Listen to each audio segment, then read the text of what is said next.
Hey there. Tonight, we're heading back, not to castles or kingdoms, but to the dust-choked trails, sun-bleached plains, and half-forgotten corners of the American West. You'll ride the life of a cowboy, from youth to old age. You'll face long drives, cold nights, stampedes, bandits, bad beans, and the kind of loneliness that clings harder than trail dust. If this kind of storytelling helps you rest, feel free to like the video and subscribe, but only if it actually brings you peace. And let me know in the comments where you're listening from and what time it is. It's always strangely comforting to see who else is drifting off to the same quiet story. Also, if you'd like to support my work and want to listen without ads, check out the Patreon link in the description. It helps keep the campfire burning. So, dim the lights. Turn on a fan for that soft background hum. Settle in and let's begin at the very start of a cowboy's life. You're 17 when the word comes down. Word travels slow out here, slower than a horse with a limp. But this one reaches you fast enough. They're hiring riders, cowboys, men who can stay upright in a saddle and don't spook easy. Men who can follow a herd north through territory that hasn't seen a fence post, let alone civilization. You're not sure if you qualify, but no one else in your family has a better plan, and your options are either the trail or the plough. And the plough's got a way of turning boys into old men before their time. So you ride into town on your father's mule, wearing boots that belonged to your cousin, until he outgrew them or died. You can't remember which. The hiring man doesn't ask many questions. Can you ride? Yes. Can you shoot? Sure. Ever worked cattle? Not yet, but how hard can it be? He squints at you, shrugs, and writes your name with a stick of charcoal on the back of a tobacco label. You're in. That night, you sleep in a lopsided barn behind the saloon, with your head on a saddlebag and a few splinters in your thigh. There's snoring from a few bunks over, men already signed on for the drive, and somewhere outside, a horse whinnies in protest. You roll over, not realizing you've just agreed to several months of saddle sores, half-cooked beans, and the kind of sunburn that peels in sheets. By dawn, you're on your feet, boots heavy with dew and regret. The others are already saddling up. There's a rhythm to the work.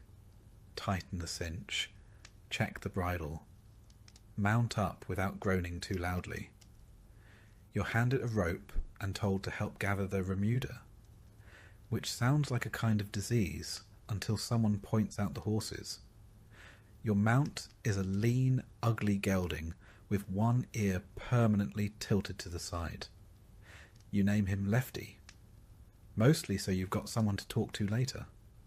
Training, if you can call it that, is hands-on. A seasoned rider shows you how to sit loose in the saddle, how to ride with your knees instead of your backside, and how to keep your hat from flying off without nailing it to your scalp. You practice swinging a lasso, mostly succeeding in knotting your own ankles. No one laughs. Not out loud, anyway. It's too early in the drive for anyone to waste the energy. Your trail boss is a man named Gaines. Thick moustache, eyes like dry creek beds, and a voice that sounds like it's been boiled in coffee. He doesn't smile much, but he can roll a cigarette with one hand while steering a horse with the other. You learn quickly that when he says ride, you ride. When he says quiet, you shut your mouth. And when he says stampede, you pray. The first few days are a blur of motion and dust. The cattle are skittish, the horse is stubborn, and the heat relentless. You ride for miles without seeing a tree tall enough to provide shade or a stream clear enough to trust. Water is rationed, so is conversation. Most of what's said are grunts, whistles, and the occasional curse when a steer breaks formation. You start to understand why cowboys aren't known for long speeches. Your hands toughen, your thighs ache, and your appetite shifts from selective to indiscriminate. Anything Cookie serves, you eat, even if it looks like it fought back once. Breakfast is coffee and biscuits so dry you could shingle a roof with them. Supper is beans, maybe with a whisper of bacon if luck's on your side. You learn to eat fast and sleep faster.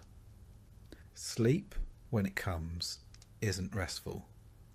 You lie under the stars, wrapped in a blanket that's never quite enough. Boots tucked under your head so they don't wander off in the night. The wind howls, coyotes yap in the distance, and once or twice you swear you hear something slithering near your bedroll. You don't move. If it's your time, it's your time. At least you won't die with clean boots. By the end of the first week, you've stopped questioning your choices. Not because they make sense, but because there's no going back. You've learned to ride half asleep, eat half-cooked meat, and ignore half your body's complaints. You've also learned how to sit in a saddle long enough for it to become part of you, or for your bones to forget what softness ever felt like. Your companions are as varied as the cattle you trail. There's Dobbs, who chews tobacco like it's a sacrament. There's Red, who speaks only when the sun's down and sings to the cattle like they're his children.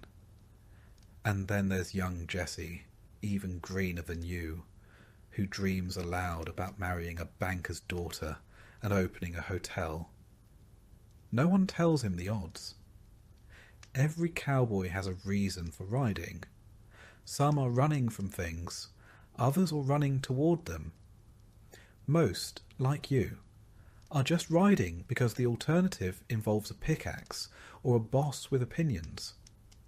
Out here, the only opinions that matter come from the man holding the reins or the steer with horns long enough to make you reconsider your life choices. As the days stretch into weeks, something shifts. The trail becomes routine. You stop checking the horizon every 5 minutes and start noticing the way the cattle group together when a storm's coming. You learn the sound of trouble, the wrong kind of silence, the sudden snap of a branch, the way the herd freezes just before chaos. You don't relax, not exactly, but you adapt. Then comes your first real scare. It might be a snake in your bedroll or a steer that gets spooked and bolts straight for Bermuda. Either way, your heart races, your horse stumbles, and you realize, fully and completely, that you are very small in a very big land, and that no one's coming to save you. Still, you stay, because by now, the trail is in your blood. The dust lives in your boots, the smell of cattle on your clothes. You start to speak like the others, short, direct, and with enough slang to confuse a school teacher. You've stopped trying to wipe the dirt off your face. It'll only be back in an hour. Some nights you dream of a bed, of clean sheets and walls that don't flap in the wind, of a door that locks and a floor that doesn't crawl. But then you wake to a sky so wide and quiet it almost forgives the misery beneath it. Almost. Occasionally someone drops out. A fever, a busted leg, a snake bite. You ride past the spot the next morning without saying much. You nod. Maybe someone spits. Then it's back to the herd. The trail doesn't stop for stories. In town, they'll romanticize this life. They'll imagine gunfights and dramatic showdowns, high noon duels and whiskey-scented vengeance. You'll hear them talk about cowboys like you're something out of legend. but you'll know the truth. It wasn't the bullets that broke most men. It was the boredom, the backaches, the stale biscuits, the loneliness that crept in between hoofbeats and grew louder at night. You weren't a hero. You were a man doing a job, one too rough for many and too pointless for most. And yet, when it's all said and done, when your pay is in your pocket, when the herd is behind you, and your boots hit the wooden floor of a saloon for the first time in months, you'll realise something strange. You miss it already. Not the beans, not the blisters, but the trail, the open sky, the feeling that you were going somewhere, even if that somewhere was just a few more miles of dust and silence. You'll ride again, because it's what you do, even if no one ever understands why. Your first real test comes before the sun.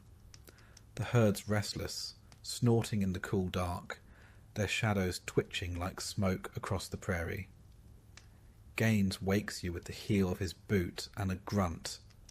"Saddle up," he says, like he's asking you to tie your own noose. Your thighs still ache from yesterday's ride, and you can't quite remember if you dreamed of sleep or just dreamed of aching. Lefty stands a few feet away, chewing at something that may or may not be edible. You hobble over, more limping than walking, and begin the ritual. Blanket, saddle, cinch, stirrup check, and a half prayer that this time your left leg won't betray you. Because out here, the horse comes first. You ride well, or you ride home. Or more likely, you don't ride anywhere at all. Riding sounds simple enough. Sit tall, hold the reins, nudge the horse with your heels, and off you go. But by your third day on the trail, you know better. The saddle is a torture device in leather. The stirrups bite at your knees. And Lefty, bless his one-sided ears, has taken a particular joy in veering sharply left whenever your weight shifts wrong. You don't ride so much as cling, like a burr on a moving coat. Trail riding is something else entirely. It's not a parade. It's a long march with hooves. You ride to manage the herd, not to enjoy the breeze. The cattle move slow and stupid, always looking for a reason to split off, panic, or dig their heels into some patch of thorn brush you didn't see coming. And your job, rookie or not, is to stop them from wandering too far or bolting too fast. You learn quickly that there's an art to it. Not the romantic kind with galloping horses and wild gunfights, but the kind that takes weeks of pain to master and still leaves you sore. A good cowboy rides as much with his knees and instincts as he does with the reins. You keep your heels light in the stirrups, not just for comfort, but for survival. If your foot gets caught in the wrong moment, say, your horse throws you after spotting a jackrabbit, you're not just hitting the ground. You're being dragged through the brush like a forgotten bedroll. Lefty doesn't give you the benefit of the doubt. He tests you every morning. Will you mount clean? Will you pull the girth tight enough without pinching him? Can you ride without sliding sideways? On the best days, you manage to stay on. On the worst, you come back with blood on your shirt and mud in your ears. And Gaines, he doesn't coddle. He watches with a squint, nods when you stay mounted, and scowls when you don't. You ride like a man whose trousers are on fire, he mutters once. It's the closest thing to encouragement you've heard all week, but you adapt. Not because it gets easier, but because the alternative is worse. Every fall hurts a little less. Not because your bones are tougher, but because your expectations are lower. You start wearing your bruises like medals. One across your thigh from that mesquite bush. One on your ribs from that first spill. And one just above your pride from the time you dismounted and forgot you were still tied to the pack horse. Historically, few skills were more prized than horsemanship. The cowboy wasn't just a man on a horse. He was a man who became part of it. The western saddle, with its horn and deep seat, was designed for endurance, for long hours on uneven ground. You don't ride for an hour. You ride for 12, sometimes more, especially during a drive. And you're not alone. Cowboys across the West, many of them sons of farmers, freedmen, immigrants, or former Confederate soldiers, learned to ride out of necessity, not leisure. A day's ride could stretch 30 miles or more, across prairie, river, and ravine. If your horse went lame or threw a shoe, you were the one to fix it. And if you couldn't, well, you'd better be good at walking. Each cowboy usually had several horses in the remuda. A pool of spares rotated out daily. You learn to spot Lefty's moods, but you'll ride others too. Some are smooth, others have a mean streak. One they call Whiskey Jack throws riders for fun. Another Daisy is sweet enough, until lightning cracks, and she bolts like the devils on her tail. And then there's night riding. The cattle don't rest just because the sun sets. Someone's got to circle the herd, singing if needed, calming the animals with low sounds so they don't stampede at a snapping twig. You take a shift. It's dark, cold. Your hat doesn't block starlight or silence. You listen for anything wrong. The wrong shuffle. A grunt too sharp. Silence that stretches too long. Your voice cracks halfway through a lullaby you haven't heard since your mother sang it. Lefty flicks an ear. One step, then another. The herd stays calm. You stay awake. The boredom creeps in. Hours on a horse staring at the same dust, the same backsides of cows, the same slow stretch of earth. You talk to yourself. You talk to your horse. You count clouds. Some men start humming old songs. Some invent stories. Some don't say a word for days. But all of it, the aches, the saddle burns, the empty miles, feeds into something else. You're learning, slowly, painfully. You're learning to ride. And out here, if you don't ride, you don't survive. One morning, Gaines puts you near the point, just behind the lead steer, a position of responsibility and an easy way to mess things up. The point man sets the pace. If he rides too fast, the cattle tire. Too slow, and the drive drags. You find yourself watching every twitch of the lead steer's ears, like they're signals from a telegraph. The animal veers left. You gently push right. It slows. You ease back. Too much pressure, and it spooks. Not enough, and it wanders. This isn't herding. It's negotiation. That afternoon, a greenhorn on his first ride goes down hard after his saddle cinch slips. He gets back up, pale and shaken, limping like he's just survived a fall off a church steeple. No one mocks him, not openly. Everyone's been there. Everyone remembers their first hard lesson. He tightens the girth, mounts again, rides on. That's the unspoken rule out here. You get back on. Always. You ride with a cracked rib, a swollen ankle, a mouth full of dust. You ride with barely enough sleep to blink straight, because the trail doesn't wait, and Gaines doesn't make exceptions. And when the ride ends for the day, if the herd hasn't spooked and no one's broken a leg, you dismount, stretch legs that forgot they could, and help set camp. You rub down your horse before you eat, because he earned it. You lean against the saddle, and listen to the hiss of coffee water over fire, the shuffle of boots, the low murmur of tired men. No one thanks you for staying upright that day. There's no applause. Just one more night under the stars, and the knowledge that tomorrow you'll do it all again. A cowboy's skill isn't measured in flair. It's in resilience. In knowing when to push, when to ease, when to ride silent and when to sing. By the time you reach the next railhead, your seat is firm, your back is bent, and Lefty doesn't try to veer so much. He's learned you too. You've earned each other's tolerance.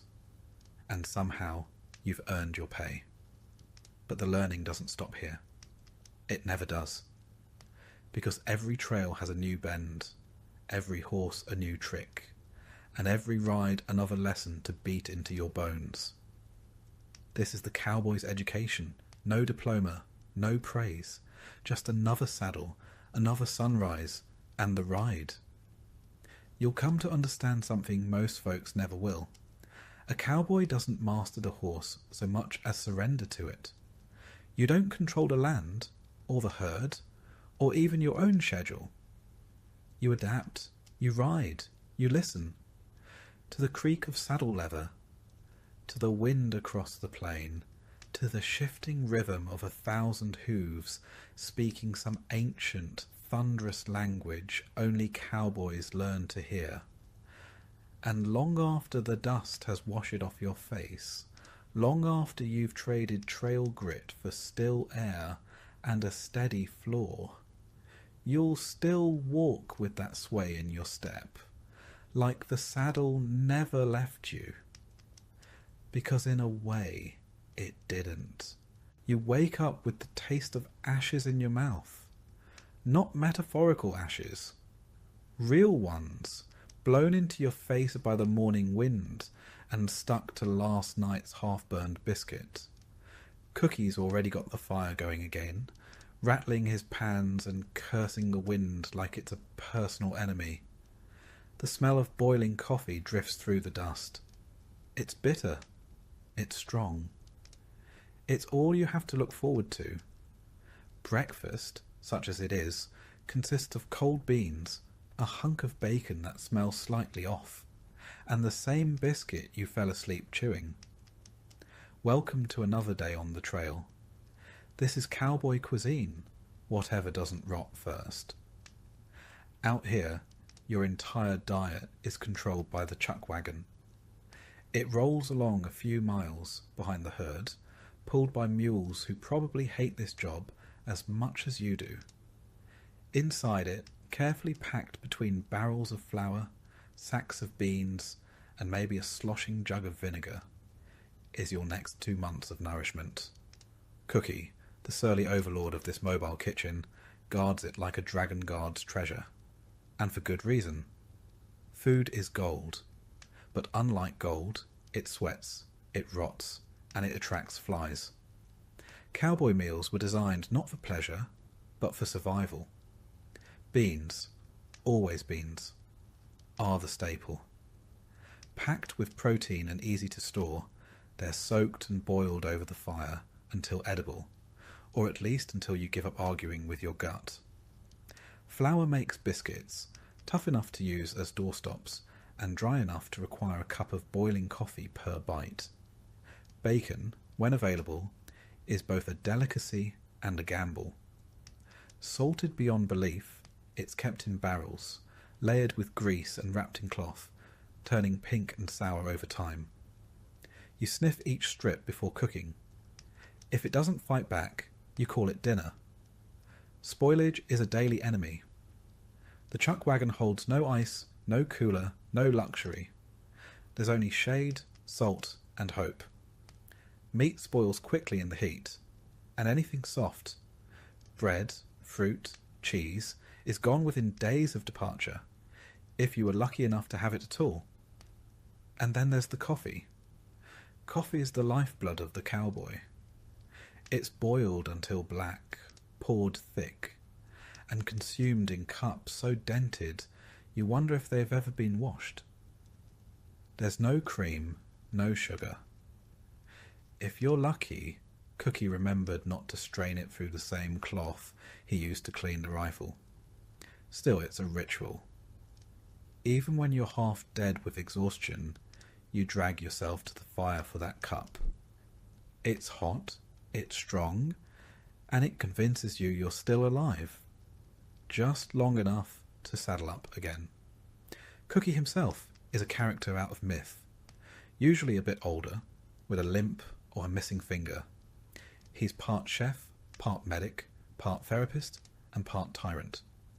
He rules the food, and by extension, the men. He decides when you eat, what you eat, and how fast you get it.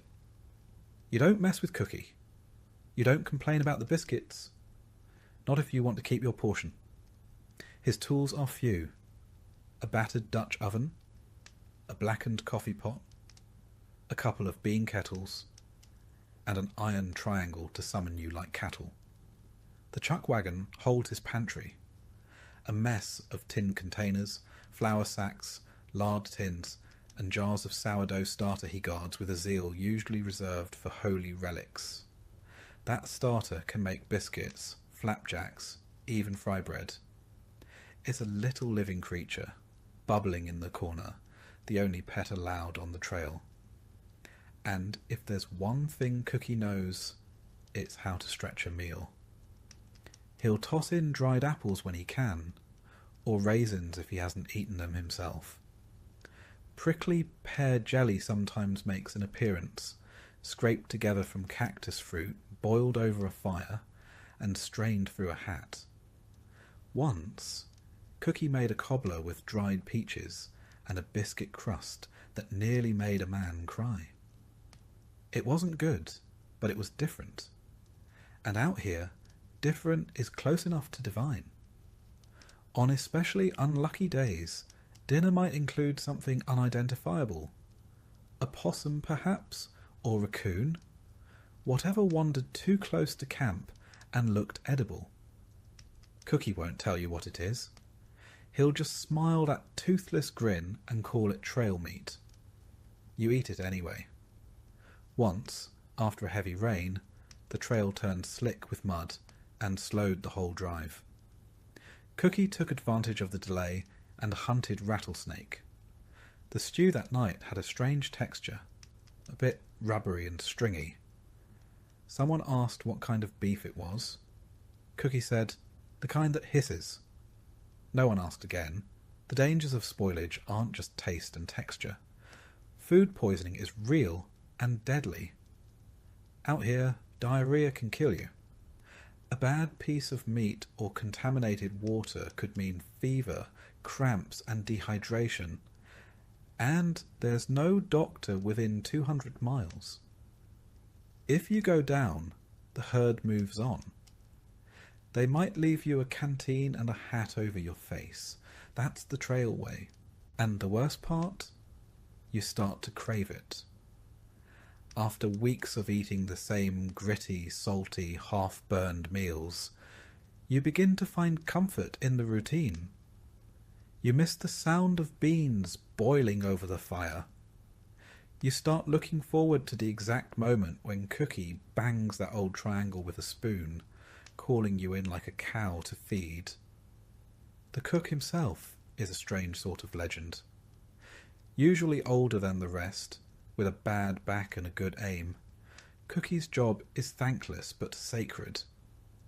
He sleeps apart, guards the food like it's gold, and knows how to cook a meal for 15 over a flame in a windstorm. Without him, you'd all starve, or worse, be forced to cook for yourselves. Everything in the chuck wagon has its place. Flour sacks are hung high to avoid rodents. Meat is wrapped and salted in burlap.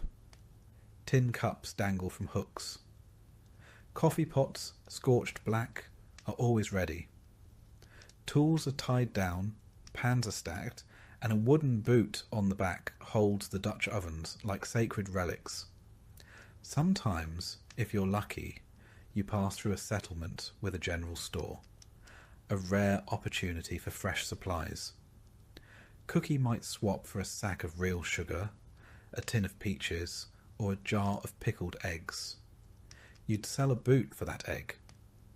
But stores are few and far between, and most of what's on the shelves has already passed through the hands of 4 freight wagons, 3 months of travel, and 1 very disinterested mule. And even when you get to town, a proper meal is a gamble. That saloon steak might be yesterday's horse in a fresh coat of gravy. You ask how the beans are, and the barkeep says, "They've been warming since spring." You order anyway.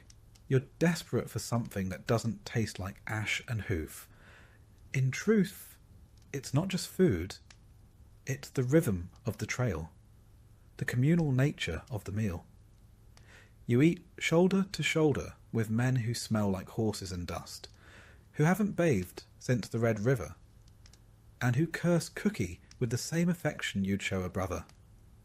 The fire, the cracked enamel mugs, the hiss of boiling pots. This is the cowboy's hearth, his dinner table, his chapel. You never quite stop being hungry. Not really. Your body adjusts, but there's a hollowness that stays. Some nights you dream of butter, other nights it's peaches, a hot loaf of bread, a stew with more than 2 ingredients, even a glass of milk. But when the triangle rings and Cookie hollers, "Come and get it," you run. Because in the Wild West, you eat whatever doesn't rot first. And if you're lucky, it doesn't bite back. You don't remember when the ride started. Not exactly. Maybe it was when the trail boss pointed north and said, "There." Or maybe it was the moment your boots left behind the last boarded floor and found dirt that hadn't seen a building in miles. Either way, that line between home and the trail has long since vanished beneath hoofprints, wagon ruts, and dust that tastes the same no matter where you go.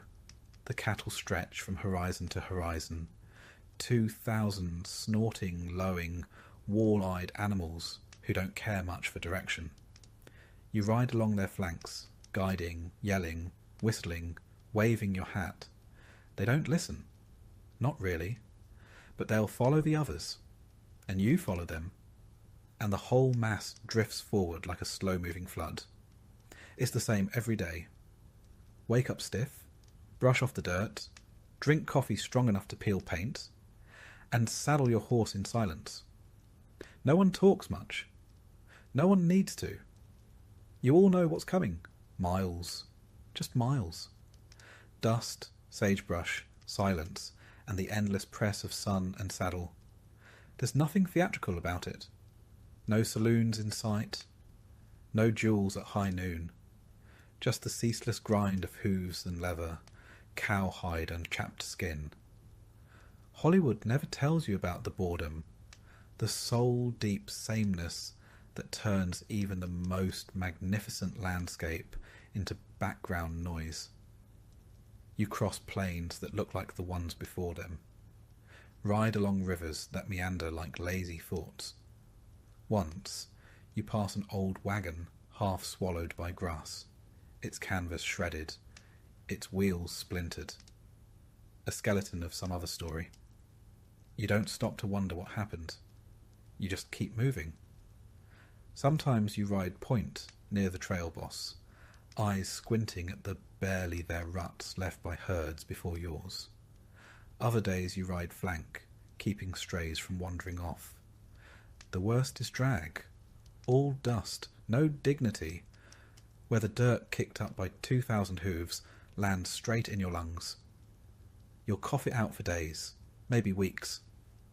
Your horse doesn't complain, but you feel him get slower. Not tired exactly, just resigned. You are too. He knows when to stop, when to veer, when to press forward without asking. He's a better partner than most men you've ridden with. Doesn't talk back, doesn't snore. The heat comes early. It burns the dew off the grass before breakfast's even cooled. Your neck's already red, your shirt already stiff with sweat. And then, just when you think it can't get worse, the wind picks up and starts tossing grit into your eyes like it holds a grudge. You stop only when you must. A river crossing, a bogged-down wagon, a spooked herd. Even then, no one sits long. The trail boss is watching the sun, and every hour lost is another night further from the railhead. Sometimes thunder growls in the distance. You pray it stays there. Rain turns trails into sludge, and cattle into blind, stampeding fools. You've heard stories of herds spooked into rivers, drowning dozens. You've heard about riders too, ones who went under and never came up. When you ride night watch, the quiet is a different kind of cruel. Everything whispers. Grass, stars, hooves, your own thoughts. The herd shuffles in sleep, lowing like uneasy dreams. You hum a tune to calm them. Maybe a lullaby your mother once sang. Maybe just a nonsense melody that drifts with the wind. Sometimes you hear coyotes. Once you hear something bigger. You grip the rifle tighter. Could be a cougar. Could be your imagination. Either way, you don't blink until the sun comes up. The chuck wagon always rolls behind, its iron pots clanging with every rut. Cookie's temper gets shorter the longer the ride goes. He's known to throw a ladle if you ask for seconds on beans, but he'll still wake up before you boil that bitter coffee. Say what you want. He's the glue holding the camp together. Dinner is never much. Beans, bacon, if it hasn't spoiled, hardtack you could break teeth on. But after a 14-hour ride, even mould tastes like a feast. You eat fast, wipe your mouth on your sleeve, and lay down where you are. Sometimes right in the dirt, hat over your face. Dreams full of rain that never comes. Your hands are cracked. Your back's a knot of pain. And your thighs feel like you've been hit with hammers. Still, you ride, because it's what you do, what you were hired for, what you'd do again, even if you swore last time was the last time. By the third week, even your bones feel sunburned. The trail doesn't just stretch on, it seeps in. Into your clothes, into your skin, into your very thoughts. You start dreaming about cattle, about dust, about beans that never quite soften, no matter how long they're boiled. You can't remember what fresh bread tastes like, or what it feels like to sit without swaying. The monotony becomes its own kind of torment. You count fence posts that aren't there. You name the cows out of boredom, then forget their names the next day.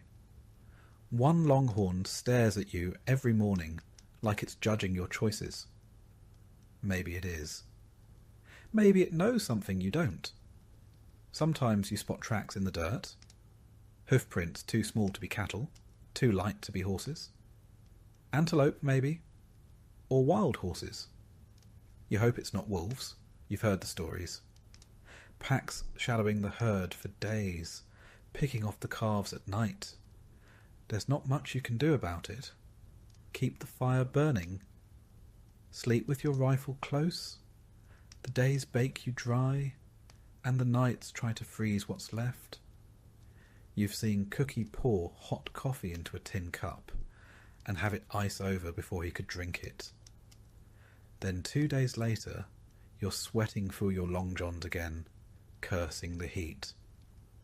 The weather on the plains makes no promises and keeps no rules. And then there are the river crossings, muddy, wide, unpredictable things. The cattle don't like them, and neither do you. The current can sweep a steer under in seconds, or a horse, or a man. You've seen saddlebags float downstream, and once, just once, a hat with no rider. Sometimes the chuck wagon gets stuck in the mire, and you all spend a half day dragging it free. Cookie curses with impressive variety. You'd laugh if your boots weren't full of water, but the worst part isn't the crossing, it's what comes after. Wet everything. Wet boots, wet clothes, wet coffee, and the smell.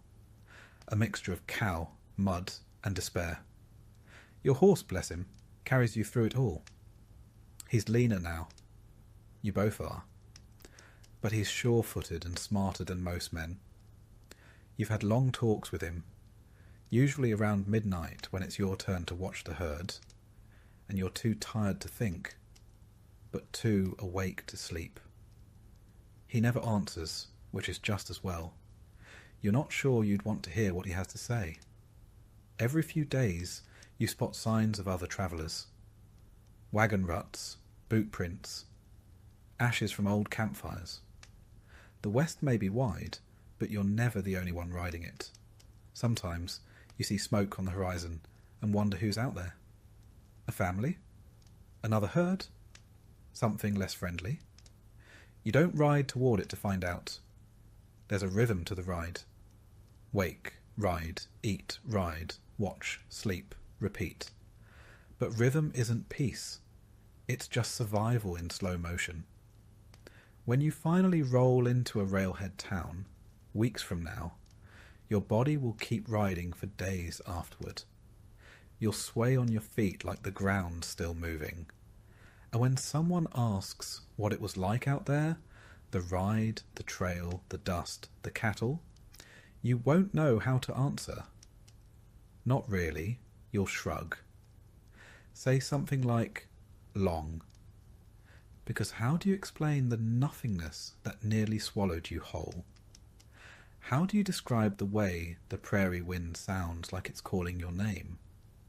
Or how the stars feel closer when you've been riding under them for weeks? You don't.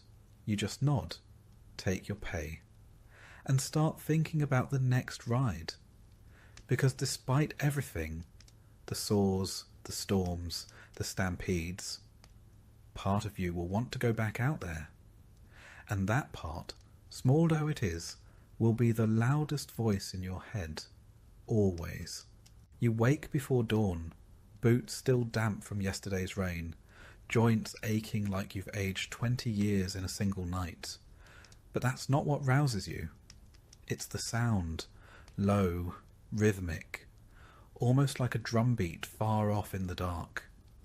A rumble. You bolt upright, and the pit in your stomach knows before your ears catch up.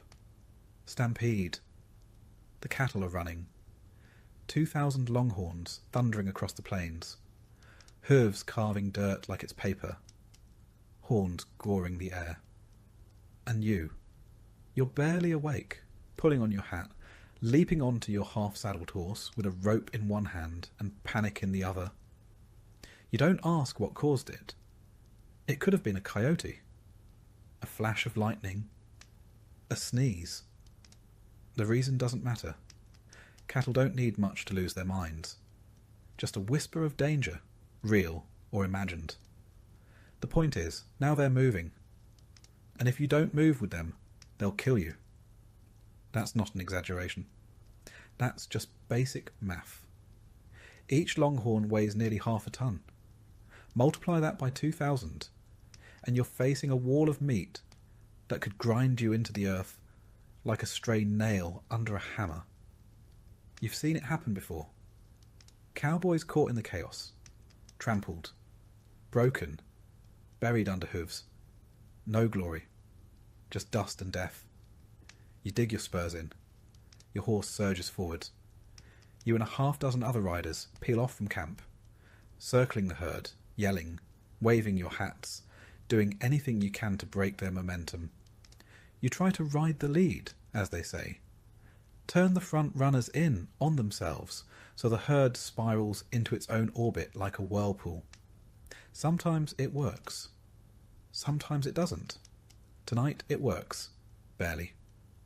After a few blistered miles and a whole lot of yelling, the herd starts to slow. They loop back around into themselves.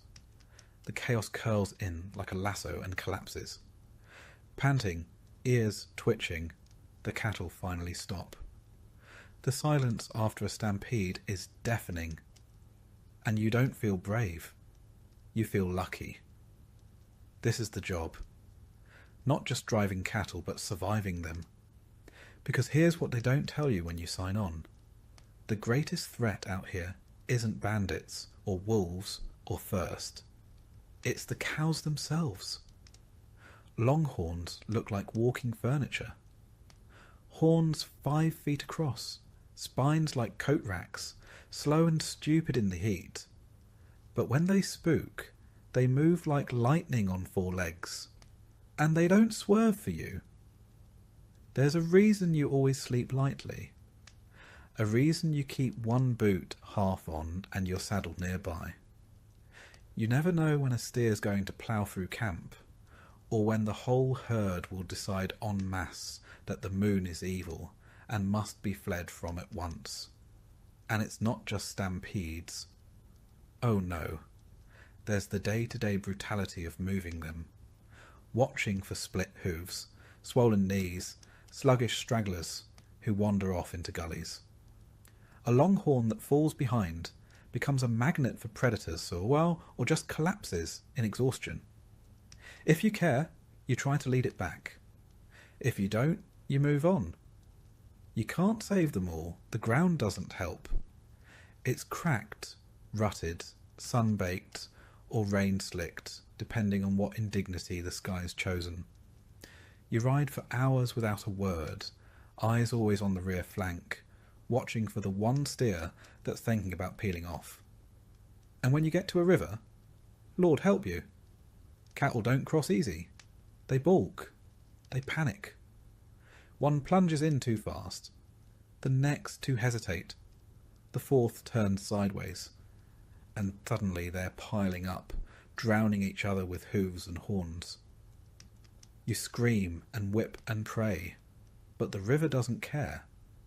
Some make it, some don't. Even watering holes aren't safe.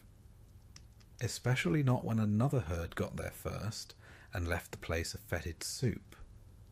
But cattle don't wait for clean water. If they smell it, they'll trample anything in their way. Horses, wagons, people, just to get there. You learn to ride ahead, scout the next creek or spring. You learn to build makeshift barriers, to funnel them in small groups. But even then, all it takes is one steer with too much attitude and not enough sense to kick off a melee. And if the cows don't get you, your horse might, or rather someone else's. There's always one greenhorn who doesn't tighten his cinch properly or loses control on a slope. A falling horse can break bones as easily as a bull. Injuries happen a lot. Broken arms, dislocated shoulders, concussions from being kicked in the head. You might laugh about it the next day, if you're lucky enough to still be breathing. There's no doctor out here. Maybe an old-timer with some whiskey and a needle. Maybe not. Sometimes you ride wounded.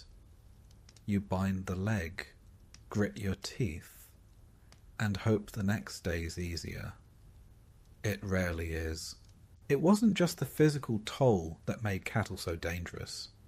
It was the unpredictability. A steer could be perfectly docile for days, then go wild without warning. Maybe a thorn got lodged in its hoof. Maybe it caught wind of a cougar. Whatever it was, it turned a 2-ton lump of beef into a battering ram with horns. Cowboys carried ropes, sure, but good luck roping something already in full charge. Your best chance was to dodge and pray your horse was faster than the angry meat missile chasing you. Even after the drive, cattle work didn't get much safer. Branding days on the ranch were notoriously chaotic. The air reeked of burnt hair and sweat, and calves bellowed like banshees while being roped, flipped, and marked.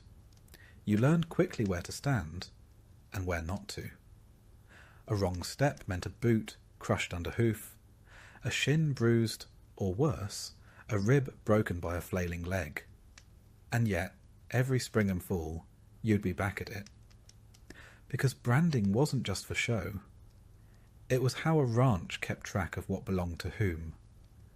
The more seasoned hand said you got used to the bruises. You didn't. You just stopped talking about them. And then there were the bulls. Not many on the trail, thank heavens. Bulls were usually kept for breeding, but the ones that showed up were built like brick ovens with tempers to match. You gave them space. Lots of it. Some herds only had a couple. Others had more. Too many, and the whole drive could turn into a dominance contest. Hooves flying, horns clashing, cowboys caught in the middle like unfortunate referees. Then there were night watches. You'd sit on your horse in the dark, rotating with the others, trying to stay awake. The rule was simple, no loud noises. Just gentle singing or humming to keep the herd calm. Too much silence and they'd get antsy. Too much movement and they'd scatter. So you sang, terribly, monotonously, the same song 100 times in a row. Get along, little doggies, over and over until your voice cracked and your horse looked ashamed of you. This was the job. Danger wasn't a one-time event. It was a constant companion. You learned to respect the herd not because you liked them, but because you wanted to stay alive. You gave them space. You watched their eyes. You never turned your back. And still, sometimes, it wasn't enough. You knew cowboys who lost fingers, toes, chunks of scalp.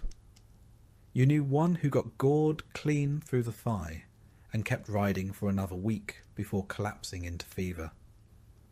You heard about another trampled to death when his horse stumbled during a rainstorm. None of it made the papers. No one sent flowers. The herd kept moving. There was no heroism in it, no glory.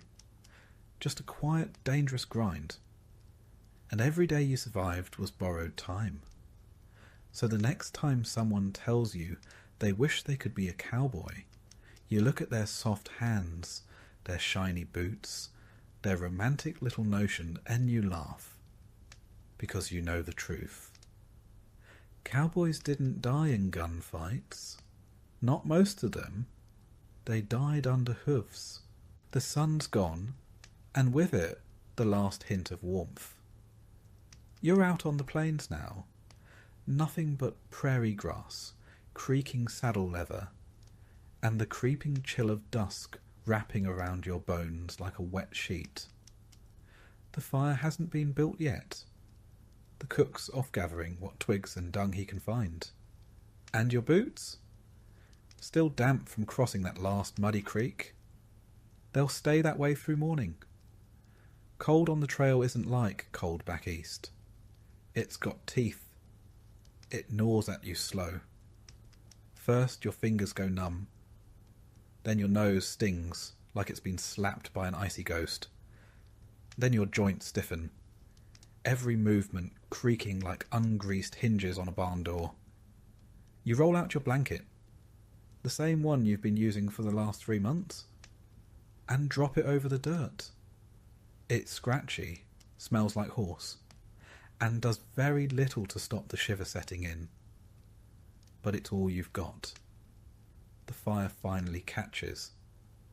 The boys gather close, shoulders hunched, faces blank, no one talking much. Nobody has the energy. Supper was beans again, the kind that turn to paste in your mouth and stick in your gut all night. Still better than going hungry. Someone passes around a tin mug of coffee. It's mostly ash and grit, but it's hot. And in that moment, that's good enough. When it's your turn for night watch, you don't argue. You just nod, stand up slow, and cinch your coat tight. Your horse looks just as miserable as you do, steam rising off his back in faint wisps as he snorts against the night. Together you patrol the dark. listening for hooves, watching for glints of eyes in the moonlight. You don't see anything, but you swear you hear something. A rustle, a grunt. Could be a wolf, could be your imagination, could be nothing. The prairie doesn't tell. You make it back to camp just before dawn. Hands stiff, teeth chattering, no one's up yet. You curl under your blanket again, hoping for 20 minutes of sleep before the cook starts clanging his infernal triangle. You dream of a fireplace? Or a proper bed? Or hell, just a wall to block the wind? But you get none of that. What you get is a boot in the ribs and the cook hollering, "Up! Beans are hot and we ride in 20. So you drag yourself upright, boots still wet, limbs still stiff, stomach already complaining. Every cowboy learns to live with the cold. Some learn to respect it. The dumb ones try to fight it. Those are the ones who lose toes. Or noses. Or worse, their nerve. Because out here, it's not just about staying warm. It's about staying awake. Staying alert. Staying alive. Winter on the plains comes hard and early. You've ridden through sleet so thick it might as well be knives. You've crossed rivers with your boots filled, and your heart thudding like it wanted out. Once, a boy on your crew tried to dry his socks too close to the fire. They caught. His boots were half melted by the time he noticed. He finished the ride barefoot. Blankets, coats, even gloves. They're not guarantees. They're hopes. The wind sneaks through every seam, every buttonhole. You wrap a scarf around your neck and nose until your breath turns it damp, then frozen. Your beard crusts with frost. Your eyelashes too. You blink and it crackles. One night you slept so close to the fire your hair caught. Only the smell of burning snapped you awake in time. That same night a horse collapsed from exhaustion. Too cold to keep standing, too tired to care. We shot him before dawn. Couldn't let him suffer. And we couldn't afford the wolves catching his scent and coming closer. Coyotes call at night. Low, long, mournful songs that rise over the plains like sirens. Some nights you talk back, whisper curses or bad jokes or sing half-remembered tunes from home just to drown them out. Other nights you just lie still and listen. Not much else to do. You're too cold to move, too tired to think, too far from anywhere for it to matter. Clothing wasn't always standard issue. You wore what you had. Some cowboys wore wool Union Army coats left over from the war. Others stitched together coats from buffalo hide, stiffer than hell but warm as sin. Gloves were precious. Lose one, and you'd be cutting fingers off a spare pair by spring. Socks were double layered if you were lucky, but the moment they got wet, and they always did, they were more curse than comfort. And don't get started on sleeping arrangements. A bedroll was a joke. It was canvas, usually mouldy, with a single blanket inside. Maybe two if you were flush. You'd lay it over the dirt, or the snow, or a slab of rock if that's what you had, and call it a night. Some men rigged up oilcloth lean-tos. Others slept in their saddles, huddled under brush or the lee side of their horses.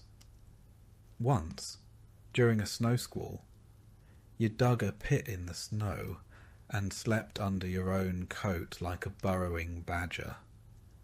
You woke up with your eyelids stuck shut from frost. The worst part? The cold didn't stop the ride. Cattle still moved. Bosses still barked. You still had to saddle up and point north. The trail didn't care if your fingers wouldn't close right, or your ears had gone white and waxy. You moved, or you lost your place. And no one wanted to be the man who froze and had to be hauled back under a tarp, stiff as fence post. You remember the first time you saw snow out on the plains? It was beautiful for a moment, quiet, drifting, peaceful.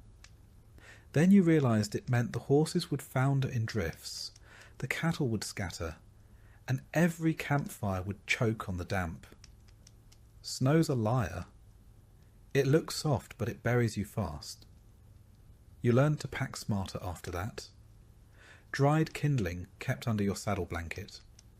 Extra socks tucked inside your bedroll. A flask, if you could sneak it. Not that whiskey helped much. It warmed your throat and numbed your fingers, but it made sleep deeper. Too deep, some found. They never woke. The cook tried to help where he could. Sometimes he'd warm rocks by the fire and hand them to whoever was on watch. You'd clutch them like gold, burning your palms just to feel something again. He made stews on the worst nights. Thick, greasy things that sat heavy and hot. You always thanked him, even if it tasted like mule sweat. Out here, even the sound of teeth chattering feels like company. Silence, after all, can be its own kind of cruelty. Sometimes the wind howls so sharp it sounds like it's laughing at you, a coyote's ghost trailing through the grass. Other times there's no sound at all, just the quiet suck of your boots in frozen mud, the creak of a saddle being shifted, the distant cough of a cow who's just as cold as you are. On the worst nights, the kind where even the fire seems to shiver, you find yourself longing for absurd things. A hot bath, a feather pillow, a woman's voice, even if she's angry. You remember the warmth of a hearth you haven't seen in years, and it makes the cold worse. Because out here, there's no soft escape. Just your blanket, your breath, and whatever grit keeps you from quitting. And so you endure, because enduring is all there is. You carry a gun, not because you want to use it, but because you might have to. It's heavy on your hip, a little awkward when you sleep, but you'd rather have it and never need it than wake up one night without it. The truth is, you haven't seen a bandit. Not yet, anyway. But the fear of them, the thought of them lurking somewhere in the dark, is as present as your saddle or your hat. Rustlers, outlaws, claim jumpers, they're all out here somewhere. Men who see your herd not as a long job, but as a quick payday. Some are desperate, some are mean, some are just bored and dangerous. You hear the stories whispered around the fire. How a camp in Wyoming got hit 2 nights running. How a lone rider never came back from scouting. How a group of masked men rode in just before dawn and shot the cook before he could even stand. It doesn't matter if the stories are true, they're true enough. So you watch. Every night, one of you is on guard. A fresh pot of coffee, a rifle across your knees, and eyes scanning the black beyond the firelight. It's the fire that gives you away. The flames flicker, casting long shadows that jump and twitch like they've got lives of their own. You stare at them until your mind starts playing tricks. Bushes look like crouched figures, and every coyote yelp makes your finger twitch on the trigger. You try not to think about it too much. You keep your head down, your gun clean, and your boots close. The trail boss tells you it's all part of the job. Just keep your eyes sharp and your ears sharper. But sometimes you wonder, sharp eyes won't stop a bullet, and ears won't hear what never makes a sound. The bandits you worry about most aren't always strangers. Sometimes it's the man riding next to you. You've heard of cowboys turning on each other, stealing pay, stealing horses, settling grudges in the worst way. One bad argument, one long night with too much whiskey, and suddenly there's one fewer man riding in the morning. Still, there's a strange comfort in the routine. You check the picket lines. You circle the herds. You mark the moon's rise and try to guess when your shift ends. You hum low to the cattle, hoping your voice keeps them calm and the night uneventful. Sometimes you make deals with the dark. Let me get through tonight, and I won't complain about the beans tomorrow. But complaining is half the job too. You grumble to Cookie, to your horse, to the sky, about the heat, the trail, the aches in your bones, and the smell of wet wool after rain, and you complain about the fear, even if you won't call it that. You say you're tired, not scared. You say you're careful, not jumpy. That's cowboy pride for you. The truth is, most nights are quiet. Nothing stirs. Nothing comes. Just the wind rolling over the plains, the snorts and shuffles of sleeping cattle, and your own breath keeping time with the stars. You start to wonder if all this worry is for nothing. And then you remember. It only takes one night. One man with a fast horse and bad intentions. One mistake. 1 second. So you stay ready. There's a rhythm to vigilance. You learn to scan the horizon without really looking, to pick up strange sounds without seeming alert. You know how to roll out of your bedroll with a gun already in hand, and how to stay half awake through the stillest hours of the morning. You get used to the idea that you might not see the danger until it's already too late. Sometimes, the worst kind of fear is the kind that never shows itself. The kind that lingers just out of sight, gnawing at your nerves without ever stepping into the light. It's like having a splinter in your thoughts, small but impossible to ignore. You joke about it with the other boys, but everyone knows it's not really funny. Not out here. That's why you never let your guard down. Not fully. Even in towns, when the ride's done and the herd is sold, you keep a hand near your belt. Saloons and streets can be just as dangerous as the open plains. A drunk with a grudge. A gambler with a losing streak. A marshal who's decided he doesn't like the look of you. No cattle to protect, but still plenty of ways to end up with a bullet in your side. And yet, for all this, for all the worry and the watching, being a cowboy isn't really about shootouts.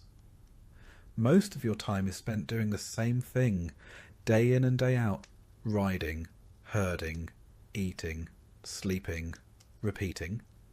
It's not glamour, it's grit. The gun at your side is a tool, not a symbol. And the fear? That's just part of the landscape.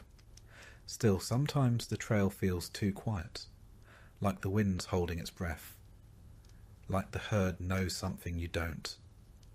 You get that feeling in your gut, the one you can't shake. Maybe it's nothing. Maybe it's just nerves. Or maybe, just once, the stories are about to be true. Sometimes, when the wind dies down and the fire burns low, you hear a noise that doesn't quite belong. A footstep, a creak of leather, the shuffle of something just outside the edge of sight. You sit still, barely breathing, hand curled around your revolver beneath the blanket. Maybe it's nothing. Maybe it's just a coyote sniffing at the beans. But maybe it's not. You don't want to find out the hard way. So you wait, straining to listen, eyes flicking between shadows. Minutes pass like hours. And then nothing. Just the sound of someone snoring and the faint pop of wood in the coals. You let out the breath you'd been holding and shift on your bedroll, though sleep won't come easy now. That's the thing about fear out here. It doesn't need a reason. It just needs the dark and the chance. By morning, you feel like you've aged a week, and no one else even noticed. That's the job. You carry your worries quiet, buried under dust and routine, because out here, silence is safer than honesty, and paranoia, more often than not, keeps you breathing. And if, someday, you do see a real bandit, you'll probably be too tired to react fast enough. That's the cruelest part. All this tension, all these sleepless nights. And when the moment finally comes, it's over before you can think. Maybe your shot lands, maybe it doesn't. Maybe you're the one riding away, maybe not.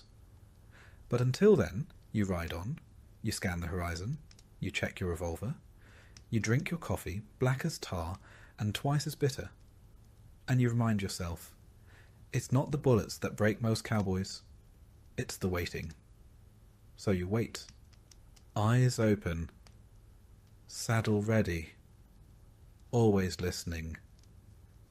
Because even if the bandits never come, you're never entirely sure they won't.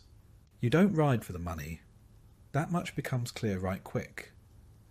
After weeks of blistering sun, saddle sores, snake scares, stampedes and beans that taste like campfire and despair, you finally roll into the railhead. You've made it. The herd's delivered.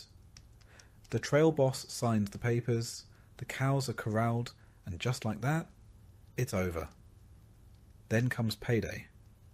And if you're lucky, you're handed $25, maybe $30. A whole month's work, danger, weather, boredom, bruises, boiled down to a few crumpled bills that don't even cover a new pair of boots. You tuck it in your pocket and try not to think too hard about what that says about your worth. The truth is, cowboys weren't paid handsomely. Most earned about $1 a day, and even that was inconsistent. Some months paid out better, others worse. You'd think driving thousands of cattle across hundreds of miles through treacherous terrain would be worth a handsome sum. But you'd be wrong. The ranchers made their profits on volume, not generosity. And you? You were just part of the machinery, expected to eat dust, endure storms, and keep the herd moving without too much complaint. And if you did complain, well, you could be replaced. There was always someone younger, hungrier, more desperate than you, willing to sleep on rocks and chase cows for a pittance. Cowboys were never rare, at least not the kind who'd sign up for misery without asking too many questions. You were one of many, and one mistake could send you packing. Sometimes you'd get a bonus if the drive went smooth, and the herd didn't lose too many head. Other times you'd lose out entirely if a deal went sour or the cattle sold low. It all depended on the market, something you had no say in and barely understood. You worked like a mule, but the pay came like a whisper. Quiet, fleeting, and almost always disappointing. So, where did the hard-earned cash go? Well, first to your gear. That saddle of yours probably belonged to someone else first. Your boots, one step from falling apart. The hat's the only thing that might survive another season, but only because you sleep with it pulled over your eyes to block the sun. A new pair of gloves? That's half your pay. A decent coat for cold nights? That's the rest. You spend your money before you even get it, patching up your kit, replacing what's broken, or sending a few coins to family if there's any to spare. There's no saving. There's just surviving until the next ride. And still, you sign up again. Maybe it's habit, maybe it's pride, maybe it's that stubborn streak in your bones that tells you, even when your body aches and your stomach's empty, that you were made for this. Or maybe it's because there's nothing else. The towns don't want you. Not a drifter with calloused hands and dust in your teeth. You're too rough for polite company, too poor to settle down, and too restless to stay put. Some cowboys do move on. They become ranch hands, marry, buy a little land if they're lucky. But most keep drifting. From one drive to the next, from Texas to Kansas to Wyoming and back again. Chasing cattle, chasing money, chasing a version of life that never seems to arrive. It's not just the pay that's poor, it's the treatment too. You're expected to be tough, quiet, and obedient. The trail boss doesn't want opinions. He wants results. If you fall behind, you're yelled at. If you speak up, you're ignored. If you get sick, well, best not to. There's no doctor, and no time to wait on you. Ride or be left behind. Sleeping on the ground every night, eating the same beans until your dreams start tasting like them, riding for hours without a word spoken, it wears on you. You begin to feel like the cattle you drive, herded, numbered, pointed in a direction without ever knowing the why. And yet, you keep going. There's a strange kind of loyalty among cowboys. Not to the rancher, not to the job, but to each other. You watch your partner's back, share your last biscuit, help pull someone from a bad fall. When the thunder cracks and the herd starts to run, you don't think twice. You spur your horse and ride into chaos to keep your crew safe. That bond is stronger than the paycheck, maybe stronger than reason. Even so, there's always the knowledge that you're expendable, that this job will chew you up and move on, that someday your horse will go lame, your reflexes will slow, and there'll be no place left for you on the trail.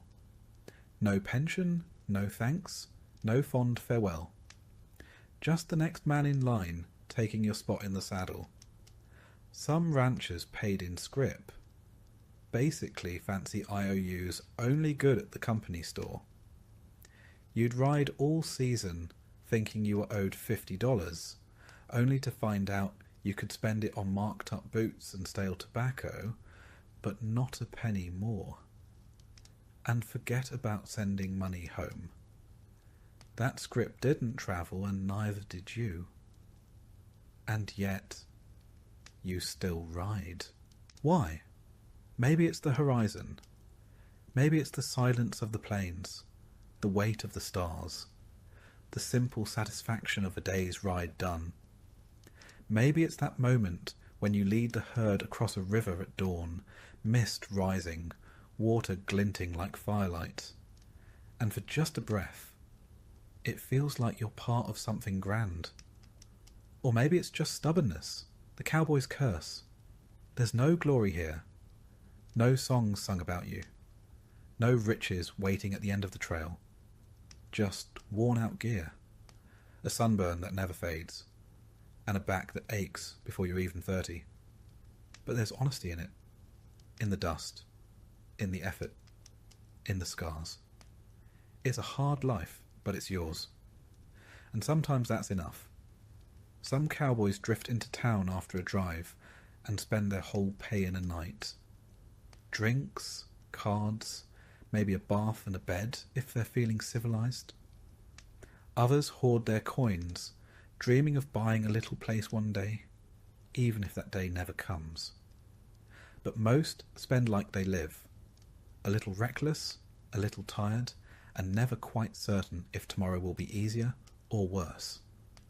The work is seasonal. Spring drives, fall roundups, a few weeks in between to rest, maybe fix some fences or shoe some horses.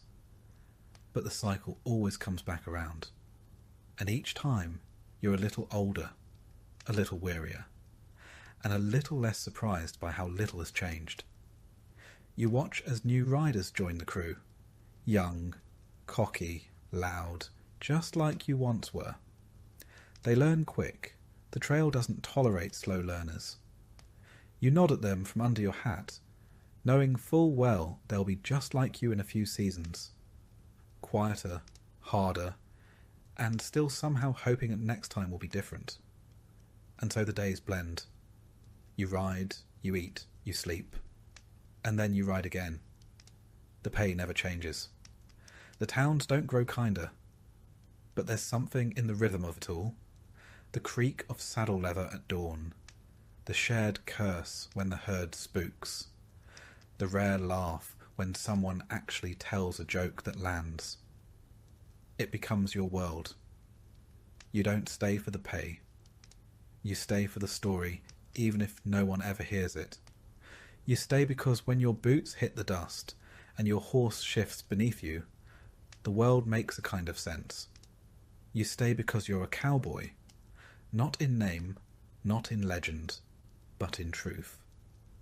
Poorly paid, often forgotten, and still always riding, you find comfort in the smallest things. A worn-out song, a rock in your pocket that fits just right in your hand, the whistle of the wind through the grass that reminds you, faintly, of someone's voice. Though whose, you're not sure anymore. It's not that cowboy life offers nothing good. It's that the good is rare, scattered, like coins dropped in dust. You learn to treasure those coins, to make them shine in memory far brighter than they ever were in the moment. Maybe it starts with the horse. Yours isn't much to look at. All ribs and dust and a limp in the right foreleg when the weather shifts. But you know her rhythms. She knows yours. A nudge of the heel means move. A tap on the neck means hush. When the herd panics in the night and you're jolted from half sleep, it's her weight beneath you that steadies the world. She's the closest thing to a friend most days. You talk to her more than you talk to the others. Sometimes, when your throat is dry and you've gone too many hours without a word, your voice cracks when you say her name. That's all right. She never corrects you. Then there's the cook. Cranky old man, missing 3 teeth. Smells like bacon grease and stale tobacco. But he's the closest thing to a mother you'll have out here. He clatters pans before sunrise, like he's mad at the moon.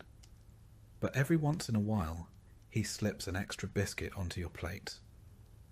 Doesn't say a word about it, doesn't need to. You get to know the sound of the dinner bell. It's not a bell so much as a triangle, rusted and bent, but when it rings you move. Not because you're hungry, though you are, but because it means company, noise, something different from the endless shuffling of hooves and thoughts. It means a break, a small mercy. Some nights, when the cattle are calm and the air's not too cold, someone pulls out a harmonica. You didn't know it was in their kit. They play slow, real slow, like they're scared the tune will blow away on the wind. A few men hum along. No one sings. The fire crackles like it's listening. You lie back and look up. There are more stars than you remembered existed. You try to count them. You never finish. That's another thing. The sky. It's not a comfort, exactly. Not always. Sometimes it presses down on you, big and cold and full of nothing. But other times, when the moon's just right, or a cloud drifts in soft, like cotton, it feels like company. A silent one, sure, but company nonetheless. You whittle sometimes. Not much. You're not an artist. But you'll take a bit of wood from a fence post or a branch snapped off a mesquite and carve your name. Or not your name. Maybe just a mark, a shape. Something that says, I was here in a world that forgets you real quick. There's a piece of fence near the North Range, out past the dry creek bed, with nearly every cowboy's name on it. Some carved with care, others just scratched in with a nail. A few names have been crossed out. The men gone, their stories ended or moved along.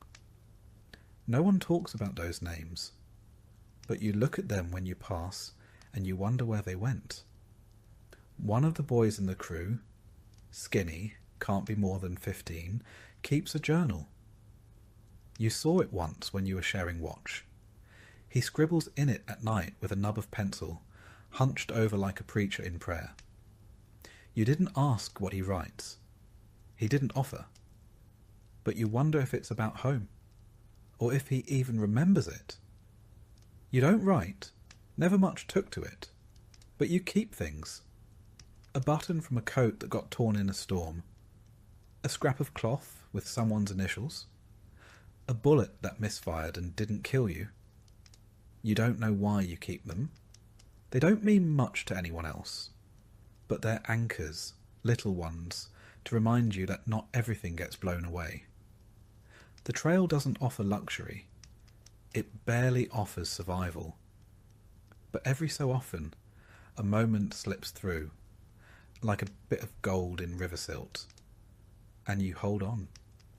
Like when someone tells a joke that actually makes you laugh. Not just a snort or a breath, but a real laugh. The kind that surprises you because you'd forgotten the sound. Or when Cookie pulls out a tin of peaches, how he got it, no one knows, and passes it around. You get 2 slices. Sticky, sweet, like syrup from heaven. You don't ask for more. You just let the flavour linger, memorising it like scripture. Or when you see a hawk circling above the herd, and you follow it with your eyes until it disappears. Something about that bird, free, graceful, alone, makes your chest ache in a way you can't name. There's a rhythm to the days. Misery, routine, small grace, repeat. The cows don't care if you're tired. The sun doesn't wait for you to be ready. But you learn to find moments inside the grind. You talk to yourself more than you'd admit. Out loud sometimes. The others pretend not to notice. You pretend not to care. It helps. When the wind's just right, it carries the scent of creosote or distant rain, and it reminds you that the world's bigger than the herd, and the fire, and the bruises on your thighs. It smells like change. Like maybe, someday, you'll do something else. Something that doesn't involve rawhide and bad coffee. You know it's a lie, but it's a sweet one. Sometimes you dream of a porch, a real one, wood planks that don't creak, a rocking chair, maybe a dog lying beside you. You dream of stew in a proper bowl, of boots that aren't cracked, of a face you love that doesn't disappear with the sunrise. Then the dream fades, the sun's up, the herd's moving. You saddle up and ride, and still, there are good things. A new shirt, stiff and strange but clean. A letter from someone who spelled your name wrong but cared enough to write. A bath in a stream when the water's not too cold and no one else is around. Even your own body can surprise you.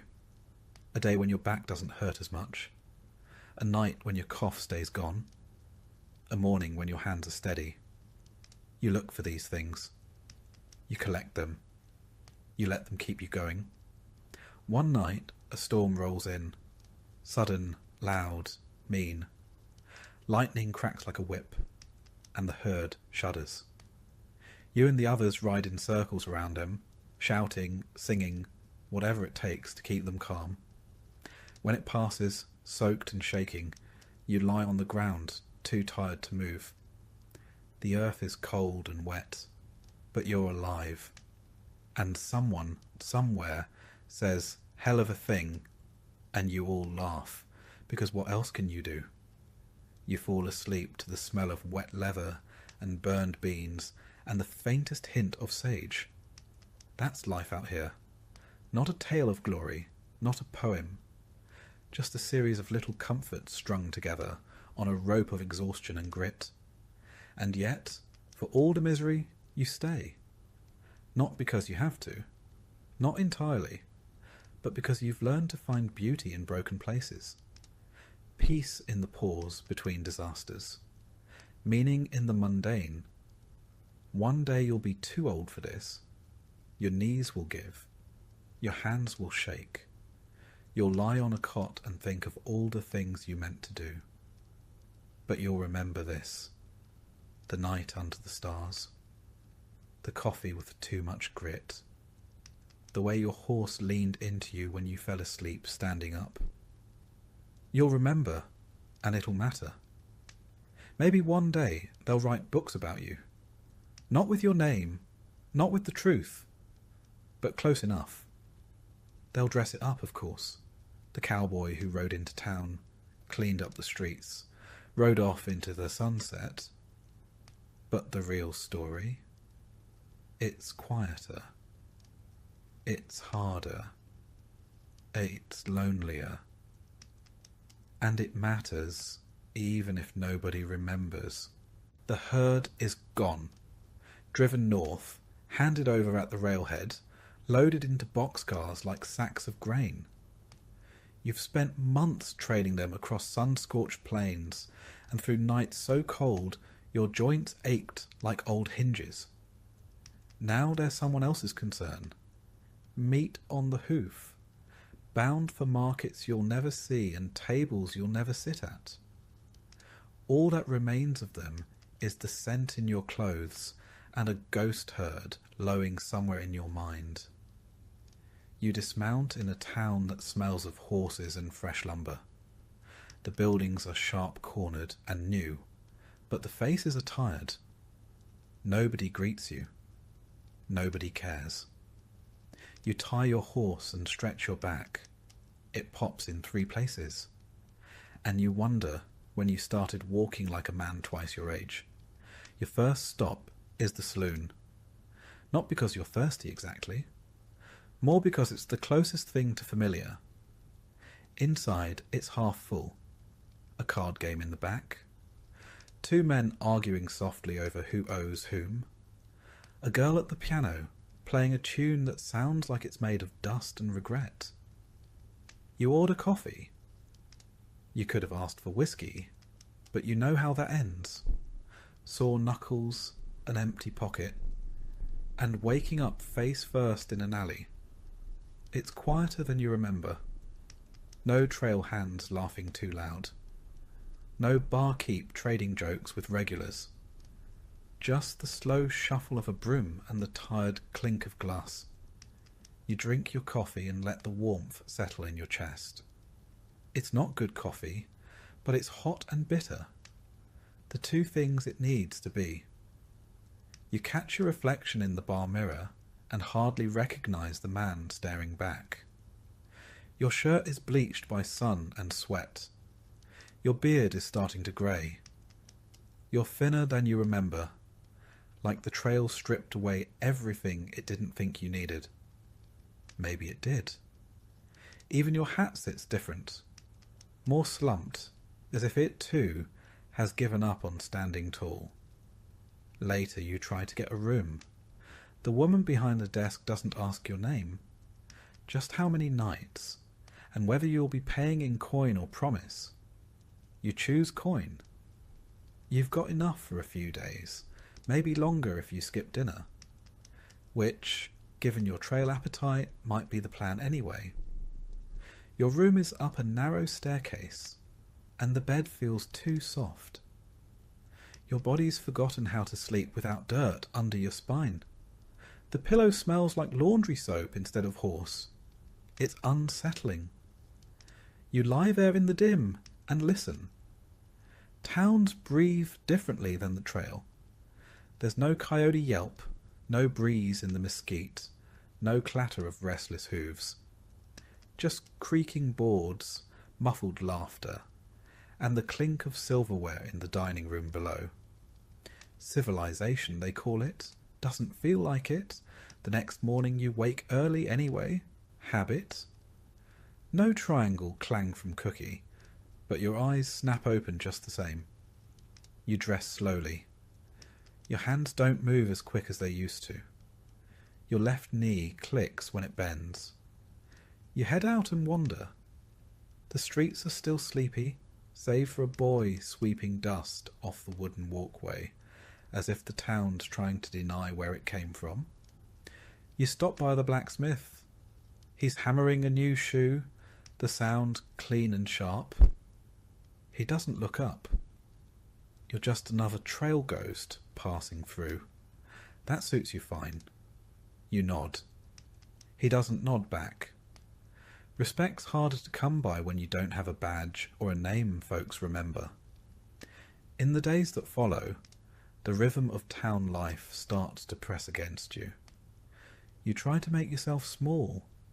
A seat at the end of the bar, a quiet nod at the mercantile. But still, you feel like a coin that's rolled into the wrong pocket. Townsfolk don't trust men with calloused hands and distant stares. They can't tell if you're a danger or just damaged. You wonder if you even know the difference anymore. You consider looking for work. A livery stable needs help mucking stalls. There's a sign at the freight office for a guard to ride shotgun on a coach run west. A ranch hand spot just outside of town. None of it pays well. None of it calls to you. You were built for motion, for trail dust and open space, not fences and storefronts. Some men plant roots. Others drift like tumbleweed. You've long since stopped pretending you're the former. You kill time the way cowboys do. You sit. You whittle. You play a hand or two of cards. Lose more than you win, then fold before it gets ugly. You nurse cheap coffee and cheaper stew, spooning it slow as if each bite deserves thought. You watch men lie to each other and wonder if that's just how folks pass the time when there's no horizon to chase. Sometimes you ride out just a few miles, not far, just enough to feel the dirt stretch under your horse again. You listen to the creak of the saddle and the rustle of brush. It's not a trail ride, not really. It's a memory, reenacted. The horse knows the feeling too. Her ears twitch forward as if listening for cows that aren't there. You meet another cowboy one morning, fresh off a different drive. His face is windburned, eyes squinting even indoors. You nod, he nods. Nothing more needs saying. You both know the same truths about cold beans and hot tempers, stampedes in the night, and the ache behind your knees after a long day in the saddle. It's a brotherhood with no handshakes and no dues, just dust and respect. At night, you think about writing a letter. To who, though? Maybe your brother back east, if he's still alive. Maybe the girl who used to wait for you. But what would you say? I herded cows across hell and back. The beans were cold, the days were long, and no one said thank you. Doesn't seem worth the stamp. The money runs out faster than expected. It always does. That new shirt? Already fraying at the cuffs. That bath? A memory now. You stretch what you've got. Maybe a tin of beans, a bit of jerky, a crust of stale bread you don't ask too many questions about. You'd almost prefer trail meals. At least those had purpose. You pawn your spare boots. You skip lunch. You tell yourself you're not hungry. You tighten your belt another notch and call it thrift. But the truth is, towns don't feed the forgotten. One evening, just before dusk, you find yourself standing by the rail line, watching the trains. You don't know where they're going. Doesn't matter. Some part of you wonders what it'd be like to climb aboard and vanish across the country, disappear into another job, another trail, another version of yourself. But you don't. You just stand there, like a man staring at the ocean and remembering a ship he missed. And when you finally decide to move on, because you will, no one stops you. The saloon girl doesn't wave. The stable boy just takes the coin. The general store doesn't offer credit. You leave like you came in. with nothing promised, nothing owed. You ride out before sunrise. The town is still. The sky is grey with sleep, and as your horse picks up her pace, you don't look back. Cowboys don't say goodbye. They just disappear into the morning. Because in the end, that's what you were built for. Not a name, not a place. Just the ride.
Ancient Egypt was thousands of years in the making, a civilization that created the world's first nation-state, invented writing, and built monuments that still stand today. The pyramids, temples, and golden treasures we recognize instantly, yet the true story of these people remains completely misunderstood. Here's what life was really like in the world's greatest civilization.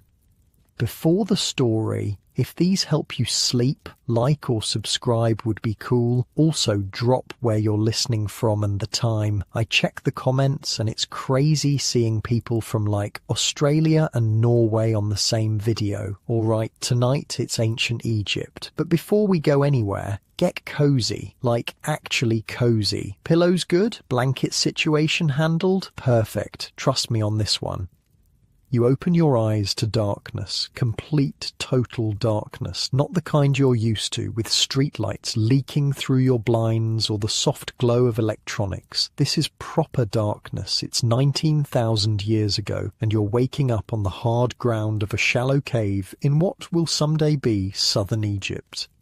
Your body aches. Every inch of you feels the unforgiving rock beneath your thin animal hide. The air smells of smoke from last night's fire, your only protection against the predators that roam the savanna grasslands. Your mouth is dry, your stomach tight with hunger. This isn't a bad night's sleep. This is just sleep for the earliest inhabitants of Egypt. You hear movement outside as the hunters prepare for the day. You're one of them, a nomadic hunter who follows the great herds of wild cattle across this surprisingly green landscape. Yeah, green. This isn't the Egypt you picture with endless deserts and pyramids. Not yet. The climate is completely different. Wetter, greener, with seasonal rains that create lakes and support grasslands filled with animals. "Wake up," someone whispers, nudging your shoulder. "The oryx are moving. We need to follow. The aurochs, massive wild cattle, are the lifeblood of your people. They provide meat, hide, bone for tools. Track them, kill them, or starve. It's that simple." You emerge from the cave into the pre-dawn light. The sky is transitioning from black to deep blue, stars still visible. Unlike your warm bed at home with its reliable roof, here the elements rule your existence. The morning chill bites at your skin, your breath visible in small clouds. "Look!" Your hunting companion points to tracks in the soft earth. Fresh, from before sunrise. This is what survival looks like, reading the smallest signs in nature that most modern humans have forgotten how to see. You can tell from these tracks not just that oryx passed by, but how many, how fast they were moving, and roughly how long ago. Your small band of about 20 people quickly breaks camp. There's no time for breakfast. Eating happens after a successful hunt, not before. Your stomach will have to wait. Unlike you lying in your comfortable bed right now, these early Egyptians didn't have the luxury of regular meals.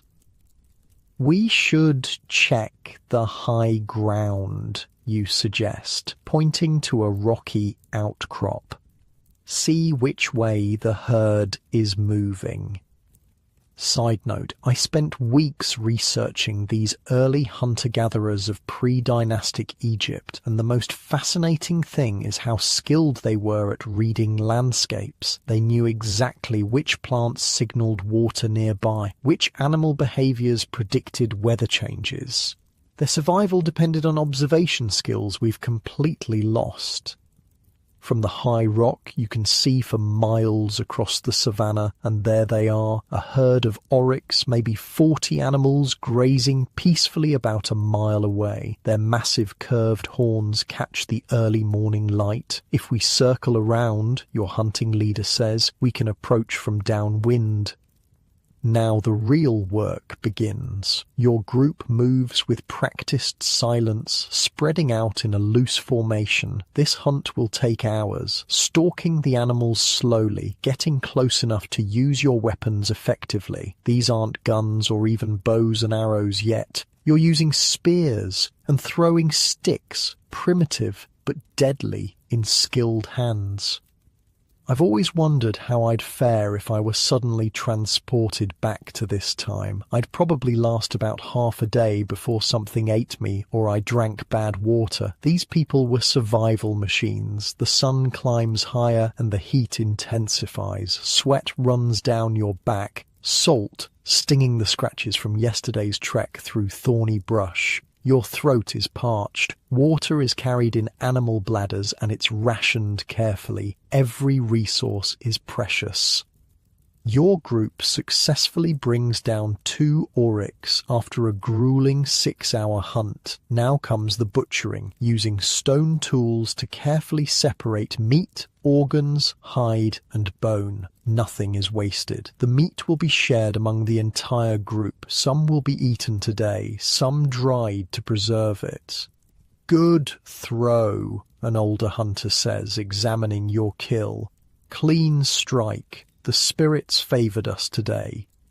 These early people already had spiritual beliefs, connecting their survival to forces beyond themselves. They saw patterns in stars, in animal migrations, in the seasonal rains. Their worldview was forming, the very beginnings of what would eventually become the complex Egyptian religion. As night falls, your group returns to the cave. The women have gathered roots, berries, and edible plants to supplement the meat. Together, these foods provide just enough nutrition to survive. A fire is built and the meat is cooked. Wait, it gets better. These earliest inhabitants of Egypt left evidence of their existence, not in pyramids or papyrus, but in something even more personal. High up on rocky cliff faces at places like Kurta, about 100 kilometers south of Luxor, they carved images of the animals they hunted. So, imagine this. After the meal, with a full belly for the first time today, an elder takes a stone tool and begins to work on the rock wall of your shelter. By firelight, they carefully chip away, creating the unmistakable outline of an oryx. These aren't just decorations. They're a kind of hunting magic, a way of connecting with the animals and ensuring future success. The more we honor them, the elder explains, the more they give themselves to us. These rock carvings are the earliest art in Egypt, dating back to around 19,000 years ago. Some show hippos, others cattle, a few even depict human figures and boats, though the boats came later as the climate began to change. And speaking of climate change, that's exactly what would transform this green savanna into the Egypt we recognise. Around 10,000 years ago, the Earth's axis tilted slightly, by about half a degree. This tiny shift had profound consequences, gradually changing rainfall patterns across North Africa. The rains come later each year, an old woman observes as your group gathers around the fire, and they bring less water. She's right. Over your lifetime, you've noticed the seasonal lakes shrinking, the grasslands retreating, game animals are becoming harder to find. Your people have to travel farther for food, competing with other bands for dwindling resources. Fun fact that's not actually fun. This climate change wasn't caused by human activity like today's version. It was a natural shift that happened gradually over centuries, but for the people living through it, absolutely devastating. Imagine watching your entire environment slowly die around you with no understanding of why. Over generations, as the climate continued to dry, these nomadic hunters were forced to adapt. They began to follow the retreating moisture, moving closer to the large lakes that formed during the rainy season. One such area is called Nabta Playa, about 100 kilometers southwest of Abu Simbel in southern Egypt. Here's where things get wild. At Nabta Playa, these early people began to settle into communities, still relying on the annual summer rains, but they needed to predict exactly when these rains would return. Their solution? They turned to the night sky. When those stars, a tribal elder points upward to a specific constellation, Appear directly overhead. The rains will come soon. What archaeologists discovered at Nabta Playa is mind-blowing. A stone circle about 7,000 years old, the earliest evidence of how Egyptian weather forecasters became astronomers. They aligned its central stones to the circumpolar stars, stars visible in the night sky all year round. When the sun appeared directly overhead, the stones cast no shadow, signalling that the midsummer rains were approaching.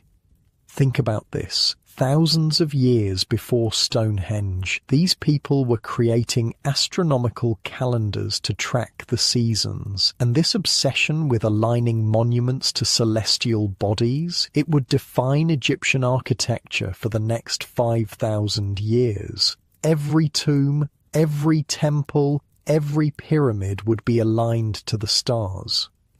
The connection they made was simple but profound. If the stars and rain were linked, then this world and the next must be connected. The physical and spiritual realms weren't separate but intertwined. As the climate continued to dry, these people focused more on the one reliable source of water, the Nile. Communities began forming along its banks, taking advantage of its annual flood that left behind rich, fertile soil perfect for growing crops. Look at how the black soil spreads after the water recedes. An early farmer tells his child, "This is the gift of the river." This black soil, Kemet, in ancient Egyptian, would give Egypt its name, the Black Land. By around 5000 BCE, these communities were cultivating wheat and barley, raising cattle and goats, producing the food surplus that would allow civilization to develop.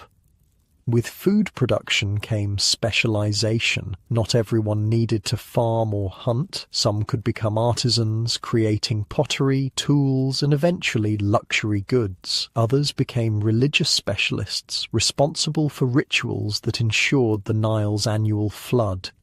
I was reading this old archaeologist's field journal from a dig in the 1920s, and he described finding some of the earliest Egyptian pottery. The part that stuck with me was how he could see fingerprints pressed into the clay, actual fingerprints from someone who lived 7,000 years ago. Like, you're literally touching the past. These early settled communities developed distinct cultures in different parts of Egypt. In the north, settlements clustered around the delta and the Fayyum. In the south, they centered around the Kena bend of the Nile. These would become the two lands, Upper and Lower Egypt, that developed into two distinct cultures. What they shared was the miracle of the Nile, which transformed desert into paradise. Its annual flood renewed the soil's fertility, making it some of the most productive farmland in the ancient world. Egyptian farmers could grow everything from wheat and barley to figs, melons, and vegetables.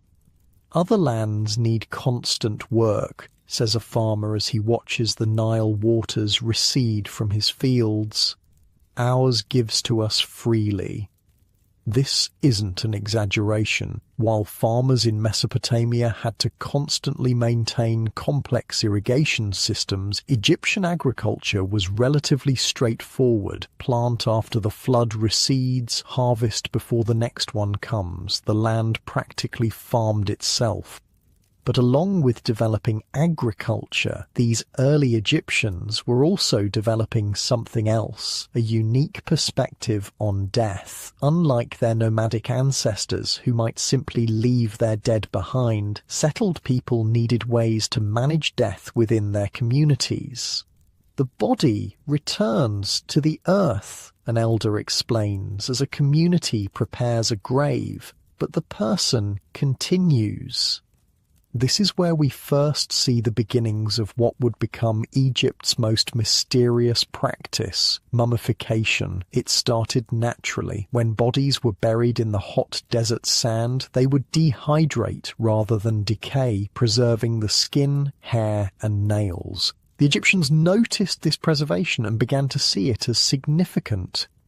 One particular burial from around 3400 BCE shows a body curled into a fetal position, suggesting rebirth, surrounded by pottery, jewellery and other possessions. Everything important in life accompanied the person into death. The message was clear. Death wasn't the end, but a transition to another state of existence. Here's where it gets even weirder. For the Egyptians, the preservation of the body was crucial because it housed the soul. A skeleton wasn't enough. The person needed to be recognizable to house their spirit for eternity. Even when dead, we must appear as ourselves, a ritual specialist explains. How else will our soul know where to dwell? Throughout Egypt's long history, this core belief would drive the development of increasingly elaborate mummification techniques. What began as simple burials in the sand would eventually become the complex process we associate with ancient Egypt. Removing organs, drying the body with natron salt, wrapping in linen and placing in decorated coffins. As settlements grew into towns and early cities, another crucial development was taking place, the emergence of writing. And you know what's funny about the world's earliest writing? It wasn't developed to express poetry or record history. It was created to calculate taxes. In the ancient city of Abydos, archaeologists found small bone and ivory labels dating to around 3250 BCE. Each was engraved with symbols of animals, birds or plants and was pierced for attachment to chests or vessels containing oil, linen or grain. These symbols represented the regions producing these commodities, sent as tax payments to a central authority. Each mark must be clear, instructs an official as scribes prepare the labels. The king must know what comes from each district. These simple symbols gradually evolved into the elegant hieroglyphic script that would record the Egyptian language for the next 3,000 years. So yeah, bureaucracy and taxes literally invented writing.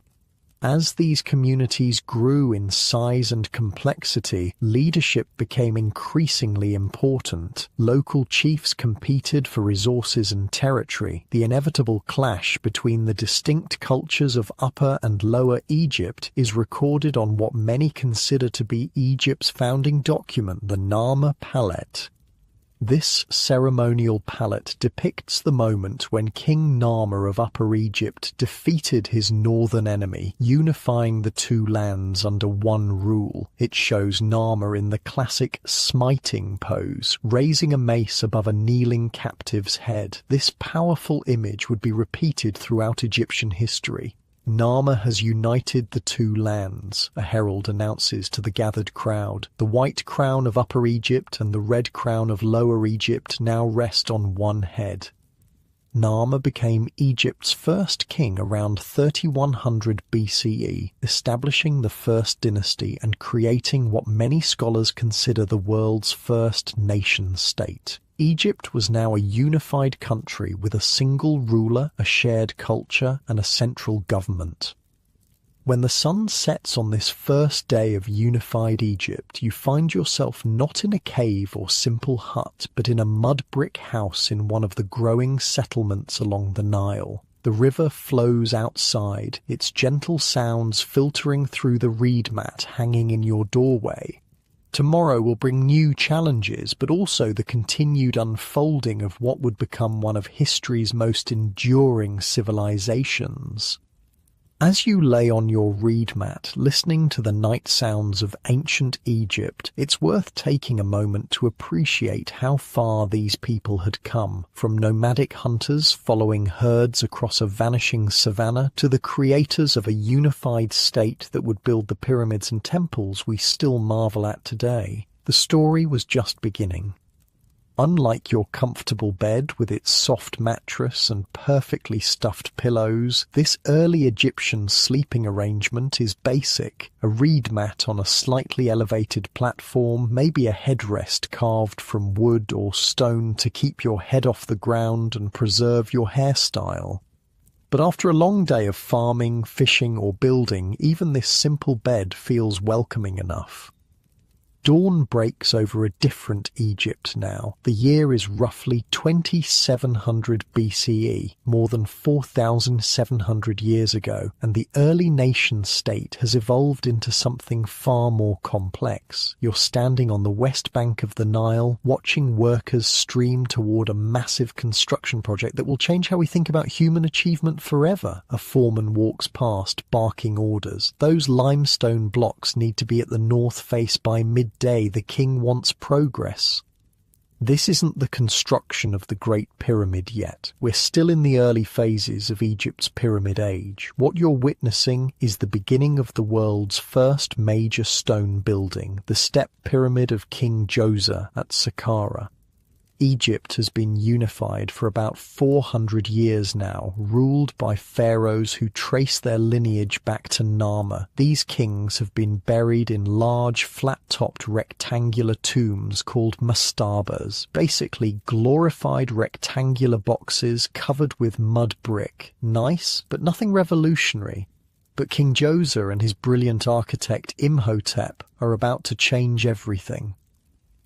Stack another level on top, Imhotep instructs the master builders, pointing to plans drawn on papyrus. Then another and another. The workers look at him like he's lost his mind. You want to build a mastaba on top of another mastaba? Yes, Imhotep says confidently. And then 4 more on top of that. This moment, this seemingly simple idea to stack mastabas of decreasing size on top of each other would create the Step Pyramid, Egypt's first monumental stone structure and the precursor to all true pyramids. I mean, picture this. No one had ever built something this big with stone before. It was like going from building log cabins to suddenly constructing the Empire State Building. The engineering problems they had to solve were insane. Saqqara becomes a hive of activity. Thousands of workers quarry limestone blocks, drag them on wooden sleds and carefully position them. Others mix mortar, shape decorative elements and carve inscriptions. It's not just a tomb being built, it's an entire complex with courtyards, temples and storage rooms. Imhotep's design isn't just big, it's revolutionary. When completed, the Step Pyramid will stand over 60 meters tall, almost 200 feet, with 6 distinct steps or levels. It's the tallest building on Earth at this time. The king's soul must ascend to join the imperishable stars in the north, a priest explains as you watch the construction. This monument creates the stairway for his journey. That's a key point about Egyptian pyramids. They weren't just massive tombs, they were machines for transformation designed to help the king's soul ascend to the heavens. Around noon, you follow workers to a canteen area where they receive their rations. The Egyptian state is feeding these workers well. Archaeological evidence shows they got plenty of bread, beer, fish, and even meat. These weren't slaves building the pyramids. They were skilled labourers, craftsmen, and seasonal farmers working during the Nile's annual flood when they couldn't tend their fields. "How many days have you been working here?" you ask a stonecutter as you share a jar of beer. 3 months this season, he tells you, taking a hunk of bread. "I'll stay until the flood recedes. The pay is good, enough grain to feed my family for the year, plus the honour of building for the king." That's something modern people don't get about ancient Egypt. Building these monuments wasn't just forced labour, it was part of their religious and social duty. The pharaoh maintained cosmic order, called Mawat, and ensured the Nile flooded properly, bringing fertility to the land. In return, the people contributed to his monuments. It was a divine pact that made Egypt function.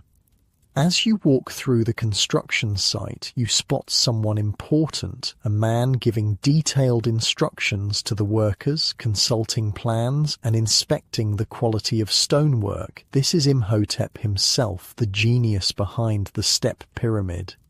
Imhotep wasn't born into royalty or wealth. Historians believe he came from a common background but rose through the ranks because of his brilliant mind. He was architect, physician, astronomer, and eventually high priest. Talk about career advancement. The dude went from commoner to practically divine. "See how these blocks must fit precisely," he tells a group of stonecutters, running his hand along a seam. "The king's eternal house must be perfect."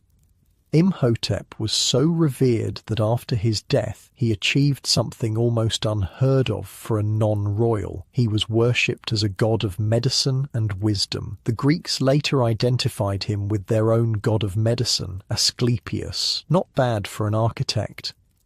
Let's fast forward about 75 years. The Step Pyramid was just the beginning. Now we're at Giza around 25 and 50 BCE, watching the construction of the Great Pyramid of King Khufu, the largest pyramid ever built and the only one of the 7 wonders of the ancient world still standing today.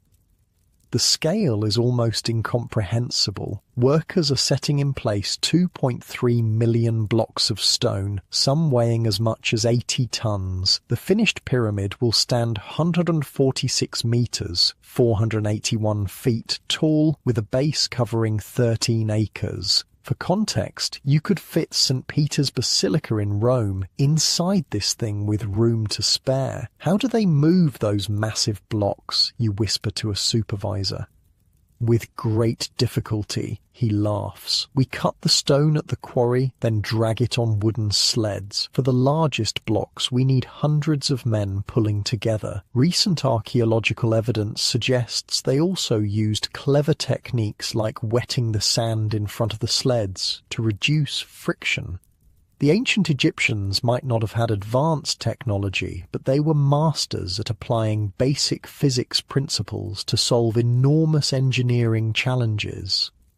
Behind the massive wall now known as the Wall of the Crow lies an entire workers' city. About 20,000 people worked on the Great Pyramid, not all at once, but in rotating shifts throughout the year. Most were farmers who worked during the annual Nile flood when their fields were underwater. Others were permanent skilled craftsmen. Let's check out where they lived. You enter a section of barracks, long, narrow buildings with sleeping platforms for the workers. It's cramped by modern standards, with about 20 men sharing a dormitory-style room. The overseers sleep at each end, explains a worker, pointing to slightly raised platforms at both ends of the room. The rest of us sleep in between, head to foot. The workers' diets were surprisingly good. Archaeologists have found evidence they ate beef, sheep, goat, fish, and plenty of bread and beer. The state provided this food as payment, understanding that well-fed workers were productive workers. In the main workers' village at Giza, there's a designated area for food preparation. Massive bakeries churn out bread, breweries produce beer, and butchers process meat. The logistics of feeding thousands of workers daily was a massive operation in itself. 20 loaves per man, a supply master calculates, making marks on a papyrus sheet, plus 2 jars of beer, onions, garlic, and a portion of fish or meat. When the Egyptian state was strong, this system worked remarkably well. The labour was organised by a complex bureaucracy that kept detailed records of workers, supplies, and progress. Speaking of bureaucracy, that's another Egyptian invention we're still dealing with today. They had officials for everything, overseers of granaries, scribes of the royal documents, masters of the king's works. Every aspect of society was catalogued, recorded, and managed. Let's go inside one of the scribal offices near the construction site. A group of men sit cross-legged, writing on papyrus scrolls with reed pens. These are the accountants of ancient Egypt, keeping track of supplies, workers, and costs. 20 limestone blocks from Tura arrived today, dictates an overseer, while a scribe carefully records the information. 45 workers present in the east quadrant, 3 absent due to illness. Being a scribe was one of the best jobs in ancient Egypt. You avoided hard physical labor, earned a good living, and had social status. Egyptian parents encouraged their sons to train as scribes. There are actual ancient Egyptian school texts where fathers lecture their sons about the benefits of scribal education versus other professions. One famous text has a father telling his son, "Be a scribe, your body will be sleek, your hand will be soft, you are one who sits grandly in your house, your servants answer speedily, beer is poured copiously, all who see you rejoice in good cheer." Translation: be a scribe so you don't have to do real work, can sit around all day and drink lots of beer.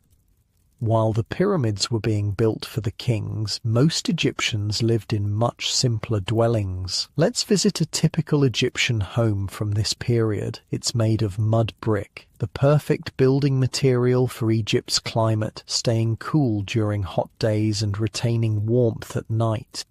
The house has a central courtyard where much of the food preparation happens, surrounded by rooms for sleeping and storage. The roof is flat and accessible by an internal staircase. In hot weather, people sleep on the roof to catch the cooler night breezes. We do most of our living outside, explains the lady of the house as she grinds grain into flour. We only go inside to sleep or escape the midday sun.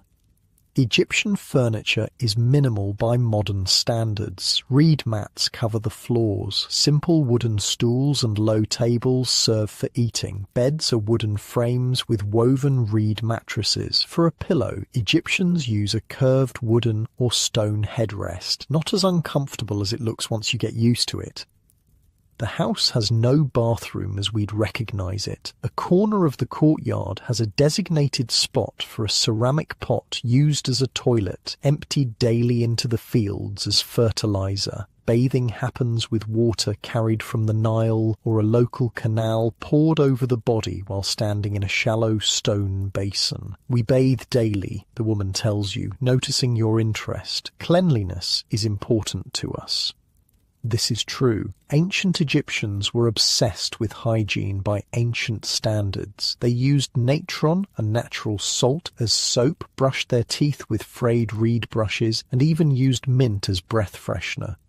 While the royals and elites might use elaborate makeup, wigs and jewellery, ordinary Egyptians dress simply. Men typically wear a simple linen kilt, while women wear straight linen dresses with straps that cover their breasts. Children often go naked until puberty. Sandals are for the wealthy. Most people go barefoot. In the fields surrounding the village, farmers work with simple tools, wooden ploughs pulled by oxen, hoes, sickles for harvesting. Egyptian agriculture followed a predictable annual cycle governed by the Nile's flood. There are 3 seasons, a farmer explains while checking the irrigation channels in his field. Akhet, the flood, when the Nile rises and covers our fields. Pereh, the growing season, when we plant after the waters recede. And Shemu, the harvest, before the cycle begins again.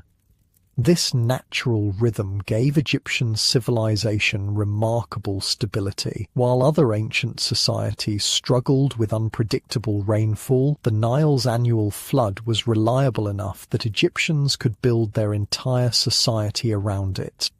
Throughout the Old Kingdom, roughly 2700–2200 BCE, this system thrived. The king maintained cosmic order, the Nile flooded properly, crops were abundant, and monumental projects continued. Egypt was the superpower of its day, wealthy and secure behind its natural desert barriers. The pyramids of the 4th dynasty mark the pinnacle of this achievement. After Khufu's Great Pyramid, his son Khafra built the 2nd pyramid at Giza, the one with the Sphinx in front, and his grandson Menkaura built the 3rd, smaller pyramid. Together they form the iconic skyline we associate with ancient Egypt. But by the 5th dynasty, something was changing. The pyramids built by later kings were smaller, with less impressive materials. The massive building projects had strained Egypt's resources. Climate change was beginning to affect the reliability of the Nile flood. Political power was becoming more decentralized.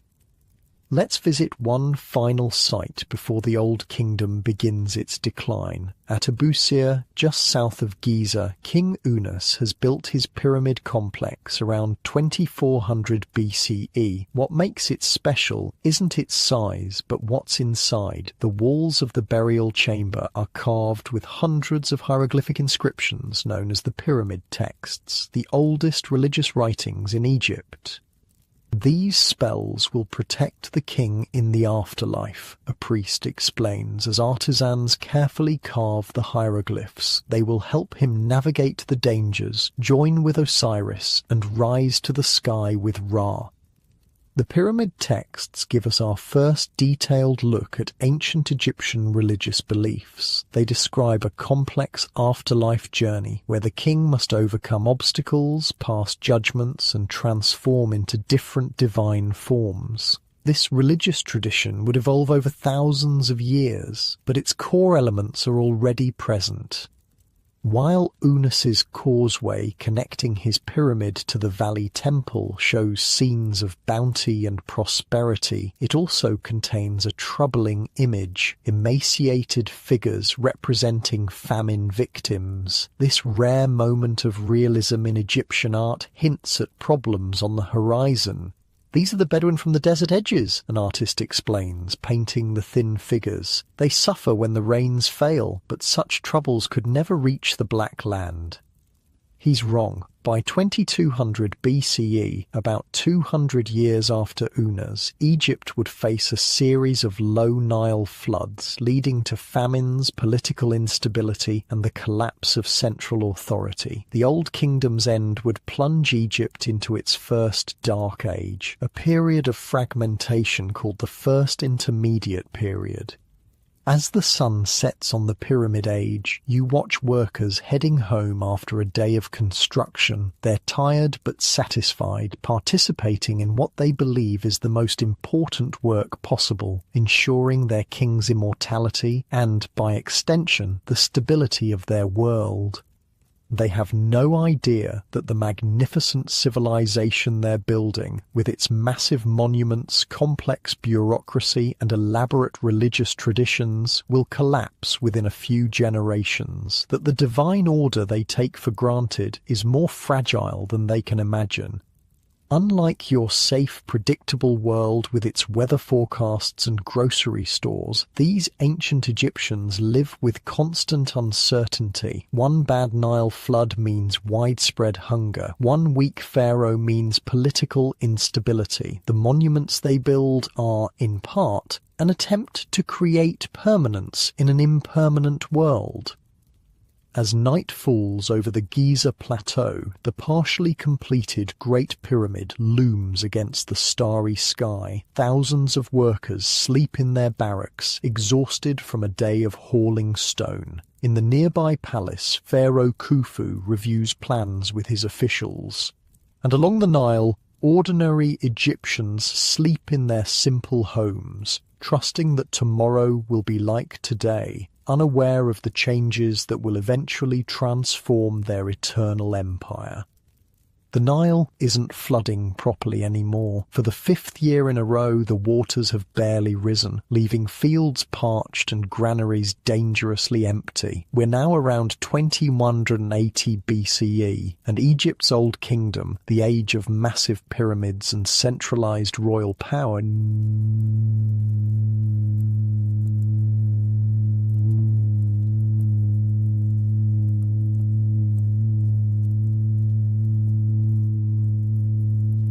How can the king fail to bring the floods? A farmer asks, looking at his withered crops. Has he lost the favour of the gods? This is Egypt's first major crisis, what historians call the First Intermediate Period, a perfect storm of disasters, climate change bringing multiple low Nile floods, famine spreading through the countryside, and a weakened monarchy unable to respond effectively. Pharaoh Pepti II, the last significant king of the Old Kingdom, supposedly reigned for 94 years but ended his incredibly long rule as an ineffective old man. Think about this for a second. Imagine if Queen Elizabeth had stayed on the throne until she was 120 years old, increasingly frail and out of touch. The system just can't function properly with that kind of leadership vacuum. The collapse of central authority creates a power vacuum that regional governors, called nomarchs, quickly fill. These local rulers stop sending taxes to the capital, instead keeping resources to take care of their own territories. Egypt effectively splits back into the regional kingdoms it had been before Narmer's unification over 900 years earlier. Let's visit one of these regional power centres. At Moala in Upper Egypt, a nomarch named Anktifi has declared himself the effective ruler of his territory. He's had his tomb carved with an autobiography that tells us exactly what life was like during this chaotic time. I gave bread to the hungry and clothing to the naked, Anktifi's inscription boasts. I never allowed anyone to go hungry in this province. Reading between the lines of Anktifi's tomb text, we see a man taking advantage of the power vacuum. He describes military campaigns against neighbouring provinces, claiming he's bringing order, but really just expanding his territory. He barely mentions the king at all, just one tiny reference to a royal name, almost as an afterthought. I am the beginning and the end of mankind, Anktifi's inscription declares, since nobody like me existed before, nor will he exist. Talk about ego, but his self-promotion reveals something crucial. Local strongmen were now the real power in Egypt. The divine pharaoh was increasingly irrelevant. The real suffering, though, falls on ordinary Egyptians. Anktifi's tomb contains a chilling description.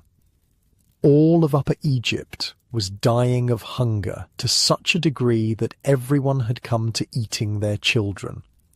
While that's probably exaggerated for dramatic effect, like, look how bad things were until I saved everyone, archaeological evidence does show signs of widespread malnutrition during this period, without the coordinated response of a strong central government.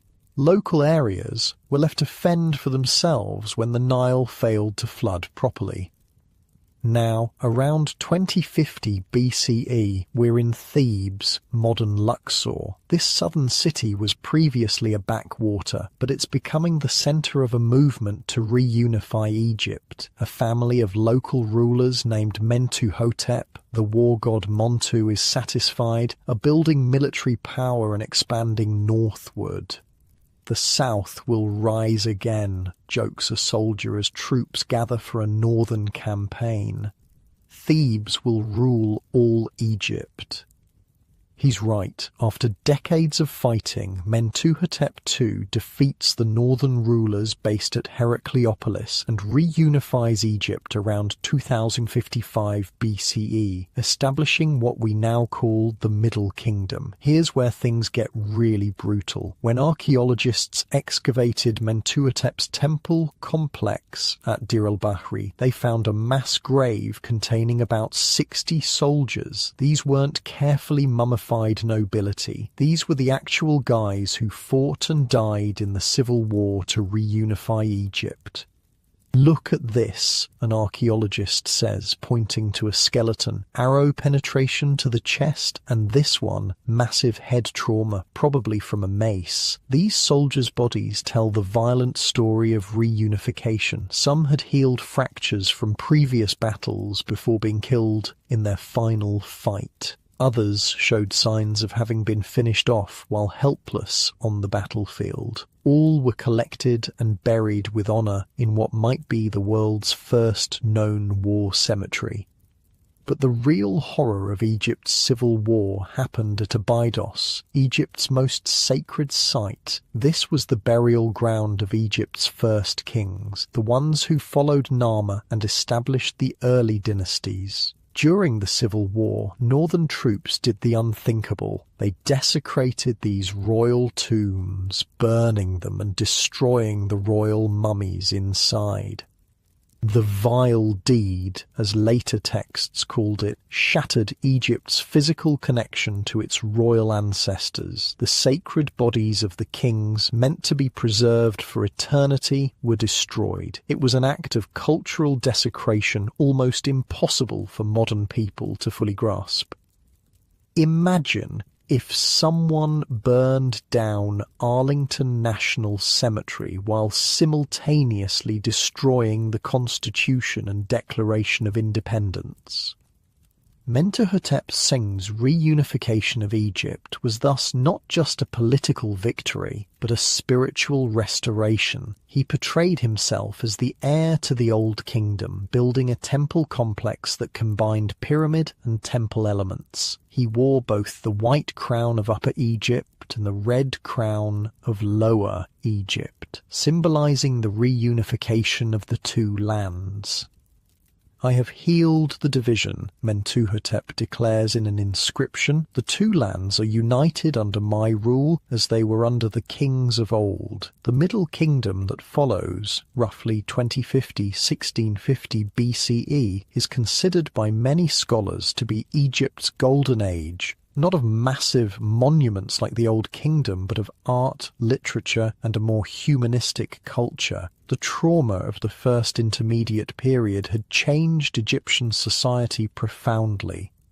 Let's visit the new capital at Itj Tawi, near the entrance to the Fayum region. The Middle Kingdom pharaohs have moved the administrative centre from Memphis to this new location, symbolising a fresh start. In the scribal schools attached to the royal court, something remarkable is happening. A new form of literature is emerging. Stories, teachings, and even what we might call novels. The best known is the tale of Sinuhe, about an Egyptian official who flees to Asia after the assassination of a king, lives among foreigners, and eventually returns home to Egypt. "Read it to me again," a young scribe asks his teacher, the part where Sinuhe fights the champion of Retanu. The teacher unrolls a papyrus scroll and reads dramatically. "Then he came at me while I waited. I shot him, my arrow sticking in his neck. He screamed, he fell on his nose. I slew him with his own battle axe." This is entertainment, not just religious or royal propaganda. The Egyptians are developing a rich literary tradition that includes adventure stories, wisdom texts, and even love poetry. Unlike the formal, idealized art and writing of the Old Kingdom, Middle Kingdom literature often deals with uncertainty, moral ambiguity, and real human emotions. Another important text from this period is the dialogue of a man with his bar, essentially, a man arguing with his soul about whether life is worth living, possibly the world's first recorded exploration of existential despair. The Egyptian who wrote it, whoever he was, would have understood Hamlet's "to be or not to be" perfectly well. "Why do I remain alive?" the man asks his soul. "Death is before me today, like the recovery of a sick man, like going outside after being confined." His soul responds, "If you think about burial, it's heartbreak. It's bringing tears by making a man miserable. Don't think about it." So basically, a guy is contemplating suicide, and his soul is like, "Dude, chill, death sucks too." This psychological depth reflects a culture coming to terms with the trauma of civil war and social collapse. The old certainties were gone. The king wasn't an untouchable god anymore, and the promise of eternal order had been broken. The Middle Kingdom response was to create a more accessible version of Egyptian culture. Royal portraiture becomes more humanistic. Kings are shown with worry lines and expressions that suggest the burden of rule. Regular people can now access afterlife magic previously reserved for royalty. Coffins for non-royals are inscribed with protective spells adapted from the royal pyramid texts. Even a craftsman like me can have an afterlife now, says a carpenter as he saves to buy his own inscribed coffin. The gods will know my name. This democratization of the afterlife is one of the most important developments in Egyptian religious history. By the Middle Kingdom, even middle-class Egyptians could purchase funeral equipment with protective spells and images, essentially giving them access to the same afterlife previously reserved for kings. The economic foundation for this cultural flowering comes from massive infrastructure projects started by the Middle Kingdom pharaohs. Let's visit one of them, a huge irrigation project in the Fayum region, where channels and dikes are being constructed to control the Nile's flow into this natural depression. When complete, this system will irrigate thousands of acres, explains an overseer as workers dig channels. Even in years of low flood, we'll have water stored here. Senusret III, one of the most powerful kings of the 12th dynasty, exemplifies the new Middle Kingdom ruler. His statues show him with a careworn, almost scowling expression, a far cry from the serene, idealized faces of Old Kingdom kings. The message is clear: ruling is hard work, not divine play. The king sleeps little, thinking of his people, a court official explains. His ears hear the needs of Upper and Lower Egypt. Senusret III was also a military badass who led campaigns into Nubia, modern Sudan, to secure Egypt's southern frontier and control the gold mines there. Instead of relying on the traditional Egyptian approach of periodic raids, he established a permanent military presence by building a series of massive fortresses along the Nile. These Middle Kingdom fortresses were engineering marvels, massive mud brick structures with walls up to 11 metres, 36 feet high, and moats that would make medieval castle builders jealous. The largest, Buhan, had an outer wall over a mile in circumference. They functioned as military bases, administrative centres, and trading posts rolled into one. These walls say to the Nubians, Egypt is here to stay, a garrison commander tells you as you walk the battlements. No one passes north or south without our permission. Control of these fortresses meant control of trade. Gold, ivory, ebony, and exotic animal skins flowed north from Inner Africa, while manufactured Egyptian goods went south. The fortresses also processed copper and other minerals mined in the surrounding deserts. But Egypt's influence wasn't limited to the south. During the Middle Kingdom, Egypt established trading connections across the Mediterranean world and into the Near East. At the port of Byblos in modern Lebanon, Egyptian merchants had a permanent presence trading for the cedar wood that Egyptians prized for shipbuilding and luxury items. Lebanon's mountains grow the finest cedars, an Egyptian trader tells you as a ship unloads at an Egyptian harbour. One tree can make a mast tall enough to carry a sail that moves a ship with 60 men and tons of cargo. Egyptian ships were technological marvels capable of navigating both the Nile and the Mediterranean. One of the most famous Middle Kingdom achievements was a trading expedition to the mysterious land of Punt, probably somewhere along the Red Sea coast of Africa, recorded in detailed relief carvings showing exotic goods being brought back to Egypt. From Punt we brought frankincense trees, ebony, gold, ivory and exotic animals, boasts an expedition leader, even baboons and a giraffe for the king's menagerie. The Middle Kingdom also saw significant developments in everyday technology. Water clocks, improved pottery wheels, bronze working, and advancements in mathematics and medicine all occurred during this period. Egyptian doctors were famous throughout the ancient world, with specialized knowledge of anatomy, pharmaceuticals, and surgery. I found this old medical papyrus transcript where an Egyptian doctor describes treating a head wound. He examines it and says, "If you examine a man with a gash on his head that penetrates to the bone, you should palpate his wound. If you find that there is a swelling protruding on the outside of that gash, you should say about him, 'An ailment I will treat.'" But if the skull is actually split open, revealing the brain, the diagnosis changes, an ailment not to be treated, which is honestly fair enough for Bronze Age medicine. Despite these achievements, the Middle Kingdom contained the seeds of its own decline. Senusret III and his successor Amenemhat III had centralized power by reducing the authority of the nomarchs, those regional governors, but this meant the system depended increasingly on a strong king. When Amenemhat IV died after a brief reign, he was succeeded by a female pharaoh, his sister Sobekneferu. While she was a legitimate ruler, her brief reign, about 4 years, ended without a clear successor, concluding the 12th dynasty. The 13th dynasty that followed maintained the appearance of the Middle Kingdom, but with significantly less stability. In less than a century, more than 60 kings ruled in rapid succession, few lasting more than a year or two. Central control weakened, and Egypt began to fragment again.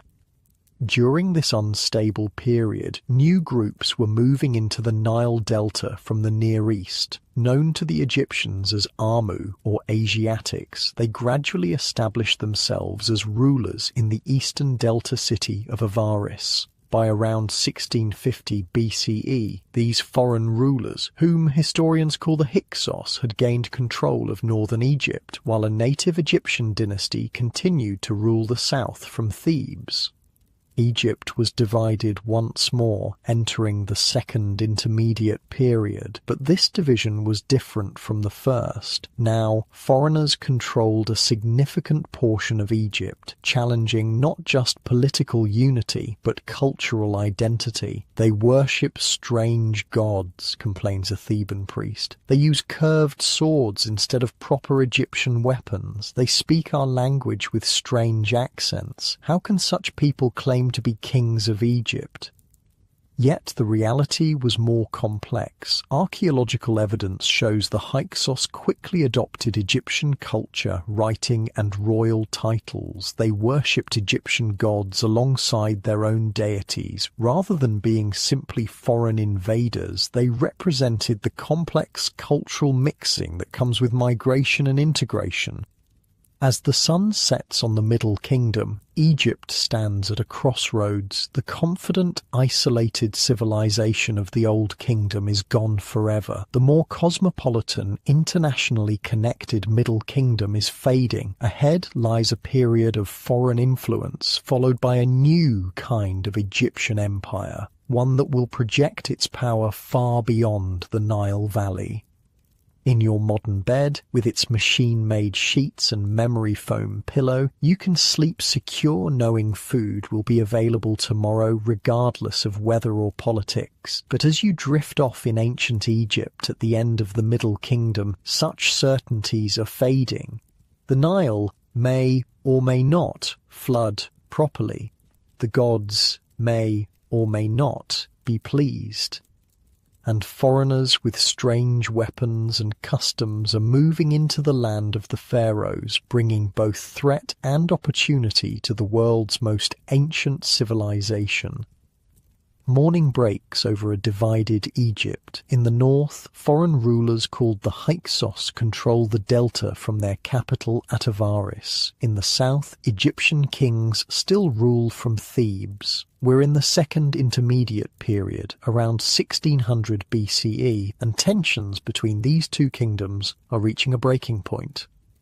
The Hyksos aren't what you might expect. Rather than wild barbarians, they're sophisticated rulers who've largely adopted Egyptian culture. They write in hieroglyphs, worship Egyptian gods alongside their own deities, and use Egyptian titles. Their kings have taken Egyptian throne names. The current ruler calls himself King Apophis. They want to be Egyptian, a Theban official scoffs. They wear our clothes, use our writing, but they'll never truly understand Ma'at, that concept of cosmic order, balance and justice that underpins Egyptian civilization. To the Thebans, only a true Egyptian king can maintain it. What makes the Hyksos truly threatening isn't just their control of northern Egypt, but their military innovations.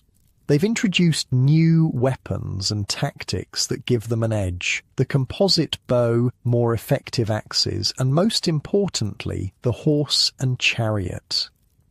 Let's visit a Hyksos military camp outside Avaris. Soldiers are training with these strange new weapons, particularly the chariot, a light, fast, two-wheeled vehicle pulled by horses. Egypt had never seen anything like it before. The chariot is a mobile fighting platform, a Hyksos officer explains to new recruits. One man drives while the other shoots. We can strike and move before Egyptian infantry can even reach us.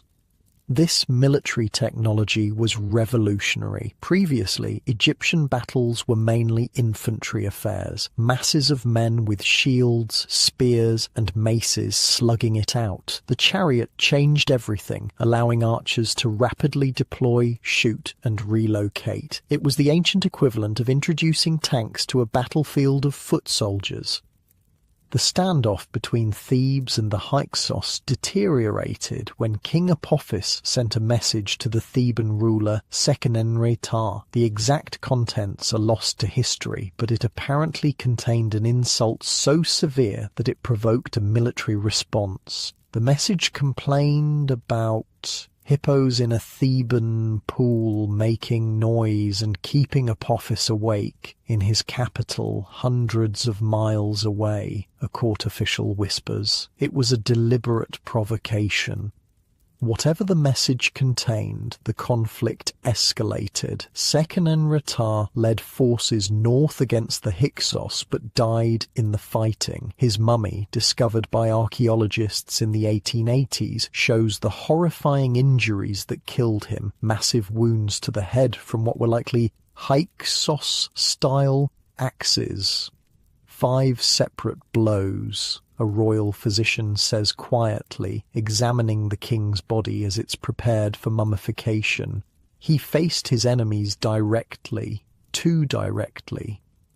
The struggle continued under Sekenenre's son Kamose, who pushed further north, and then under his brother Amose, who finally succeeded around 1550 BCE. Amose besieged Avaris, captured it, and pursued the fleeing Hyksos all the way to their fortress at Shahrahan in southern Canaan, which he besieged for 3 years before capturing it.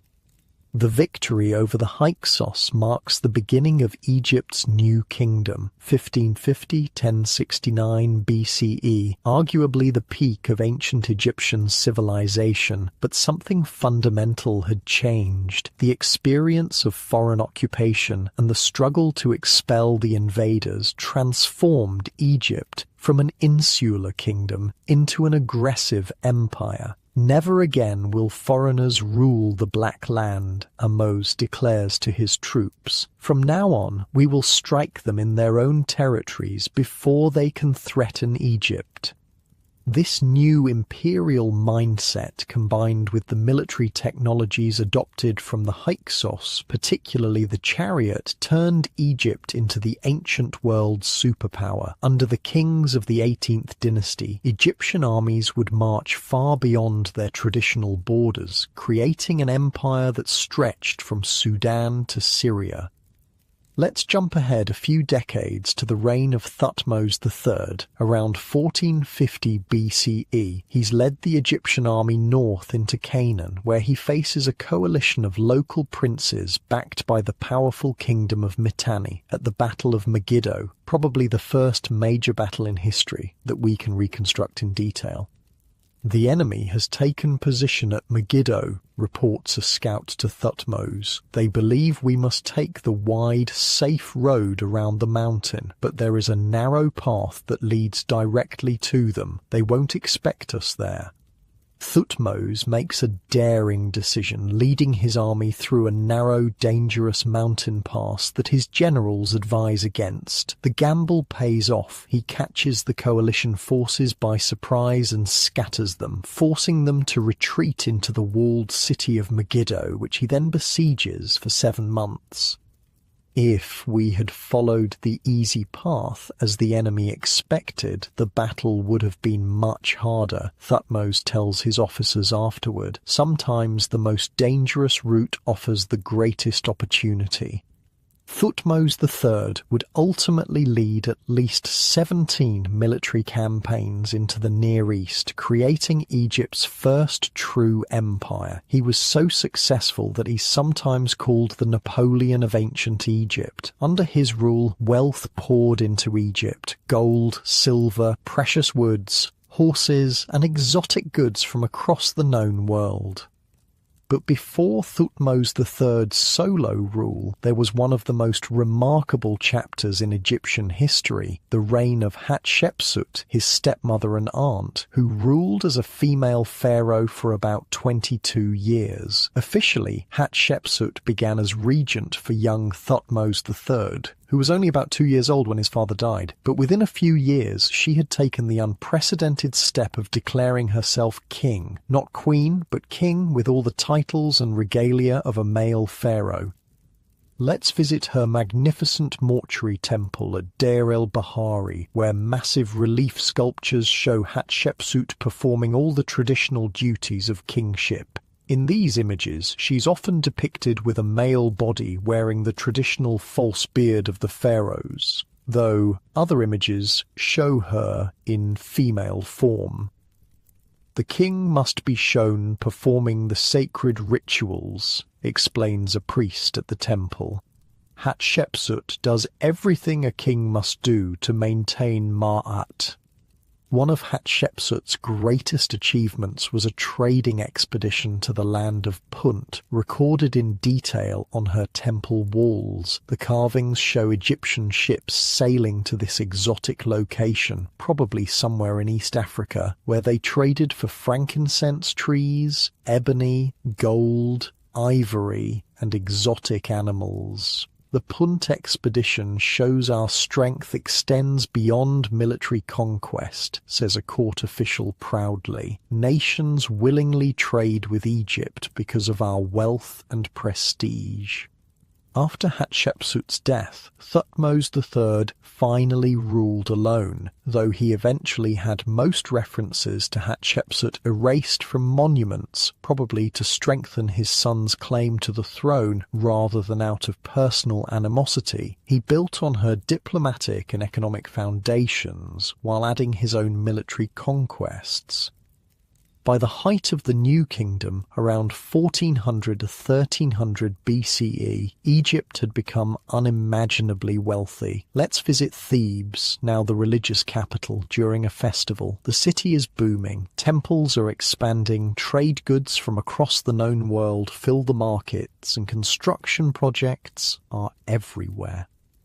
The Temple of Karnak, dedicated to the god Amun, has become the largest religious complex in the world. Walking through its massive pillared halls, you're dwarfed by columns 24 meters, 80 feet high. This isn't just a temple, it's a statement of Egypt's power and prosperity. The temple owns lands throughout Egypt, a priest tells you proudly. Hundreds of villages, thousands of cattle, countless fields. Our granaries are always full.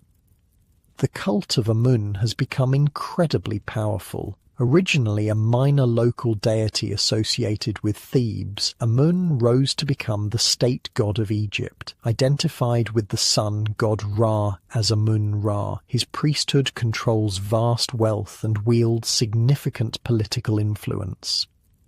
Let's move from the temple to the palace of Pharaoh Amenhotep III, who rules around 1350 BCE at the absolute peak of Egypt's prosperity and international prestige. His palace at Malkata on Thebes' west bank is a sprawling complex with audience halls, residential quarters, artificial lakes and gardens. Diplomatic envoys from Babylon, Mitanni, Assyria and Hatti all wait to see the king, explains a royal steward as you walk through bustling palace courtyards. They bring tribute and requests for Egyptian gold. Egypt under Amenhotep III is so wealthy that he can literally give gold away to foreign rulers. In diplomatic letters found by archaeologists, the famous Amarna letters, foreign kings repeatedly beg Amenhotep for more gold, complaining that what he sent previously wasn't enough. A testament to Egypt's incredible resources. Gold in Egypt is more plentiful than dust, Amenhotep reportedly told one ambassador. This wasn't just royal propaganda. Egypt controlled the major gold-producing regions of Nubia and the Eastern Desert. A single mine could produce over a ton of gold per year, an astronomical amount in the ancient world. But regular Egyptians were prospering too. Let's visit the village of Deir el-Medina, home to the skilled workers who cut and decorated the royal tombs in the Valley of the Kings. Unlike the anonymous masses who built the pyramids, we know these people by name and their personal lives, thanks to thousands of written records they left behind. 8 bread loaves, 4 jars of beer, and half a sack of dates, recites a workman to his wife as he returns home, listing his pay for the day, plus this piece of linen the foreman gave me for fixing his door. Workers like him were well-compensated specialists, the elite craftsmen of their day. They received official rations, but also earned extra income through side work. Their homes were small but comfortable, with multiple rooms, some basic furniture, and even artwork on the walls.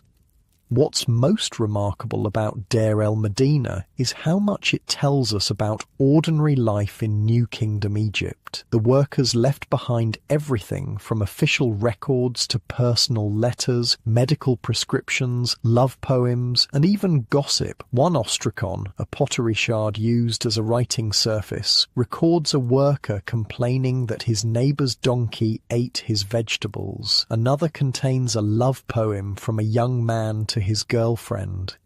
"Your love has gone clear through my body like honey mixed with water," reads the poem. "My heart races when I think of you." Daily life for these workers followed a predictable pattern. They worked 8 days, then took 2 days off, the earliest known weekend.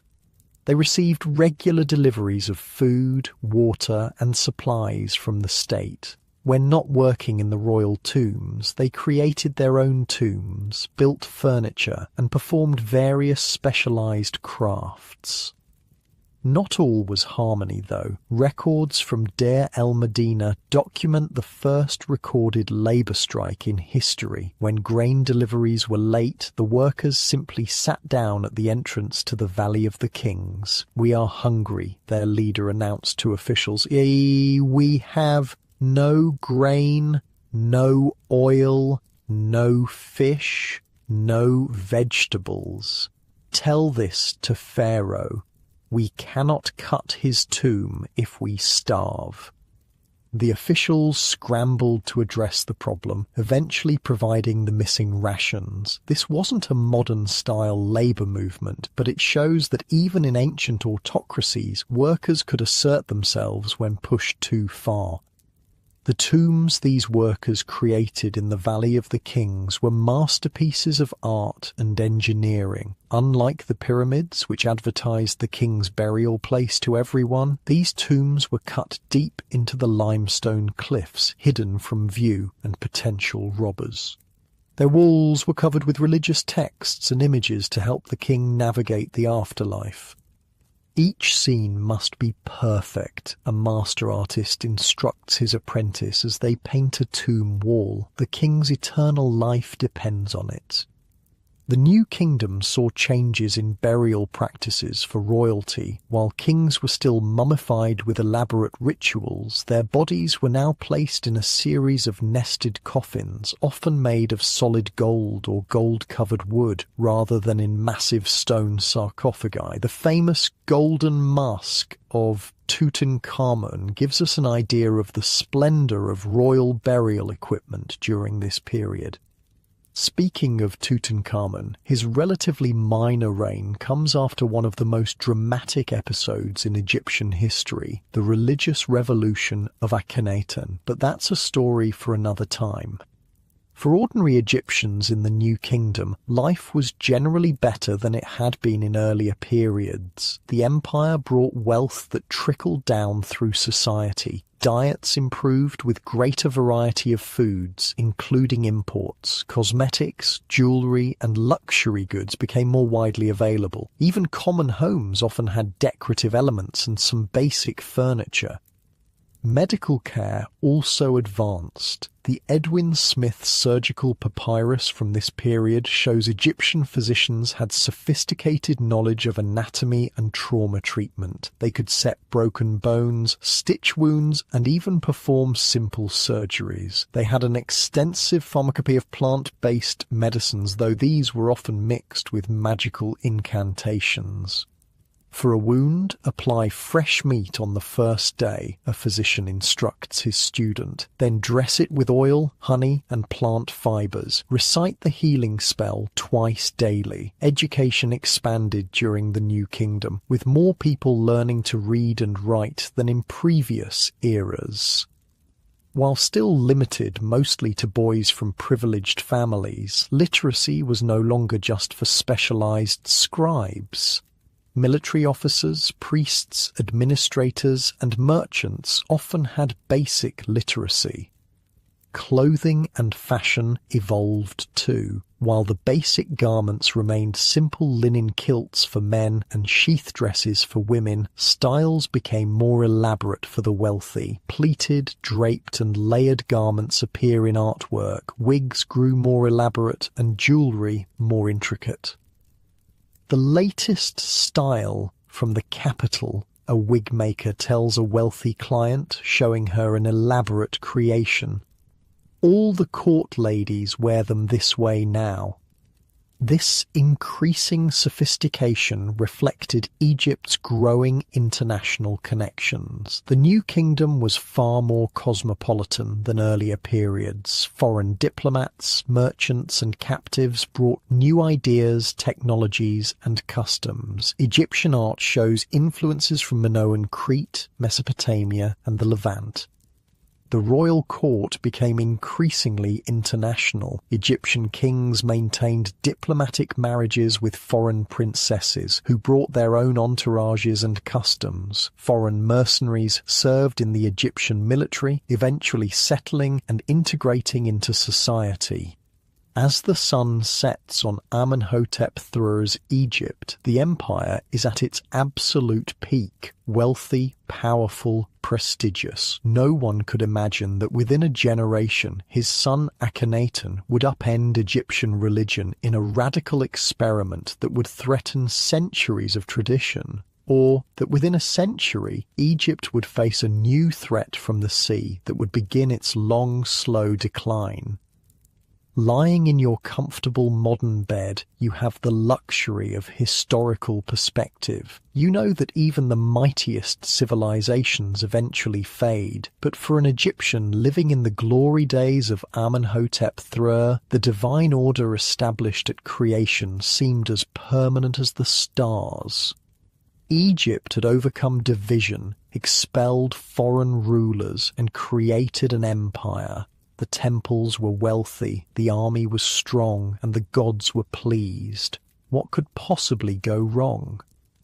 The royal palace at Thebes is in chaos. Amenhotep IV, son of the great Amenhotep III, has just made an announcement that's left the court stunned. He's changing his name to Akhenaten, effective for Aten, abandoning the traditional gods and moving the capital from Thebes to a new city he'll build in the middle of nowhere. Has the king lost his mind? Whispers a priest of Amun, looking around nervously to see if anyone overheard.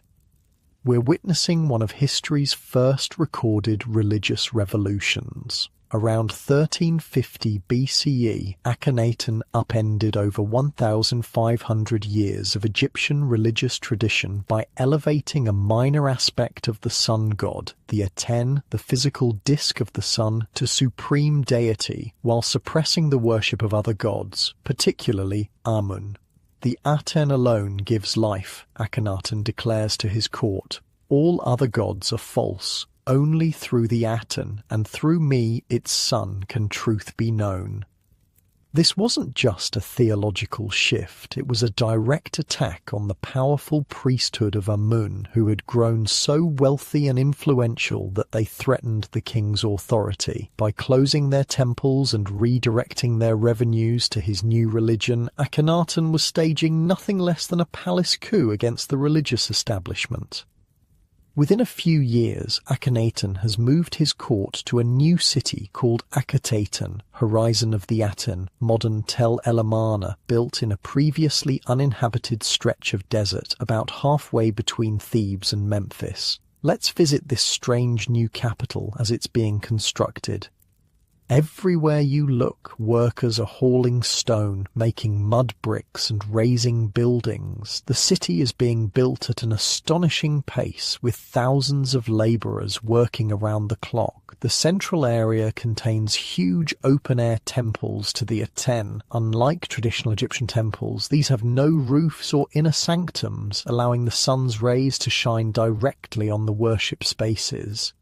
No dark chambers, no hidden mysteries, explains a royal architect. The Aten's light must reach everything. What's most striking about Akhetaten is how different it feels from traditional Egyptian cities. The art style has changed dramatically. Images of the king and his family show them with elongated heads, drooping features, and exaggerated physical characteristics. A complete departure from the idealized athletic depictions of previous pharaohs. The king says we must show things as they truly are, an artist explains as he carves a relief showing the royal family. No more perfect bodies, no more symbolic poses, truth alone matters now. Some scholars think these strange depictions might indicate Akhenaten suffered from a genetic disorder. Others believe it was purely a stylistic choice to break with artistic tradition. Whatever the reason, the Amarna style art is some of the most distinctive and strange from ancient Egypt. Most shocking of all are the intimate scenes of the royal family. Akhenaten is shown kissing his wife, bouncing his daughters on his knee, relaxing with his family under the rays of the Aten. Nothing like this exists in previous royal Egyptian art, where pharaohs were shown smiting enemies or standing stiffly before gods, not displaying affection to their families. The king says his love for his family mirrors the Aten's love for creation, explains a court official, though he looks uncomfortable with this radical new imagery. The queen at the centre of these family scenes is the famous Nefertiti, whose limestone bust in Berlin is one of the most recognised images from ancient Egypt. As Akhenaten's chief wife, she plays an unprecedented role in the new religion, almost as an equal partner to the king.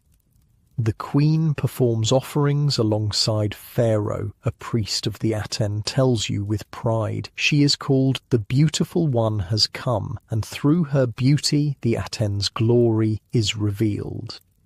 But not everyone is happy with the religious revolution. In Thebes and other traditional religious centres, the closed temples of Amun sit empty, their priests dismissed, their revenues redirected to the Aten cult. The ordinary people whose families have worshipped the traditional gods for countless generations continue their practices in secret.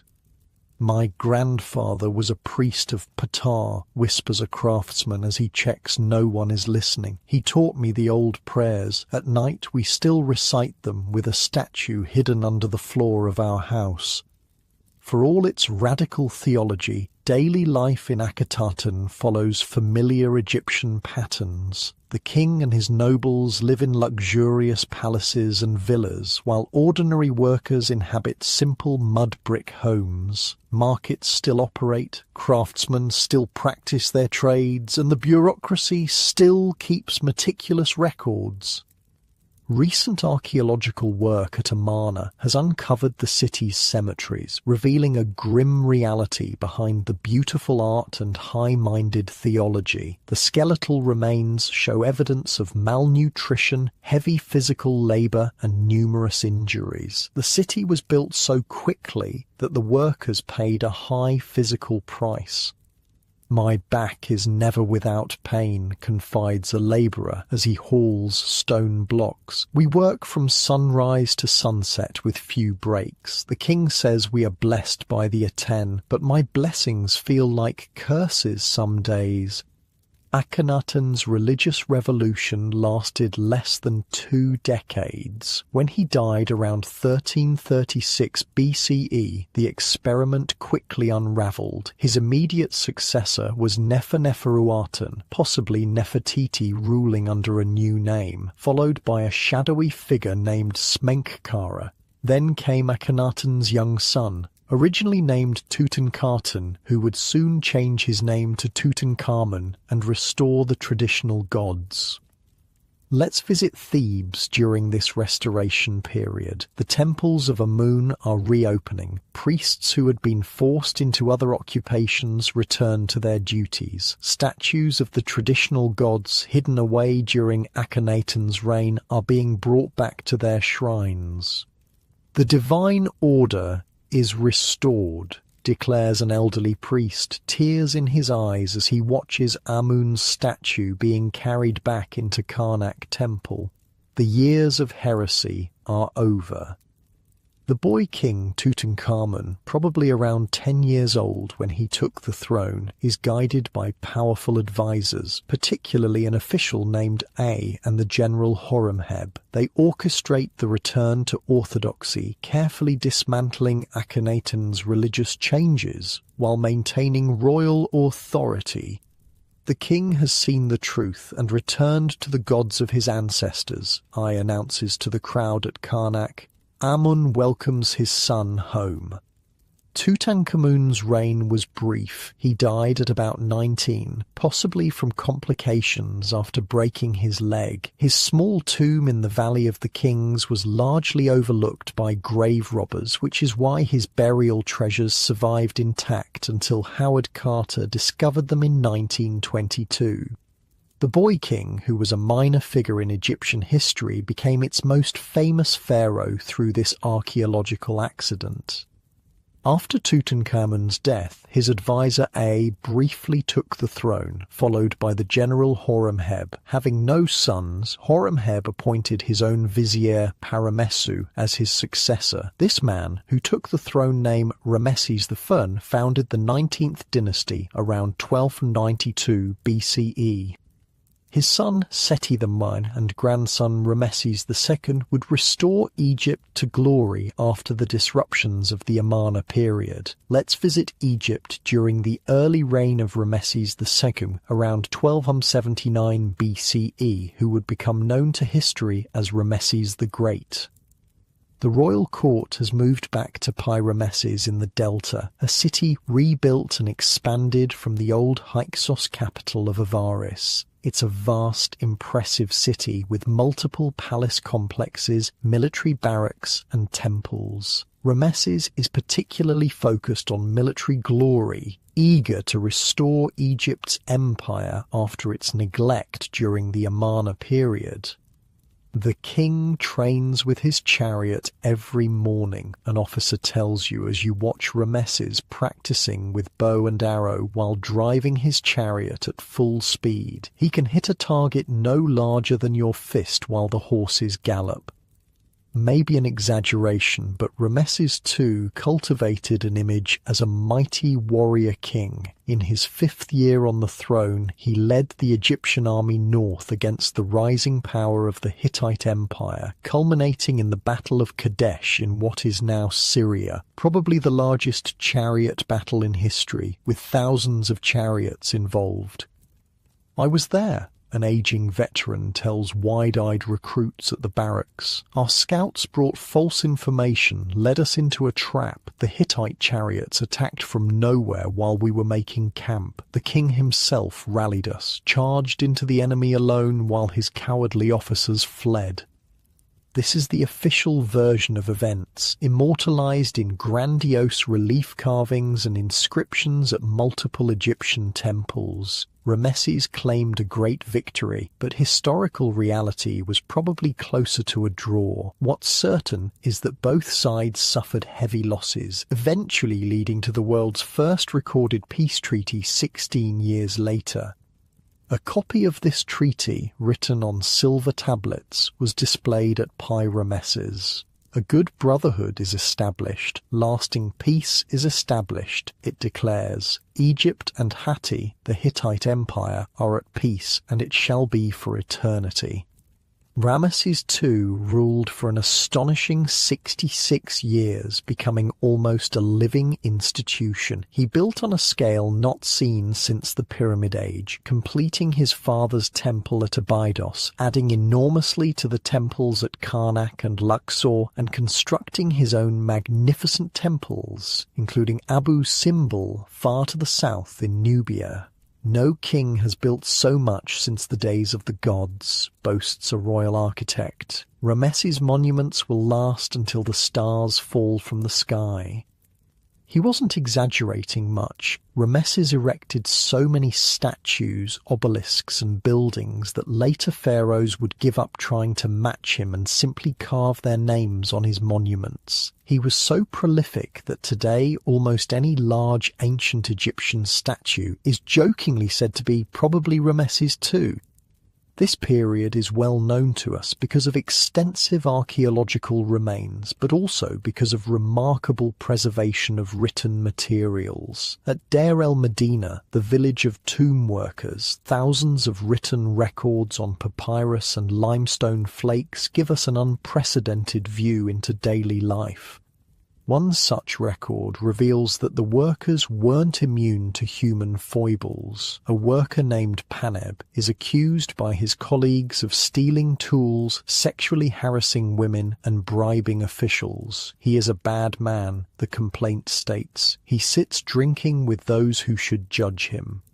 Other texts show workers borrowing items from each other, arguing over property, exchanging love poems, and dealing with family problems. A physician's notes list treatments for everything from eye infections to snake bites. A dream interpreter records people's nightmares and explains their meanings. "I dreamed my teeth fell out," a worried man tells the interpreter. "It means someone in your household will die," comes the grim response.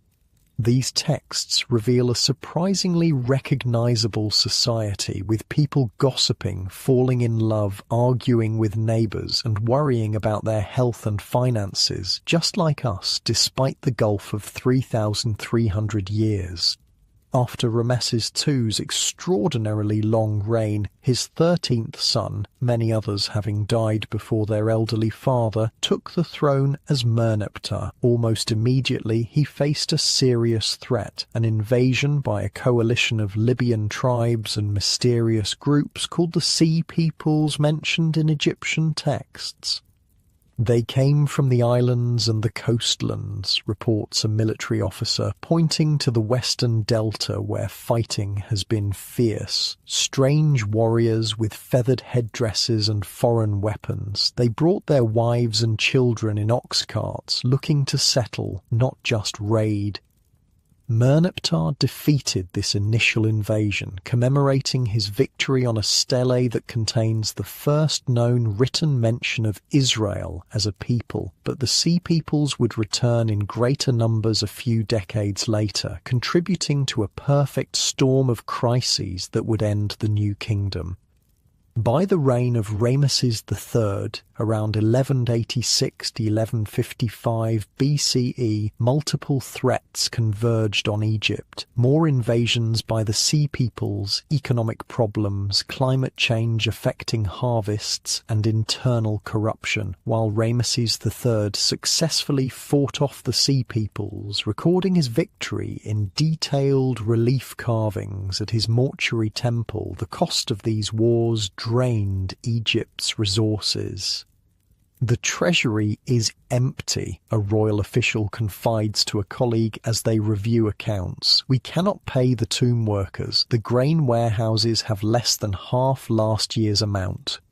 Internal documents show the government struggling to maintain basic services. Inflation drove up grain prices. Corruption meant that supplies meant for workers often disappeared before reaching them. The workers at Deir el-Medina staged several strikes when their pay was late, something unthinkable in earlier, more prosperous times. Ramesses III's death came under violent circumstances. He was the victim of a harem conspiracy. A group of officials, along with one of his lesser wives who wanted her son on the throne, plotted to assassinate him using what the trial records call evil magic, as well as more practical methods. They made potions. A horrified witness testifies during the trial of the conspirators. They created wax figures to work spells against His Majesty. The chief of the guards was corrupted to let them approach the king's chambers. Whether through magic or mundane means, the plot partially succeeded. Recent CT scans of Ramesses III's mummy show his throat was cut, though the conspirators failed to put their chosen successor on the throne. The remaining Ramessid kings, Ramesses IV through Anafinth, presided over Egypt's gradual decline. The empire contracted, with territories in Asia lost to rising local powers. The economy struggled with inflation and corruption, and in Thebes the priesthood of Amun was once again becoming a state within a state.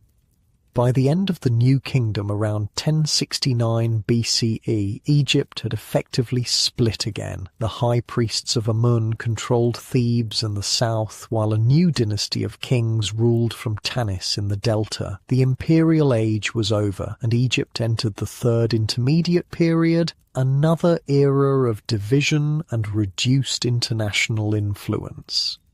As night falls on the New Kingdom, Egypt has changed dramatically from the isolated pyramid-building society of the Old Kingdom. It has experienced imperial glory and religious revolution, interacted with international powers, and absorbed foreign influences. Its art, literature, and culture have reached heights of sophistication. But the strain of maintaining an empire, combined with changing climate conditions and internal corruption, has left it vulnerable. Looking back from your comfortable modern perspective, you might wonder how such a mighty civilization could decline, but nothing lasts forever. Not even Egypt, with its obsession with eternity. The same environmental changes, resource pressures, and human failings that challenge societies today affected ancient peoples just as powerfully. As you drift towards sleep, consider how the Egyptians themselves viewed these cycles of prosperity and decline. They didn't see history as a straight line of progress, but as a constant struggle to maintain Ma'at against the forces of chaos. In their worldview, order must be actively preserved through proper rituals, ethical behavior, and strong leadership. When these failed, chaos inevitably returned. Unlike your modern world of constant change and innovation, the Egyptians idealized stability and continuity. Their greatest kings weren't celebrated for creating new things, but for restoring the perfect order established at creation. Ramesses II wasn't great because he was original, but because he so perfectly embodied the traditional pharaonic role. As you settle deeper into your bed, with its factory-made frame and synthetic materials that would baffle an ancient Egyptian, remember that their world, for all its differences, was filled with people who shared our fundamental hopes and fears for security, health, meaning, and some small measure of happiness in an uncertain world. Dawn breaks over a divided Egypt once again. The year is roughly 945 BCE, and the glorious days of the New Kingdom are long gone. Egypt has entered what historians call the Third Intermediate Period, with power split between different rulers in different regions. The country that once dominated the ancient world has turned inward, its borders shrinking, its influence waning. The two lands are no longer one, sighs an elderly priest at Karnak Temple. In the north, kings of foreign blood rule from Tanis. Here in Thebes, the high priests of Amun hold power. Egypt is broken again. These kings of foreign blood he mentions are the rulers of the 22nd dynasty, descended from Libyan mercenaries who had settled in Egypt generations earlier. Their founder, King Sheshonq I, had been a military commander before seizing the throne. Though technically foreigners, these Libyan kings had thoroughly adopted Egyptian culture, ruling as traditional pharaohs. Let's visit Tanis, their delta capital, where King Sheshonq is preparing for something that hasn't happened in a long time, an Egyptian military campaign beyond its borders. Solomon is dead, a scout reports to Sheshonq, referring to the Israelite king. His kingdom is divided and weakened. Now is the time to reassert Egyptian control in Canaan. Sheshonq nods, studying a papyrus map of the Levant. Prepare the army. We march in a month. This campaign, around 925 BCE, would be recorded in Egyptian texts as a great victory. More significantly, it's also mentioned in the Bible as the invasion of Shishak, providing a rare synchronization point between Egyptian history and biblical chronology. But this brief revival of Egyptian power wouldn't last. By 800 BCE, Egypt had fragmented further, with multiple dynasties ruling different parts of the country simultaneously. In the south, the kingdom of Kush, in modern Sudan, was growing stronger, its rulers absorbing Egyptian culture and religion just as Egypt had once dominated Nubia. Let's jump ahead to 728 BCE, when King Pai of Kush leads his army north into Egypt proper. Unlike earlier invaders, the Kushite kings considered themselves the legitimate restorers of Egyptian tradition, worshipping the Egyptian gods, especially Amun, and using Egyptian writing and royal symbols. We come not as conquerors, but as restorers, Pai declares to the people of Thebes who welcome his army. The true ways of Egypt have been forgotten. We will revive them. The Kushite rulers established the 25th dynasty, unifying Egypt under their control. They embarked on an ambitious program of temple restoration and cultural revival, seeing themselves as rescuing Egyptian civilization from decay and foreign corruption. At Jebel Barkal, in their Nubian homeland, they built Egyptian-style pyramids for their burials, actually constructing more pyramids than the Egyptians had built in Egypt. They portrayed themselves in art using traditional Egyptian royal iconography, though often with distinctively Nubian features. The king worships Amun as the kings of old did, a Kushite official explains to Egyptian priests at Karnak. He follows all the proper rituals. He builds monuments to the gods. Is this not what a true pharaoh does? This Kushite revival would be cut short by a new threat from the east. The expanding Assyrian Empire, the superpower of its day. Under kings like Esarhaddon and Ashurbanipal, Assyrian armies invaded Egypt around 671 BCE. Unlike previous invaders who had adopted Egyptian culture, the Assyrians were interested primarily in loot and tribute. They sacked Thebes in 663 BCE, an event so shocking it was mentioned in the Bible as a cautionary tale. The Assyrians show no respect for our temples, a stunned priest tells you as he surveys the damage to Karnak. They took the gold, killed the sacred animals, mocked our gods. Not even the Hyksos did such things.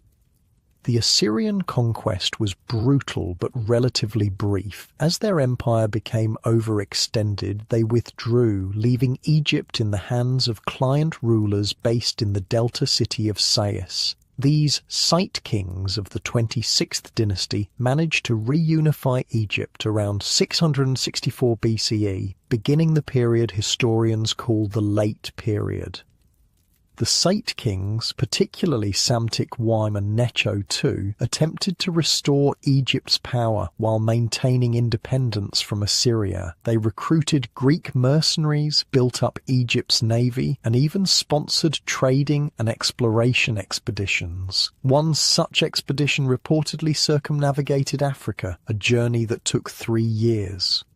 The Greeks are excellent fighters, comments an Egyptian officer as he watches mercenaries train, but they have strange ideas. They argue with their commanders and expect to be told why orders are given, not just to obey. This increasing Greek presence in Egypt foreshadowed later developments.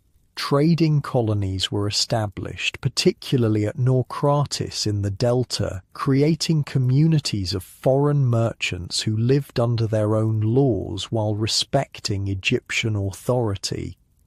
Under the Site kings, Egyptian culture experienced a renaissance. Artists and craftsmen deliberately copied the styles of the Old and Middle Kingdoms, creating what scholars call archaizing works, new art that intentionally looked ancient. We study the works of the old masters, explains a sculptor in his workshop. The ancients understood perfection. We seek to recapture what has been lost. This cultural revival extended to religion, with renewed emphasis on traditional cults and practices. Animal mummification reached industrial scale, with millions of mummified cats, birds, and other creatures prepared as offerings to the gods. At sites like Saqqara, vast catacombs were filled with these animal mummies.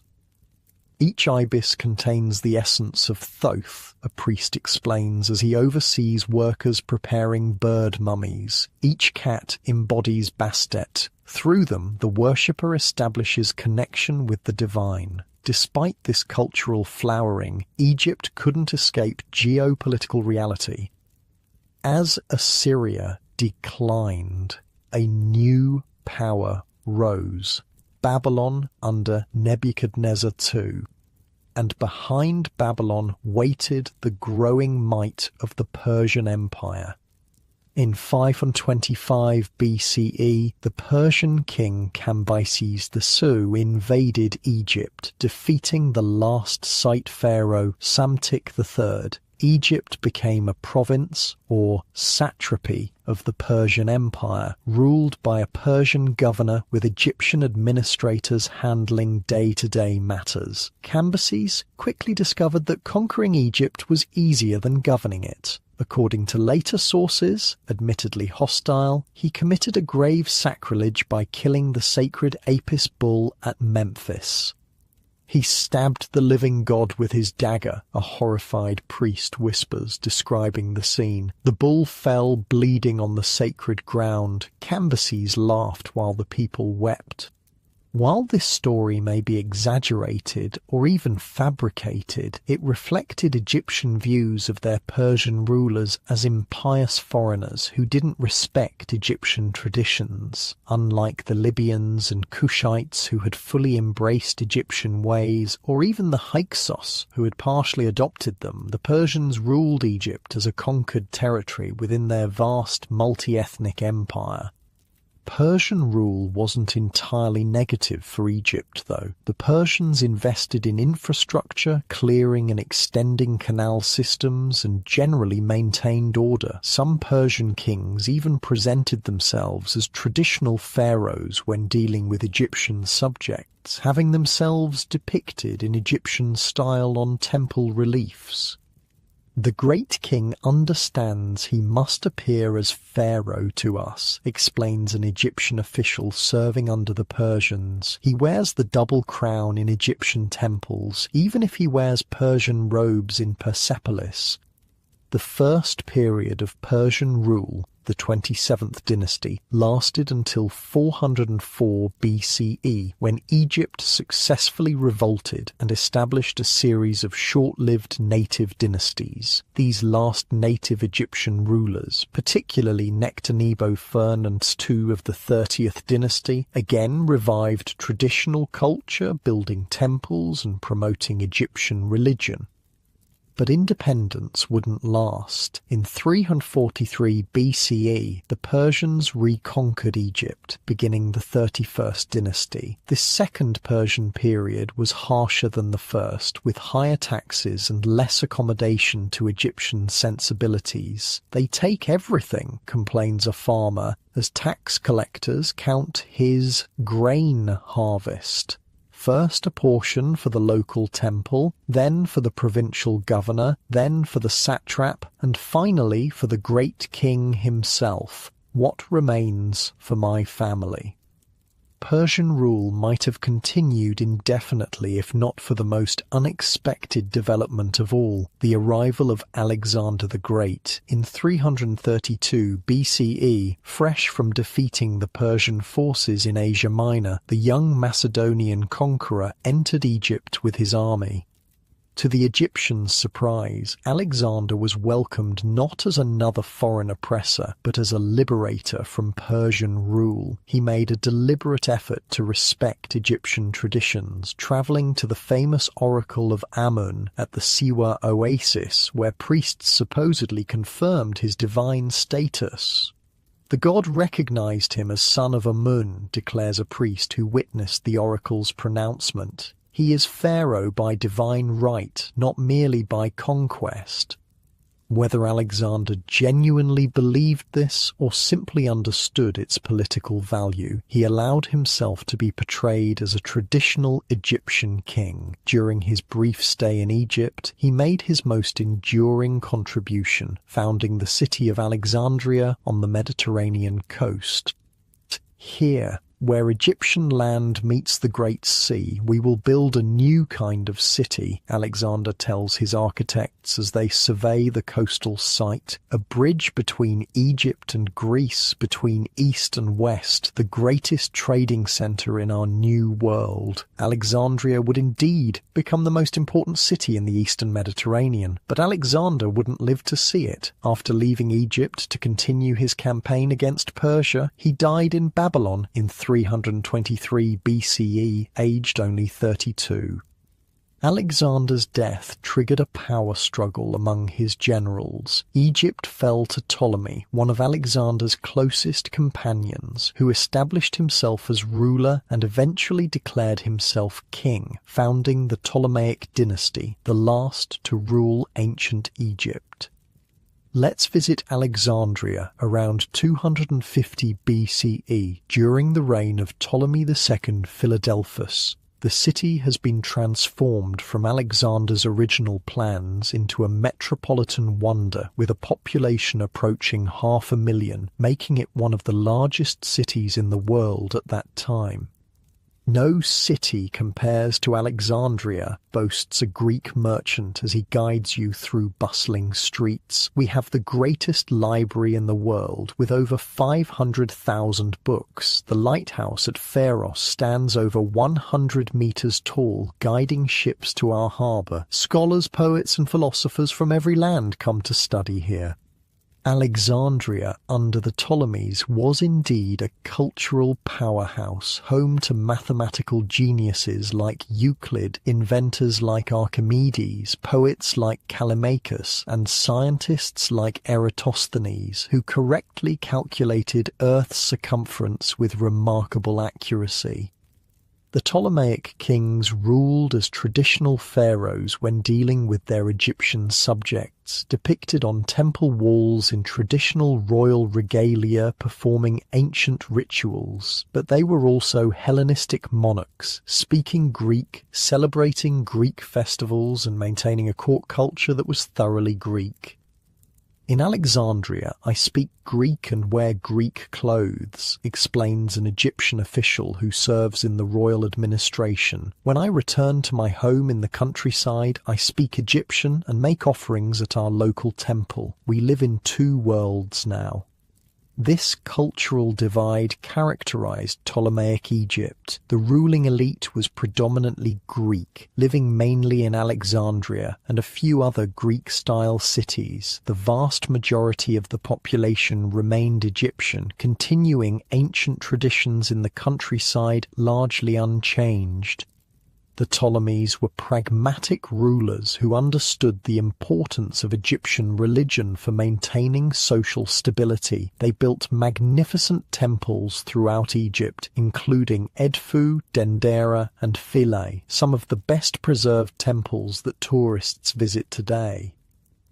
The king may worship Greek gods in his palace, comments a priest at Edfu as stonemasons carve hieroglyphic inscriptions. But he knows that here he must honour Horus as pharaohs have done since time began. Despite this cultural accommodation, tensions existed between the Greek ruling class and the Egyptian population. Periodic revolts broke out, particularly in Upper Egypt, where resentment of foreign rule ran deep. The Ptolemies responded with military force when necessary, but also with strategic concessions to Egyptian elites. By the late Ptolemaic period, Rome was emerging as the dominant Mediterranean power. Egypt's vast grain resources made it crucially important to Roman food security, and the Romans increasingly intervened in Ptolemaic succession disputes. The final act of the Ptolemaic dynasty and of independent ancient Egypt starred history's most famous Egyptian ruler, who wasn't actually Egyptian, Cleopatra VII. Born into the Ptolemaic royal family, she was of Greek Macedonian descent, not Egyptian, though she was reportedly the first of her dynasty to actually learn the Egyptian language. The queen speaks to the temple priests in their own tongue, an amazed courtier reports. She performs the rituals perfectly, without scribes reading the words for her. The priests say no ruler since the great Ramesses has shown such respect for tradition. Cleopatra's intelligence, charisma, and political acumen made her a formidable player in the power struggles of her time. Her relationships with Julius Caesar and later Mark Antony were both romantic connections and strategic alliances aimed at preserving Egypt's independence in the face of Roman expansion. Rome can crush us with its legions, Cleopatra allegedly told her advisors, so we must make ourselves too valuable to crush. For a time, the strategy worked. With Caesar's support, Cleopatra consolidated her rule in Egypt. After his assassination, she allied with Mark Antony against Caesar's heir Octavian, later known as Augustus. But when Antony and Cleopatra were defeated at the Battle of Actium in 31 BCE, the end was inevitable.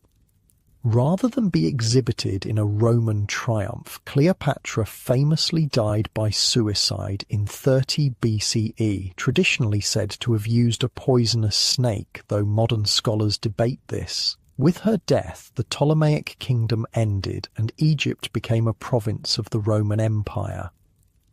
Egypt has fallen before, a priest at Philae Temple reflects as news of Cleopatra's death spreads. Hyksos, Assyrians, Persians, Greeks, all have ruled us, yet Egypt remains. Our gods remain. So long as the Nile flows, Egypt cannot truly die.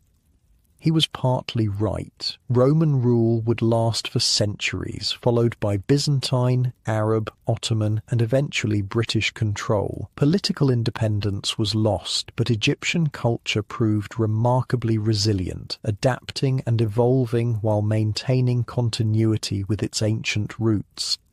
The ancient temples continued to function well into the Roman period. Hieroglyphic writing, already becoming specialized during the Ptolemaic era, continued to be used for religious texts until the 5th century CE. Traditional Egyptian religion gradually gave way to Christianity and later Islam. But elements of ancient beliefs were sometimes incorporated into these newer faiths. As the sun sets on Ptolemaic Egypt, bringing an end to the last native-style kingdom and the beginning of direct foreign rule, it's worth reflecting on the extraordinary longevity of ancient Egyptian civilization, from its beginnings around 3100 BCE to Cleopatra's death in 30 BCE. Egypt maintained cultural continuity for over 3,000 years, a span of time difficult for modern minds to truly comprehend. For comparison, we're closer in time to Cleopatra than she was to the builders of the Great Pyramid. When Cleopatra visited the pyramids at Giza, they were already ancient monuments, older to her than medieval castles are to us. This incredible temporal depth is what makes ancient Egypt so fascinating as you lie in your comfortable modern bed surrounded by technologies that would seem magical to even the most sophisticated Alexandrian scholar. Remember that the Egyptians too were innovators and adapters. They survived climate change, political collapse, foreign invasion, and cultural transformation, all while maintaining core elements of their identity. Unlike us, cushioned by our modern comforts, they lived with constant awareness of how quickly prosperity could turn to famine, health to sickness, order to chaos. Perhaps this awareness drove their obsession with permanence, their massive stone monuments, their elaborate preparations for the afterlife. In a world where so much could change so quickly, they sought to create something that would truly last forever. And in a way, they succeeded, not through mummification or pyramid building, but through the power of their ideas and symbols, which continue to captivate us thousands of years later, as your mind drifts towards sleep carried along the current of ancient history. Remember that in some small way, you're helping to keep ancient Egypt alive in human memory, just as they always hoped to be remembered for eternity. The year is 30 BCE. Roman troops march through Alexandria's streets while locals watch with a mixture of resignation and curiosity. Egypt has fallen to Rome, and the new ruler, Octavian, soon to be called Augustus, has some immediate practical concerns. "Take me to the royal treasury," he orders his officers as they enter the Ptolemaic palace, "and find Cleopatra's son. He cannot be allowed to live." Caesarion, the teenage son of Cleopatra and Julius Caesar, is quickly tracked down and executed. Egypt, with its vast grain supplies and incredible wealth, is too valuable to risk any potential figurehead for rebellion. But Octavian is smart enough to understand that Egypt isn't just another conquest. The Egyptians will never accept direct Roman rule, a local advisor tells him. For thousands of years they've been governed by living gods, the pharaohs. Their entire society is built around this concept. Octavian nods, thinking, then Rome will respect their traditions to a point. I will be their pharaoh, though I'll never use that title in Rome. Egypt will be my personal province, not the Senate's.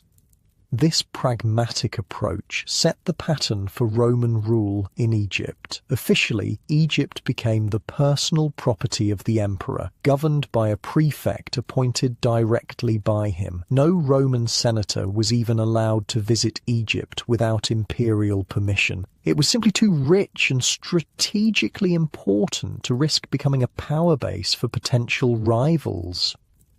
Let's visit Alexandria in the early Roman period. Around 10 CE, the city remains one of the ancient world's great metropolitan centres, though its character is changing. Roman soldiers and officials now walk the streets alongside Greeks and Egyptians.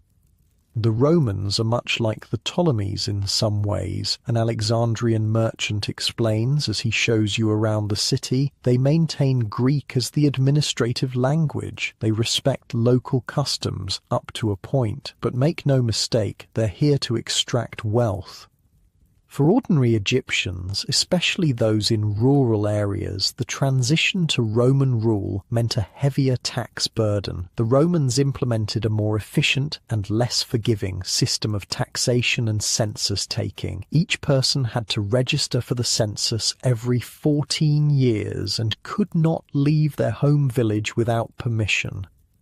The tax collectors know exactly what I own, down to the last chicken, grumbles a farmer in the Fayum region. They even count the date palms separately from other trees, taxing each one differently, and gods help you if you try to hide anything.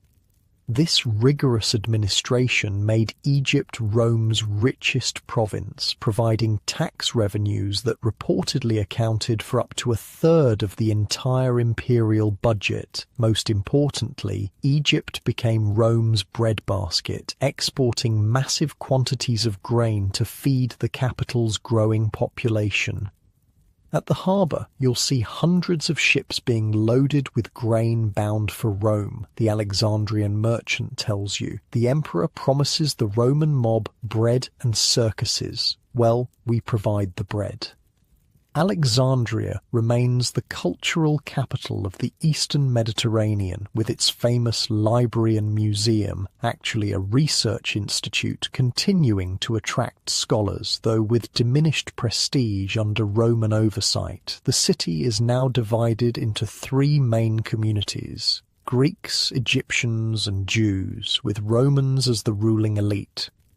While Alexandria becomes increasingly cosmopolitan, traditional Egyptian culture persists more strongly in the countryside and in Upper Egypt. The Romans, like the Ptolemies before them, understand the importance of maintaining Egyptian religious traditions. Let's visit the Temple of Dendara during the reign of Emperor Tiberius, 14 to 37 CE. The walls display relief carvings of Roman emperors depicted as traditional pharaohs making offerings to Egyptian gods. The accompanying hieroglyphic inscriptions give the emperors full Egyptian royal titulary, calling them Son of Ra and Beloved of Ptah. The emperor will never visit this temple, a priest explains, but his name and image must be shown performing the proper rituals. This maintains Ma'at, cosmic order, regardless of who physically sits on Egypt's throne. The Romans were practical imperialists. They saw no contradiction in the emperor being portrayed as a pharaoh in Egypt while being a princeps, first citizen, in Rome. Different cultural contexts required different presentations of imperial authority. Egyptian religion continued to evolve during the Roman period with increasing syncretism, the blending of deities and religious practices from different traditions. Isis, already popular throughout the Mediterranean world during the Ptolemaic period, became even more widely worshipped, with temples dedicated to her as far away as Britain. Isis encompasses all goddesses, explains a priestess at her temple in Alexandria. The Greeks call her Demeter or Aphrodite. The Romans connect her to Ceres or Venus, but we know her true nature as Isis, the throne, the mother of Horus, the one who reassembled Osiris. Another Egyptian deity who gained international popularity was Serapis, a hybrid god created during the Ptolemaic period by combining aspects of Osiris and Apis. With his Greek-style appearance but Egyptian conceptual roots, Serapis became the perfect deity for a multicultural empire. The worship of animals remained distinctively Egyptian and continued well into the Roman period. At sites like Tuna el Gabel, vast catacombs contained millions of mummified ibises, baboons, falcons, and other sacred animals. The industry around producing these animal mummies employed thousands. Each ibis is a prayer made physical, a priest at Tuna el Gabel explains, showing rows upon rows of mummified birds in pottery jars. The worshipper pays for the bird to be mummified and dedicated to Thoth. The more one offers, the more favourable the god becomes.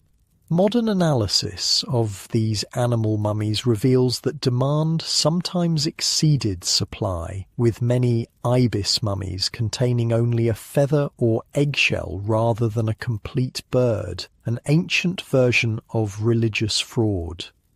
While traditional religion continued, social and legal divisions hardened under Roman rule. The population was officially classified into Romans, the privileged few, Greeks, citizens of the Greek cities like Alexandria, and Egyptians, everyone else. Each group lived under different legal systems and paid different tax rates. As an Egyptian, I pay the full poll tax, explains a craftsman from a village in Middle Egypt. Greeks pay less, Romans pay nothing. If I could somehow become a Greek citizen, my family's life would be much easier. This rigid social stratification created resentment that occasionally erupted into violence, particularly in Alexandria, where the Greek, Jewish, and Egyptian communities frequently clashed. Major riots occurred in 38, 66, and 115-117 CE, the last of which decimated Alexandria's Jewish community. Despite these tensions, daily life for most Egyptians continued much as it had for centuries. Farmers still worked fields using methods recognizable to their ancestors from 1,000 years earlier. Village life still centered around local temples and traditional festivals. Let's visit a rural village in the Fayum region around 150 CE. The houses are simple mud brick structures. Women grind grain using stone querns. Men work in the fields using wooden ploughs pulled by oxen. Children help with chores and play with simple toys made of clay or wood. My great-grandfather worked this same field, a farmer tells you, as he diverts water from an irrigation canal to his crops. His father before him and his father before that. The faces of those who rule may change, but the Nile, the soil, and our labour remain constant. This continuity is reflected in the material culture revealed by archaeology. Pottery forms, farming tools, and household items show remarkable consistency over centuries, even millennia. Innovation happened, but slowly and incrementally.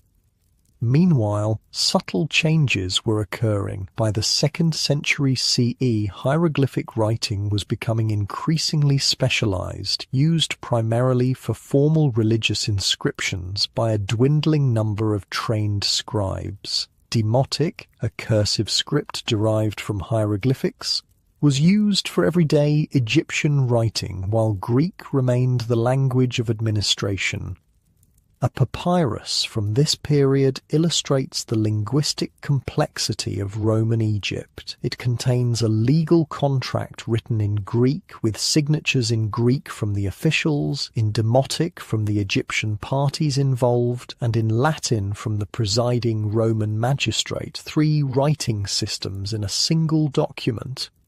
My son learns Greek at school, says an Egyptian farmer with pride. He helps me read tax notices and write appeals when the assessments are too high. But at the temple he studies the ancient writing to become a priest someday.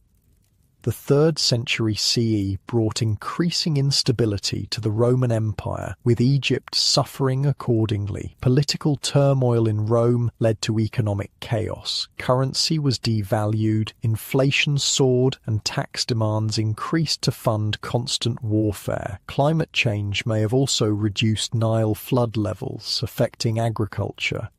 The coins they pay us with contain more copper than silver now, complains a merchant in Alexandria. Prices rise every month. People hoard grain instead of selling it. The prefect sends soldiers to requisition crops at spear point. During this turbulent time, a new religion was gaining converts: Christianity. Egypt became an early centre of Christian thought and practice, with Alexandria producing influential theologians and the surrounding desert becoming home to early monasticism.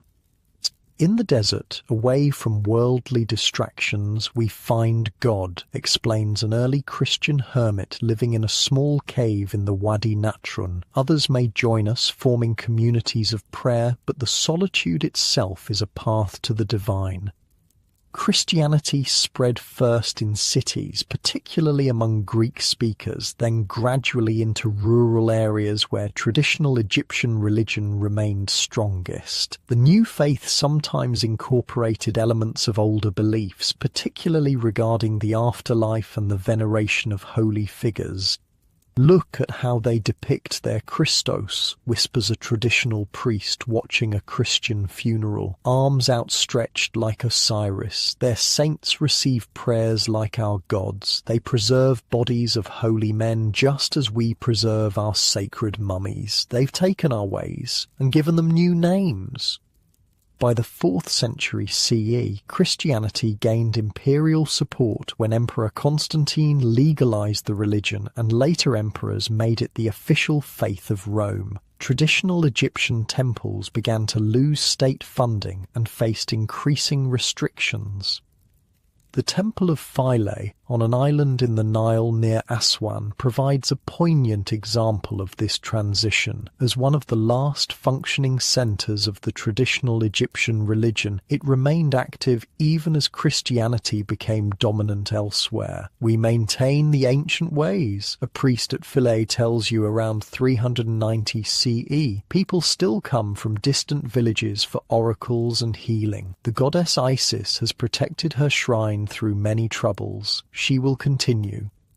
His confidence was misplaced. In 535 CE, Emperor Justinian ordered the temple closed. Its walls were later repurposed for Christian worship, with Egyptian religious imagery plastered over and crosses carved into ancient relief sculptures. The final known hieroglyphic inscription dates to 394 CE, carved at Philae. The final Demotic text was written in 452 CE. With that, the ancient Egyptian writing system that had endured for nearly 4,000 years fell silent, its secrets eventually lost until the Rosetta Stone's decipherment in the 19th century. But even as traditional writing and formal religion faded, elements of ancient Egyptian culture persisted in the Coptic Christian tradition that emerged. The Coptic language, the final stage of ancient Egyptian, written using Greek letters with a few additional signs, preserved the indigenous tongue of Egypt into the Middle Ages. Coptic Christianity maintained distinctively Egyptian characteristics, including artistic styles reminiscent of pharaonic art, architectural elements from ancient temples, and even some religious practices with ancient roots, such as the veneration of saints, which paralleled the earlier cult of local gods. "We are Christians now," an Egyptian monk tells you in a Coptic monastery around 500 CE, "but we remain Egyptians. Our fathers built the pyramids and carved the sphinxes. That heritage flows in our blood even as we pray to Christ." this cultural persistence is perhaps ancient Egypt's most remarkable achievement. Few civilizations have maintained such continuity across millennia or left such an indelible mark on human imagination. The monuments, art, and concepts of ancient Egypt continue to captivate us today, fulfilling the deepest wish of the ancient Egyptians themselves, to be remembered forever. As twilight falls on ancient Egyptian civilization, it's worth reflecting on what made it so extraordinary. It wasn't just the pyramids, the mummies, or the elaborate mythology. Impressive as these are, it was the Egyptians' unique relationship with permanence and change, their ability to absorb foreign influences while maintaining core cultural elements, and their profound belief in a cosmic order that could be maintained through proper human action. They faced the same challenges we do: climate change, resource pressures, political instability, technological disruption, yet created a society that endured longer than any other in human history. Their story isn't just about pharaohs and monuments, but about how ordinary people found meaning and created beauty in a world full of uncertainty. Unlike your modern bed, with its manufactured frame and machine-woven sheets, the ancient Egyptians slept on beds made by hand, often simple wooden frames with reed mats or linen cord webbing. But like you, they dreamed, worried about tomorrow, found joy in small pleasures, and hoped to be remembered when they were gone. In your comfortable modern home, secure from the elements and filled with conveniences the Egyptians couldn't imagine, you share something profound with them: the human desire to understand our place in the cosmos and to leave something of ourselves behind when we're gone. In learning their story, you help fulfill their deepest wish: to be remembered, to achieve a kind of immortality through memory. The last hieroglyphic inscription was carved at the Temple of Philae in 394 CE. The final Demotic text was written in 452 CE. For the first time in nearly 4,000 years, the ancient Egyptian writing system fell silent. The knowledge needed to read these scripts gradually faded until no one remained who could decipher them. Egypt itself continued, of course. The land remained, the Nile still flooded, people still farmed the black soil, but the direct connection to the civilization of the pharaohs was broken. The great temples became quarries for building materials, sand slowly buried monuments. Tombs were looted, then forgotten. Strange to think, muses an Arab merchant travelling through Egypt around 850 CE, gazing up at the weathered face of the Great Sphinx, that no one remembers who built this or why. It simply exists, like a mountain or the sea. For over 1,000 years, the ancient Egyptian language and writing remained unreadable. The magnificent architecture still stood, the pyramids, temples, and tombs too massive to disappear entirely, but their meaning was lost. Travellers from medieval Europe and the Islamic world marvelled at these structures, but could only guess at their purpose. The Renaissance brought renewed European interest in Egypt, but still without understanding. In the 1600s, a German Jesuit named Athanasius Kircher attempted to translate hieroglyphics, believing they were purely symbolic rather than phonetic. He got almost everything wrong, yet his work kept interest in ancient Egypt alive.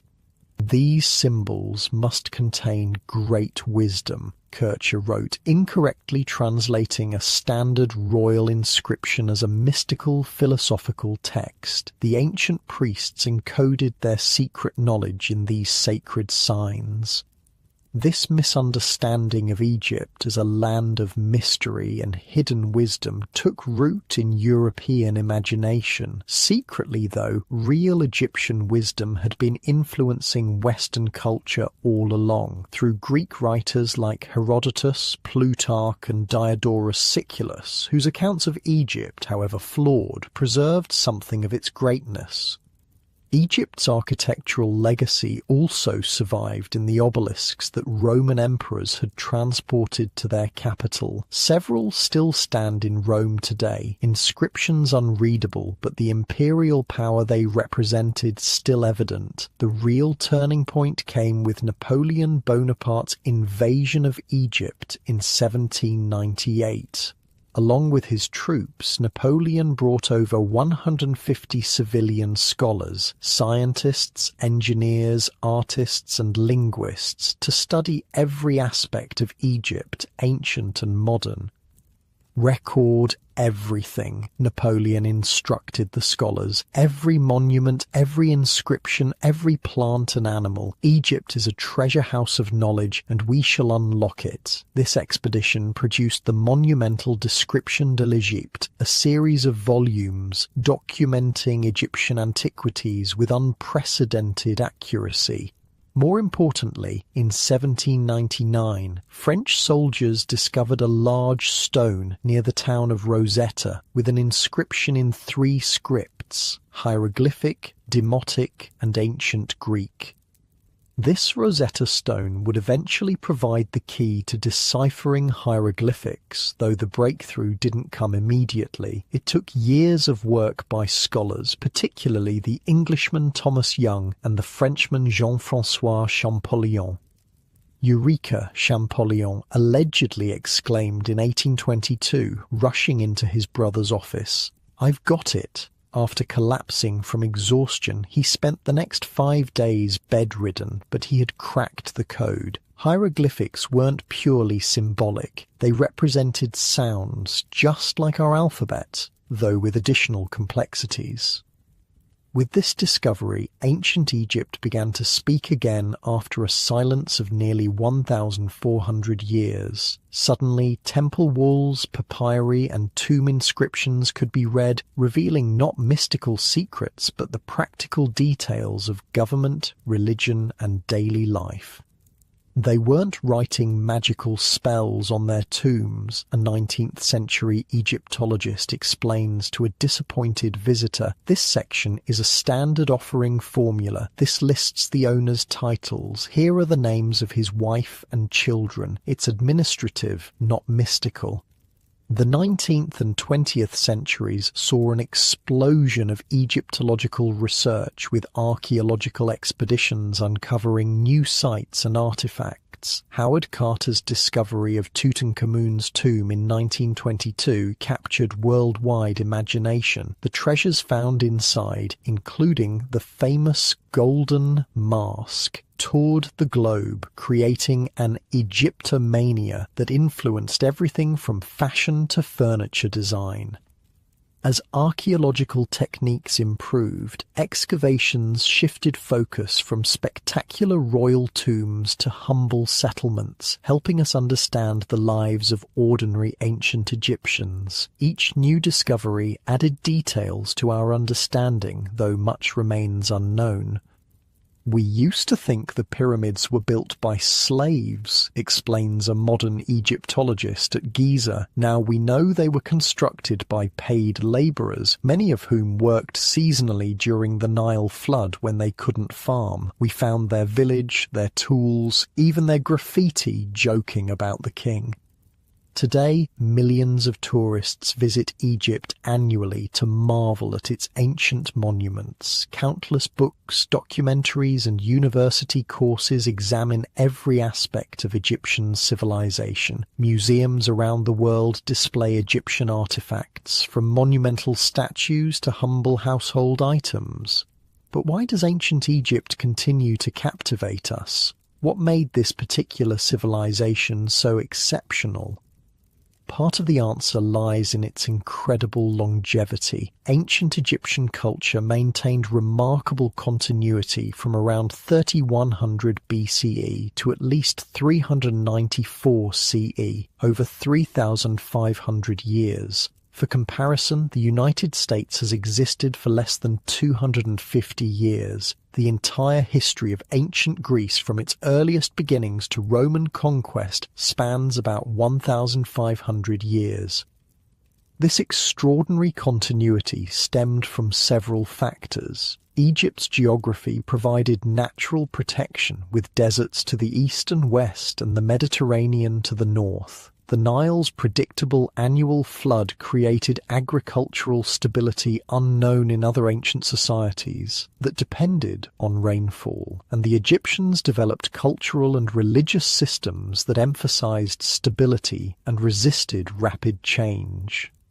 Ma'at, the concept of cosmic order, balance and justice, was central to Egyptian thought, explains an anthropologist studying ancient belief systems. They saw change as potentially disruptive to this divine order. Their ideal wasn't progress, but the maintenance of what they believed was the perfect arrangement established at creation. This doesn't mean Egyptian society never changed, of course. We've seen how it evolved through periods of unity and fragmentation, native rule and foreign occupation, isolation and international engagement. But compared to many ancient societies, Egypt maintained remarkable cultural consistency over millennia. Another factor in Egypt's enduring appeal is the sheer physical presence of its monuments. The pyramids at Giza remain the only surviving wonder of the ancient world. They've stood for over 4,500 years, their massive stone blocks defying time while civilizations rose and fell around them. I've worked at archaeological sites worldwide, confides a veteran excavator, but nothing compares to that moment each morning when the sun hits the Great Pyramid. For a few minutes it glows golden, just as it did when it was new, and you feel connected across thousands of years to the people who built it. This tangible connection to the ancient past gives Egypt a unique place in our imagination. We can walk through the same temples where priests performed rituals 3,000 years ago, see the faces of people who died before Rome was founded, and read their actual words inscribed in stone.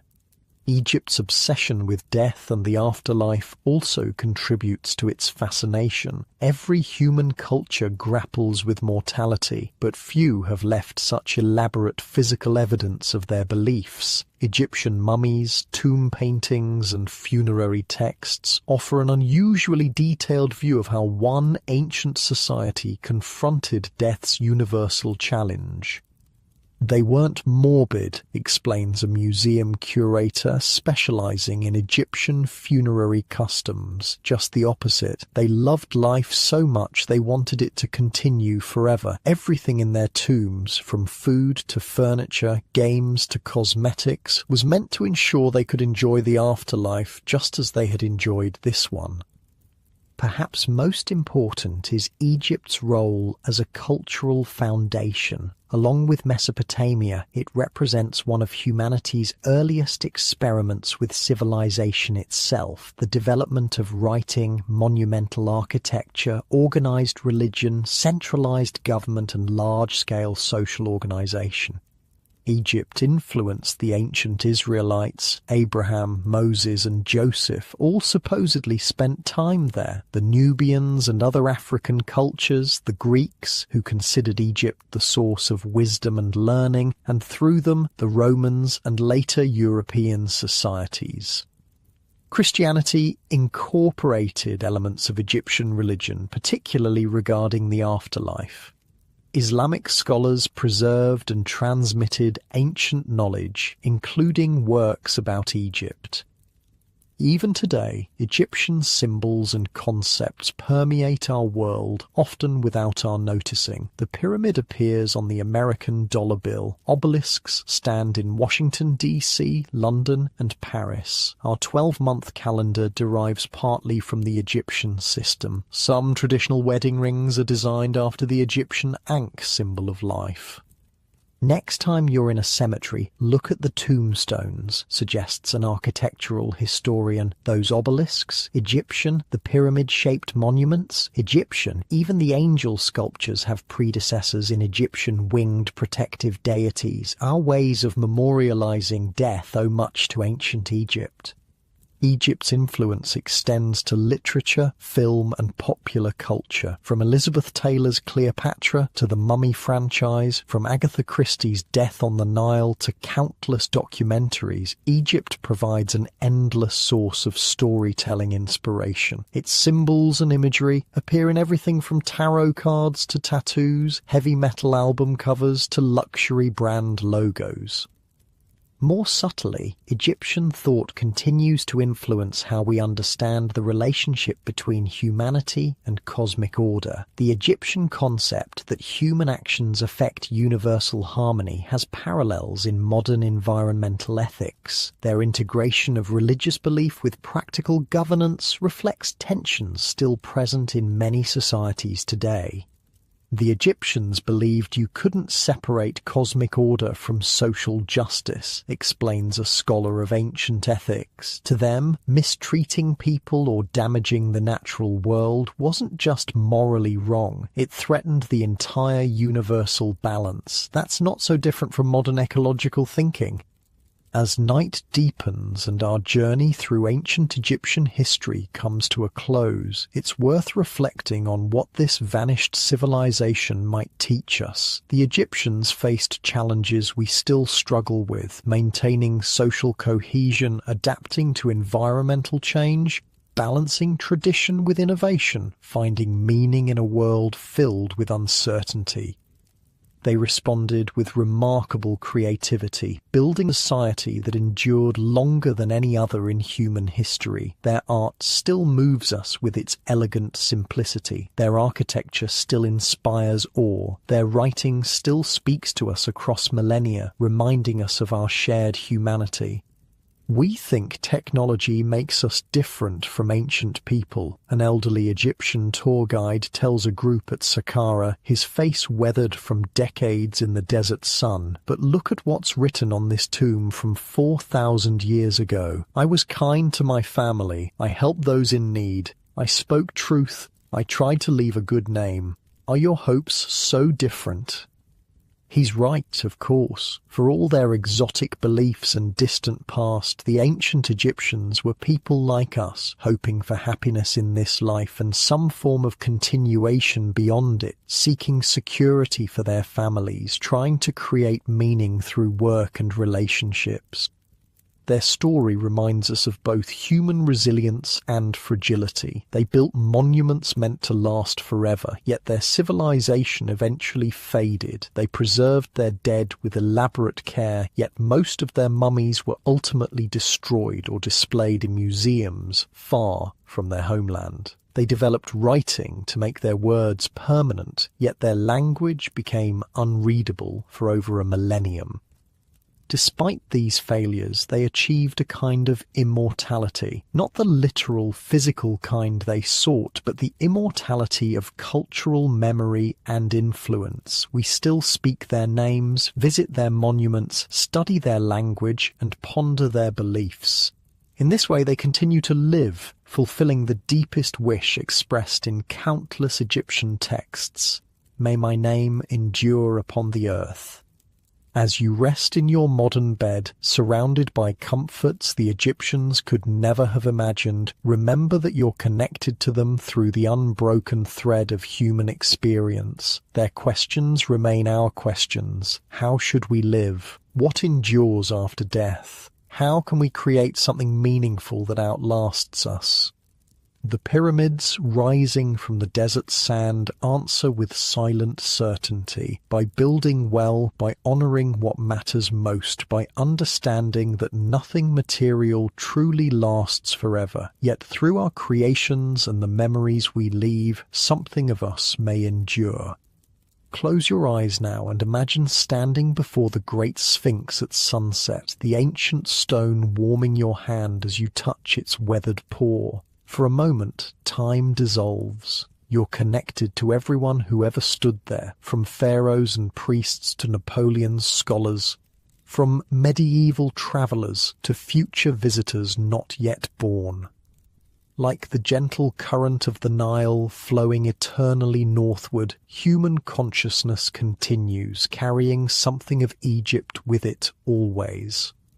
Let yourself drift now into peaceful sleep, perhaps to dream of golden tombs, desert sands, and a civilization that reached for eternity and in some small way found it.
Between 1100 and 1400, millions of people survived brutal European winters without electricity, central heating, or modern tools. They faced frostbite, starvation, and endless darkness, yet somehow endured. Their secret wasn't brute force, but ingenuity so subtle we've completely forgotten it today. Here's what medieval survival actually looked like, and why it might save your life when modern systems fail. Okay, so if you're here a lot, you know I ask for likes and subscribes, but seriously, where are you guys? Comment your location and time. Sometimes I see someone from California listening at 3 p.m. and I'm like, are you napping? We're heading to medieval Europe in a minute. First, though, get comfortable. Seriously, take a second. Adjust whatever needs adjusting. You're not going to want to move once we start. The cold hits first. Your eyes snap open to darkness and that bone-deep chill that tells you the fire died hours ago. Frost glitters on the inside of your wooden shutters. Your breath hangs visible in the air above you, not like your heated bedroom right now. No thermostat to bump up a few degrees, no electric blanket to switch on. You're wrapped in a scratchy wool blanket that smells faintly of smoke and sheep. The straw mattress beneath you crackles as you shift. Your joints ache from the cold, fingers stiff as you pull the blanket tighter. You're gonna be late, Elric. Your brother's voice from the darkness. Somehow, he always wakes before you do. You groan as you swing your legs over the edge of your sleeping platform. The wooden floor is like ice against your bare feet. The keeper's already heading up the hill, your brother says, already pulling on his worn leather boots. Shit, not today of all days. Hold up, you mumble, your voice thick with sleep. I'm coming. You dress quickly in the dark. Woolen underclothes, rough linen shirt, leather jerkin, thick woolen hose tied at the waist. No time to eat, no time to wash. The keeper waits for no one, not even his new apprentice. You stumble out the door behind your brother into the pre-dawn darkness of the village. The sky holds just enough light to outline the thatched rooftops against the stars. The air smells like wood smoke, damp earth, and the sour tang of the midden heap at the village edge. There he goes, your brother whispers, pointing to a hunched figure moving steadily up the path toward the forest. The old man doesn't use a torch, doesn't need one. He's walked this path every morning for 40 years. You break into a jog, feet crunching on the frozen ground. Your empty stomach protests. A day of hungry work ahead. Master Wulfric, you call, voice hushed but urgent. Wait for me. The old man doesn't slow or turn, just keeps his steady pace up the hill. His dark silhouette carries something in each hand. A leather pouch slung over one shoulder, a wooden box tucked under his arm. You catch up, breathing hard, your lungs burning from the cold air. You're late, the old man says simply, no anger in his voice, just fact. Sorry, master, the fire went out and the fire went out, he repeats, cutting you off. And why did that happen? You swallow. Day one as the keeper's apprentice, and you've already failed the most basic test. Because I didn't bank it properly before sleeping. The old man finally stops, turning to look at you. His face is a maze of wrinkles in the dim light, but his eyes are sharp. And what did that cost you this morning? You're about to say something flippant, but stop yourself. The old man isn't asking about convenience. Warmth, time, energy to restart it, wood that we could have saved. He nods, satisfied with your answer. Fire is life, boy. Let it die, and a little of you dies with it. So begins your first lesson from the Keeper of Embers. Wait, you're probably thinking, Keeper of Embers? What kind of job is that? Okay, picture this. In a world without matches, without lighters, without even reliable flint and steel for every household, fire wasn't just important, It was everything. And starting a fire from scratch? That could take hours of work. Hours you didn't have when you were freezing, when food needed cooking, when darkness was falling. So medieval people didn't play around with fire. They developed something far more reliable, a system so effective, so ingenious that modern survivalists haven't even figured it out yet. You follow Master Wulfric as he crests the hill, coming to the small stone hut that serves as the keeper's workshop. It's one of the only stone buildings in the village, aside from the church. That's how important this place is. First task of every morning, he says, pushing open the heavy wooden door. The smell hits you immediately, a complex mix of herbs, smoke, dried clay, and something earthy you can't quite place. We check the bundles. Inside, you can see the faint red glow coming from what looks like dozens of small clay pots arranged on stone shelves, each one about the size of your palm, sealed with wax around wooden plugs.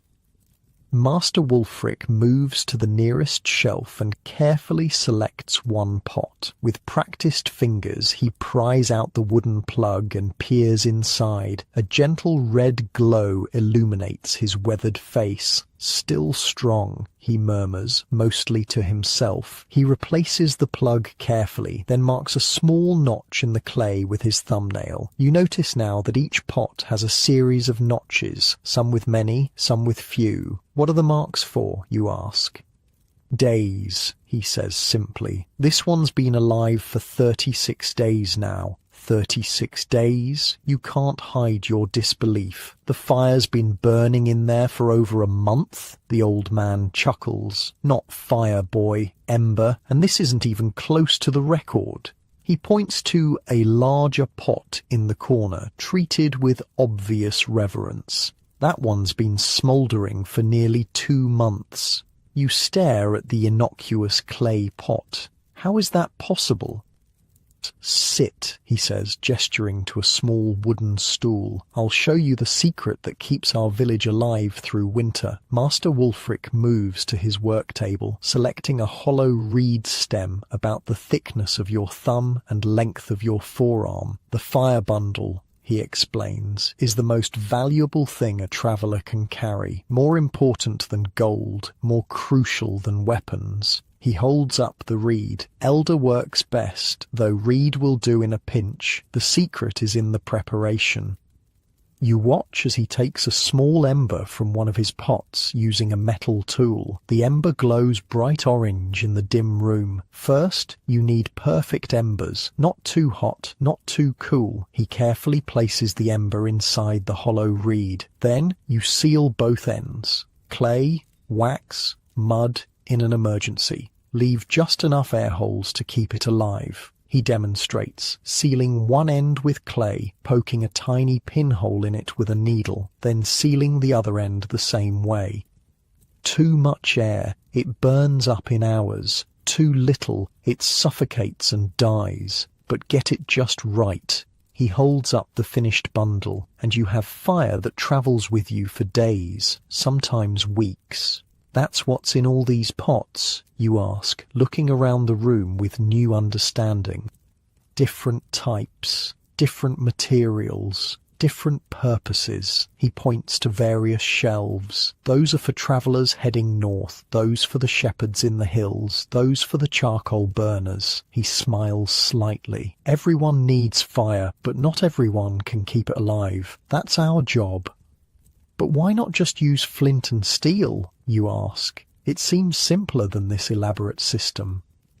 Master Wulfric's expression darkens. Let me tell you about last winter, he says quietly. 3 weeks of rain, everything soaked through. The Oswald family tried for 2 days to strike a spark that would catch. Their youngest, little girl, couldn't have been more than 4, died of cold before they managed it. The room feels suddenly colder as his words sink in. With a fire bundle, he continues, they would have had flame in seconds, no matter the weather, no matter how wet the wood. The ember inside stays protected, stays dry. He places a hand on your shoulder. We don't just keep fire, boy, we keep people alive. Outside, the sun finally breaks over the horizon, casting long shadows through the workshop's small window. The travellers will be coming soon, Master Wulfric says, moving toward a large wooden chest in the corner. They'll need fresh bundles for their journey. He opens the chest, revealing dozens of leather pouches and small wooden containers. Each traveller gets what they need based on their journey. Short trip, small bundle, long journey, multiple bundles to rotate.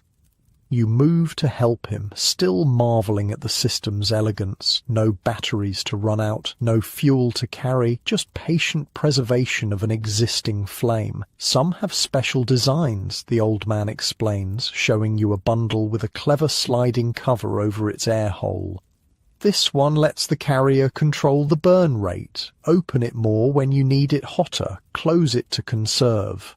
And these, you ask, pointing to some strange dried mushrooms in a ceramic bowl.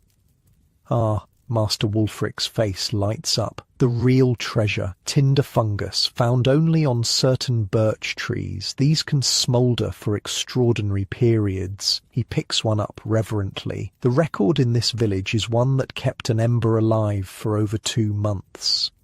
As the morning progresses, you help Master Wulfric prepare bundles for the day's travellers, each one carefully crafted, each ember selected for its quality, each container designed for its specific purpose.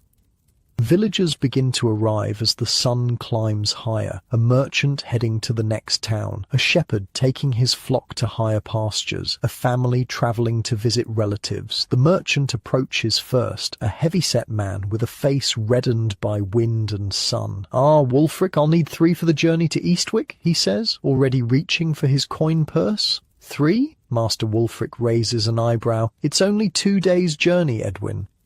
The merchant shifts uncomfortably. The road's been wet, and after what happened to the Miller family, he doesn't finish the sentence. He doesn't need to. 3 it is. Master Wulfric nods, selecting appropriate bundles. 1 for your cart, 1 for your night fire, 1 for emergency.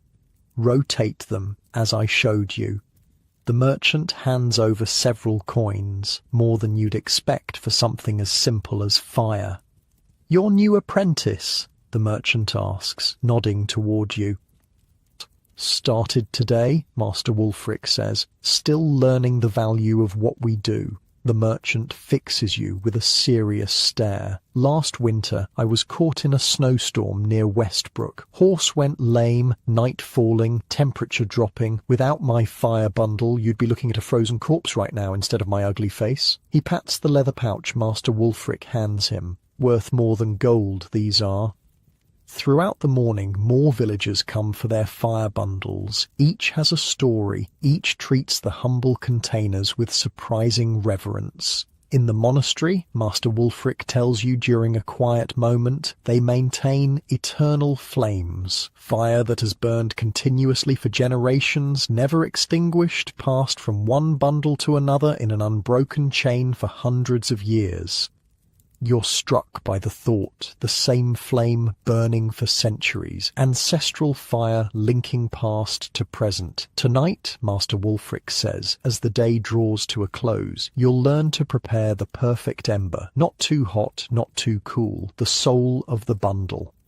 As you help close up the workshop, you realize something has fundamentally shifted in how you see the world. Fire isn't just something that exists when needed and disappears when not. It's a living resource, a companion that must be nurtured, protected, respected.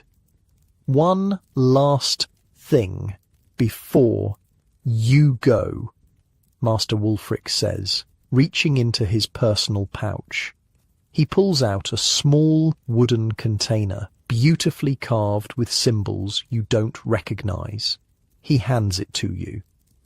Inside is a perfectly prepared fire bundle, your first. Never let your home fire go out again, he says quietly. This one will last a week if you're careful. Bring it back when it weakens and I'll show you how to transfer the ember. You clutch the container carefully, feeling its slight warmth against your palm. Inside this humble reed is something precious, not just heat or light, but security, survival, life itself. As you walk back down the hill toward your family's hut, the weight of the container in your hand feels significant. You're carrying more than fire. You're carrying an ancient technology, a forgotten wisdom, unlike the flashlights with batteries that die, the lighters that run out of fuel, the matches that get wet. This simple system creates a closed loop, a perpetual resource that, with care, never needs replacement. The genius isn't that it worked back then. It's that we've forgotten it now, when we might need it most. In your warm, comfortable bed tonight, you don't have to worry about your fire going out. Your heating works automatically. Light comes at the flip of a switch, but somewhere in the back of your mind, a quiet voice might wonder, what would you do if those systems failed? How would you keep warm, keep fed, stay alive? The medieval firekeeper had an answer. Simple, reliable, tested through generations. Sometimes the oldest solutions are still the best ones. Your family's hut comes into view. Tonight, thanks to your new knowledge, the fire won't go out. Tomorrow, there will be warm embers waiting to greet the dawn. And as the weeks pass, you'll learn there are more forgotten systems, equally ingenious, equally forgotten, that kept medieval people alive through challenges we can barely imagine. The fire bundle was just the beginning. The crowing of the rooster wakes you before dawn, though you hardly slept. Your mind kept circling back to what Master Wulfric had shown you, the elegant simplicity of the fire bundles, the reverence with which villagers treated them. You check your own bundle, the one the old man gave you, still warm to the touch. Following his instructions, you'd kept it in a small clay pot near your sleeping mat, wrapped in wool to insulate it. Your brother watches, curious, as you carefully extract the ember and use it to kindle the morning fire. No flint and steel today? He asks, eyebrow raised. Don't need it, you reply, feeling an unexpected pride as the kindling catches easily from your preserved ember. Within moments, flames dance in the hearth. No struggling with damp wood or failed sparks. Just reliable fire, exactly when needed. The hedge weavers are coming today, your brother says, warming his hands by the newborn flames. Father says we're to help. Your stomach tightens a little. The hedge weavers. Everyone knows their importance to the village, but their work is mysterious, secretive. What about my training with Master Wulfric, you ask? He's the one who requested you join them.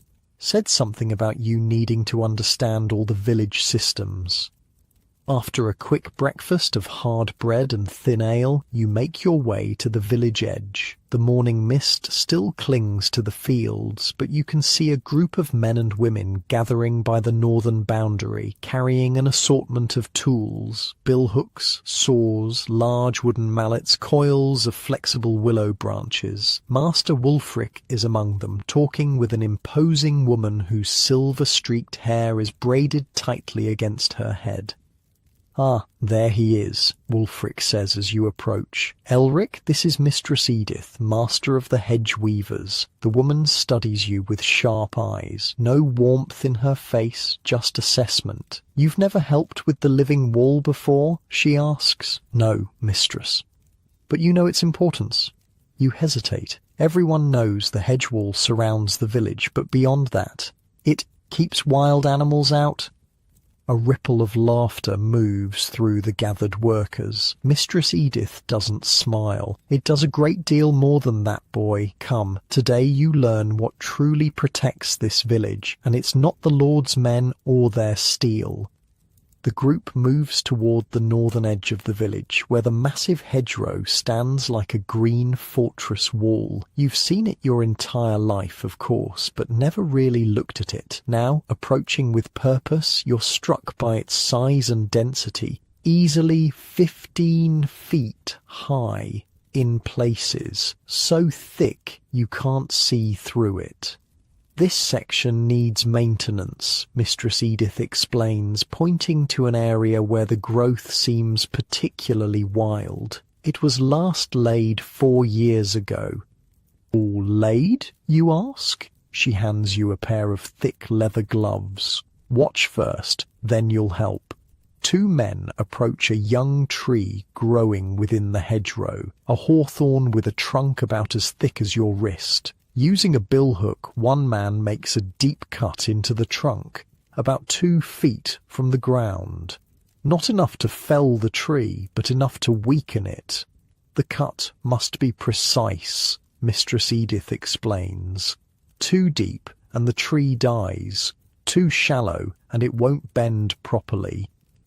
With the cut made, both men grasp the trunk and slowly, carefully bend it horizontal, parallel to the ground. You expect it to snap, but the partial cut allows it to bend without breaking completely. This is hedge laying, she continues. We partially cut the living trees and bend them horizontally. As they heal, they'll grow both upward and outward, creating a living wall that can't be easily cut or burned.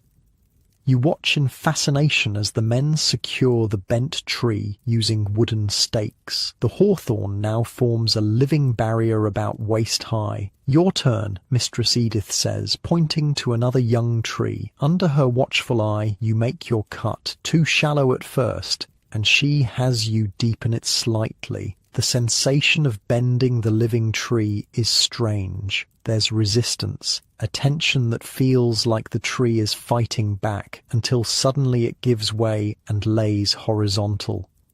Good, she nods. Now you understand the basic technique, but this is just the beginning of what the living wall does for us. Throughout the morning, you work alongside the hedge weavers. It's harder labour than you expected, and your hands blister despite the gloves. But slowly, you begin to see the genius of the system. Notice what we plant where, Mistress Edith says during a brief rest. She points to different sections of the hedge. Hawthorn and blackthorn provide the structure, with their thorns creating an impenetrable barrier. She's right, the thorns on these trees are vicious, some nearly 2 inches long and sharp as needles. But look closer. What else do you see woven among them? You peer into the dense growth and begin to notice what you'd overlooked before. Apple and pear trees, carefully grafted and woven into the structure. Wild plums, hazelnuts, berries of all kinds. The hedge feeds us, you realise aloud. Mistress Edith nods. A well-maintained hedge provides fruit from spring through autumn. During the famine 3 years ago, these berries kept children from starving.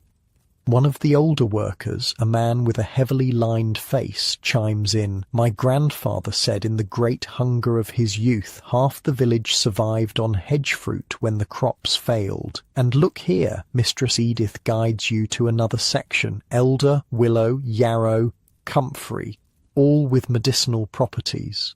So it's a living pharmacy too, you say, beginning to understand. Indeed. The same barrier that keeps wolves and raiders out also provides medicine, food, and materials.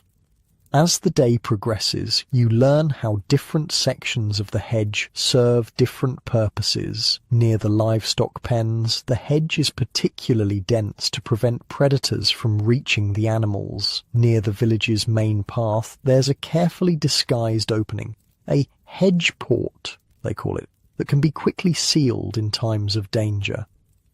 Only villagers know about this entrance, Mistress Edith explains. If raiders come, they'll waste time searching for a way through while we seal this passage. You help as they demonstrate how bundles of blackthorn can be quickly positioned to close the gap, creating a barrier so thorny that no one would dare push through it. The lords in their stone keeps think walls must be dead to be strong, one of the older women says with a snort. Dead stone, dead wood. Our wall grows stronger every year instead of weaker. Some of these hedgerows are older than the villages they protect, another adds. There's a section on the east side that stood for over 200 years, outlived the original village entirely. During the midday meal, bread, cheese and apples harvested directly from the hedge, Mistress Edith explains the yearly cycle of hedge maintenance. We always work in winter, when the sap is down, she says. Cut and weave at the wrong time and you'll kill the living wall. Each section gets maintained every 4 to 6 years, depending on growth. How long does it take to establish a new section, you ask? 7 years before it's truly formidable, but even a 3-year hedge will discourage casual trespassers. After eating, the work continues. You notice how birds flit in and out of the hedge continuously. Finches, thrushes, small wrens and larger fieldfares. The birds are as important as the thorns, Mistress Edith tells you, following your gaze. They nest in the safety of the hedge, then feed on insects that would otherwise destroy our crops. You've never thought about it before, but it makes sense. The fields closest to the hedge always seem to have fewer pest problems. And look there, she points to a narrow trail along the hedge bottom. Fox runs. The hedge provides corridors for wildlife to move between woodlands. But wouldn't we want to keep foxes away from the village? She smiles for the first time. You'd think so, but foxes hunt the rats and mice that would otherwise overrun our grain stores. Everything has its place, its purpose. As the afternoon wears on, you help collect the cuttings from the hedge maintenance. Nothing goes to waste. Straight branches are set aside for tool handles. Flexible willow and bramble are coiled for basket weaving. Even the smallest twigs are gathered for kindling. In spring, Mistress Edith explains, we'll harvest specific plants for dyes, walnuts for brown, elderberries for purple, woad for blue. The more you learn, the more you realize that the simple hedge is actually an intricate multi-purpose system. Defense, food, medicine, tools, pest control, wildlife corridors, all from a living structure that strengthens rather than degrades over time. As the sun begins to set, Mistress Edith leads you to a section of hedge you haven't worked on yet. This is the oldest part of our wall, she says, with reverence in her voice, planted by my great-grandmother's grandmother, nearly 8 generations of protection. The hedge here towers nearly 20 feet high, with a trunk system so dense it resembles a solid wall of wood. The thorny exterior looks truly impenetrable. During the Great Raids 50 years ago, 3 villages in this valley were burned. Ours alone was spared. Raiders tried for 2 days to breach this wall, but couldn't get through. Eventually, they left to find easier targets. You place your hand on the ancient hedge, feeling the rough bark, the solidity of generations of growth. It's like a castle wall, but alive. Better than a castle wall, she corrects. This repairs itself, grows stronger with time, not weaker, and no lord can tax us for its maintenance. That's when you notice something unusual. Symbols carved into some of the older trees within the hedge, intricate patterns that clearly have meaning.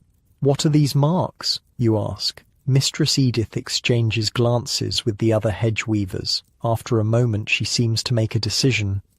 The hedge doesn't just protect our bodies, Elric. It protects our knowledge. She runs her fingers over one of the symbols. Each major plant in the hedge has a purpose. Some have many. These marks remind us of their properties, when to harvest them, how to prepare them. A living library, you murmur. Exactly. If soldiers come and burn our homes, if priests confiscate our books, if lords forbid our practices, the hedge remembers. The knowledge stays safe, hidden in plain sight. As twilight deepens, Master Wulfric rejoins your group, having spent the day working on another section of hedge. "Did you learn something today, apprentice?" he asks. "More than I expected," you admit. "I've lived with this hedge my entire life and never understood what it truly was." He nods, satisfied. The best protections are often the ones no one recognizes as protections. Remember that. Before you leave, Mistress Edith hands you a small bundle of hedge cuttings. "Plant these along the north side of your family's hut," she instructs. "In 3 years, you'll have a small food hedge of your own. In 7, it will protect your home as effectively as any guard." You take the bundle carefully. Seeds and cuttings of hawthorn, blackthorn elder, hazel, and crab apple. The beginnings of your own living wall. "Thank you," you say, understanding this is more valuable than it appears. "One more thing before you go," she says, her voice lowering. "The great storm last autumn damaged the eastern section badly. We'll need to replant. Meet us there tomorrow at dawn. Bring a spade if you have one." You nod, honoured to be included in such important work. Walking home in the gathering darkness, your mind whirls with all you've learned. 2 days of apprenticeship have already revealed 2 interconnected survival systems your village relies on: fire preservation and living fortifications, and yet neither would impress a modern observer. No complex machinery, no rare materials, just generations of accumulated wisdom working with nature instead of against it. Your brother is waiting when you return home, curious about your day with the hedge weavers. "Did they show you the hawk's nest?" he asks as you warm yourself by the fire, still burning strong thanks to your morning ember. "Hawk's nest? No. Why?" He grins. "There's a pair of hawks that nest in the tallest part of the southern hedge each year. The weavers protect them because they keep the pigeon population in check. The pigeons would destroy our seeds otherwise." Another layer of protection you hadn't even seen. You wonder how many more there are, how many systems working in harmony that you've never noticed. You place your bundle of hedge cuttings carefully beside your sleeping mat, next to the clay pot holding your fire bundle. 2 forms of protection, 2 technologies more sophisticated than they appear. "Get some sleep," your brother advises. Dawn comes early for hedge weavers. As you drift towards sleep, you can't help but wonder what other forgotten knowledge awaits you tomorrow. The living fence wasn't primitive. It was the ultimate expression of working with nature instead of against it. Modern fences rust, decay, require constant maintenance and eventually fail completely. But somewhere in England there are hedgerows still standing that were first laid by medieval hands. Living walls that have outlasted empires. That's not primitive technology, that's genius. Dawn brings a thin, cold drizzle, the kind that soaks through clothes faster than a downpour. You join the hedge weavers at the eastern boundary as promised, hood pulled against the weather, spade in hand. The damaged section is worse than you expected. A massive oak had fallen during the autumn storm, crushing nearly 30 feet of ancient hedgerow. "We'll need to start fresh here," Mistress Edith says, surveying the damage with a frown. "Full replanting." The work is grueling, clearing the fallen tree, digging new trenches for saplings, planting in precise patterns that look chaotic to your untrained eye, but follow Mistress Edith's exacting specifications. Blackthorn on the outside, she instructs. Hawthorn behind, crabapple at 10-foot intervals, elder at the corners. By midday, your hands are blistered despite the gloves, your back aching from digging in the cold, wet soil. But there's satisfaction in the work, knowing you're rebuilding a protection that might stand for centuries. Elric, a voice calls from the village path. You look up to see your cousin Leif jogging toward you, out of breath. Your father sent me, he pants. There's smoke rising from the Aylwoods barn, all able hands needed. Your heart sinks. Fire in the village is everyone's nightmare. Thatch burns like tinder, and a stray spark can destroy years of work in minutes. Go, Mistress Edith says immediately. We'll continue here. You drop your tools and run with Leif back toward the village centre, expecting to see flames, hear shouts of panic. Instead, you find a small crowd gathered calmly around the Aylwoods barn. Thick smoke rises from the roof vents, but there's no urgency in people's movements. Your father spots you and waves you over. Not a fire, he explains, seeing your confused expression. It's smoking day. The Aylwoods are doing their winter preservation. They requested help. Relief washes over you, followed by curiosity. You've eaten smoked meat your entire life, but never participated in its making. Go in and see if they need an extra pair of hands, your father suggests. Good knowledge to have. You approach the heavy wooden door of the barn. When you pull it open, a wall of fragrant smoke billows out, making your eyes water. Through the haze, you see Goodwife Aylwood, a stout woman known for her practical knowledge, directing several people hanging items from the barn's upper beams. "Ah, another helper," she says, noticing you. "Good. We need strong arms. Come in. Come in."